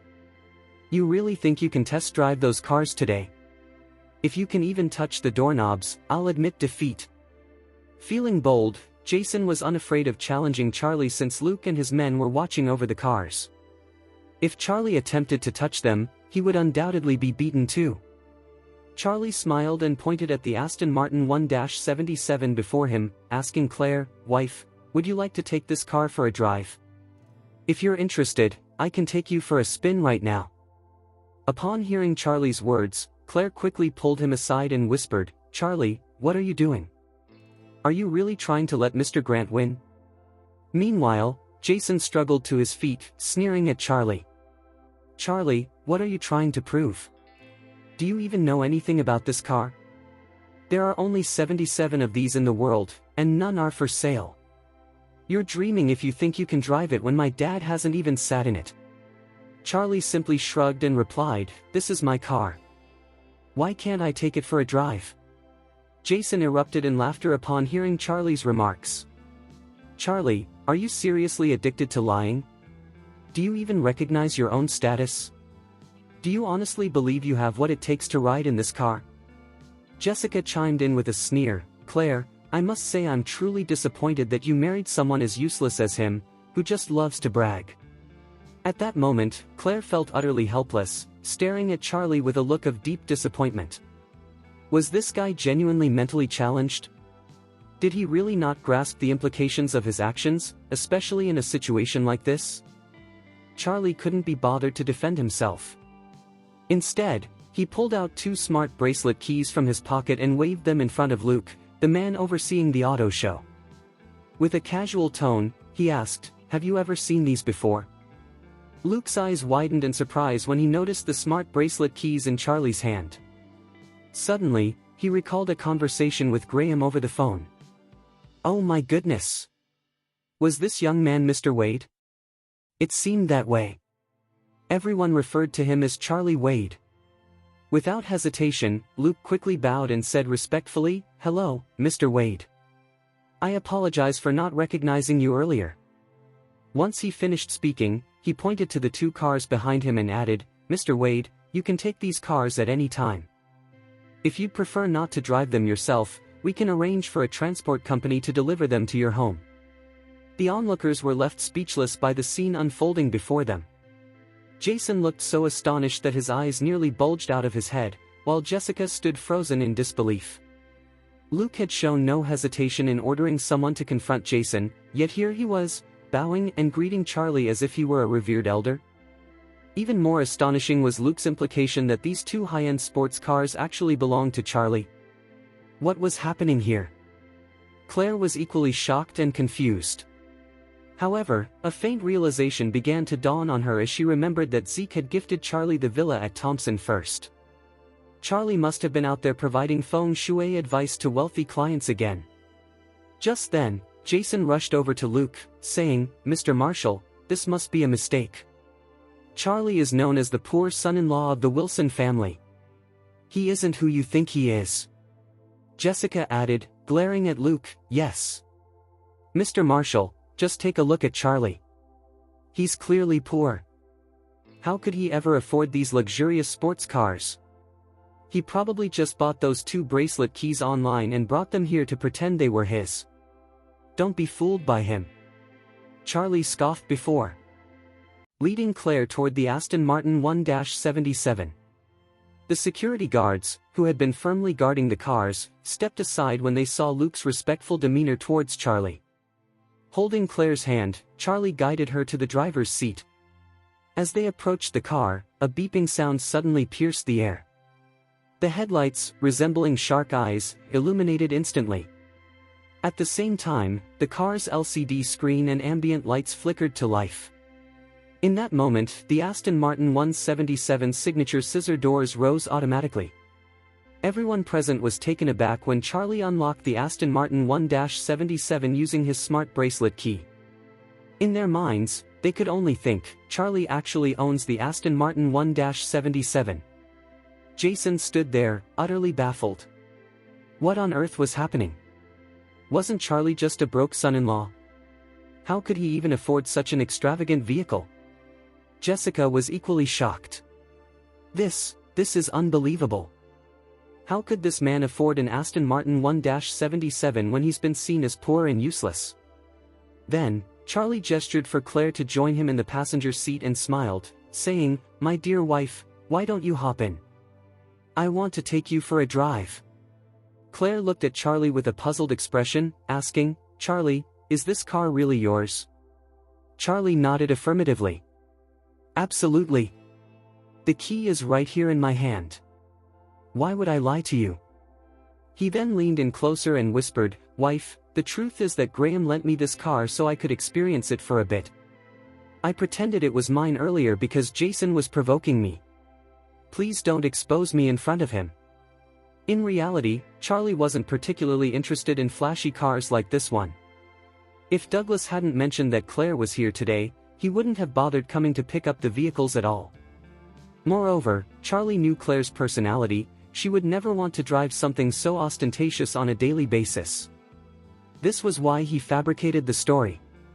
He intended to give Claire a chance to experience the car, then hand it over to Luke for safekeeping. Upon hearing the truth, Claire felt an instant wave of relief wash over her. She had been worried that Charlie might continue to give feng shui advice to wealthy people, fearing it could lead to trouble. Since the car was merely on loan for him to enjoy, she felt much more at ease. As she pondered this, Claire became more relaxed and grew curious about the Aston Martin 1-77. Although Claire wasn't vain or materialistic, she was excited to sit in and experience such a luxurious sports car for herself. So, she leaned in slightly and settled into the plush passenger seat of the stunning Aston Martin 1-77. Charlie didn't immediately get in the car. Instead, he turned to Jason and Jessica and remarked, "A piece of trash will always be a piece of trash. You should go back and earn some money before embarrassing yourselves again." With that, Charlie slid into the driver's seat and started the engine. Within moments, the roar of the powerful engine echoed throughout the entire exhibition hall. Having never driven such a magnificent vehicle before, Claire felt a rush of excitement as Charlie gripped the steering wheel and revved up the car. The luxurious Aston Martin 1-77 gradually rolled down the slope and out of the exhibition hall, its engine's growl creating quite the spectacle. Jason stood frozen in disbelief. Did this car really belong to that so-called trash? What was going on? Jessica's face drained of color as she processed the situation. She had mocked Charlie earlier, yet here he was with 2 super luxurious sports cars. She couldn't help but mutter, "No, this can't be true. How could the useless son-in-law of the Wilson family afford these cars? How did he even get the keys?" Jason was equally in denial. Gritting his teeth, he spat, "That loser must have stolen the keys." Luke was furious upon seeing Jason and Jessica continue to insult Charlie at that moment. They were truly asking for trouble. Luke turned to glare at them and shouted, "You've already offended Mr. Wade, and you're still barking like a mad dog?" Then, he quickly ordered the security guards, "Take him down." In an instant, Jason was knocked to the ground with 3 punches and 2 kicks from the security personnel. They grabbed his hair and pummeled his face mercilessly until it was swollen beyond recognition. At that moment, Jessica was left battered, her hair in disarray and her mouth askew. Jason couldn't contain his anguish and yelled out in pain. Following the assault, Luke directed the security guards to expel them from the exhibition hall. On the cold concrete floor, Jason shouted furiously, "Damn it! Who is this Mr. Wade?"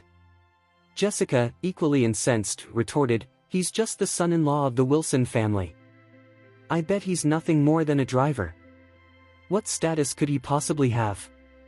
With blood already spilling from his mouth, Jason seethed, "That worthless piece of trash. I won't let him off so easily." Grinding his teeth, he added, "And Claire. She won't be able to escape me." Thus, the Aston Martin 1-77 was driven out of the exhibition hall in such a manner. The ultra-luxurious sports car captured the attention and curiosity of many passers-by on the street. For Claire, it was an exhilarating and novel experience, as this was her first time riding in an Aston Martin. Being one of the world's top supercars, it was a dream for any young person to have the chance to experience it at least once in their life. However, Claire was just eager to enjoy the ride. After a brief drive, she turned to Charlie and said, "Let's head back to the exhibition center. I don't want to risk damaging the car." Charlie replied, "Why are you so worried? Mr. Quinton is a really nice guy." Claire earnestly responded, "I just don't think it's right to take advantage of him. We've had our experience with the Aston Martin 1-77, so let's return it and go home." Seeing her determination, Charlie nodded in agreement. He then drove back to the exhibition hall and parked the car back on the platform. As soon as he stepped out, Luke approached him respectfully and asked, "Mr. Wade, how was the experience driving the sports car? Are you satisfied?" Charlie nodded and replied quietly, "First, I need you to find a secure place to store these two cars. I'll retrieve them when I need to use them." Luke simply nodded, saying, "Don't worry, Mr. Wade.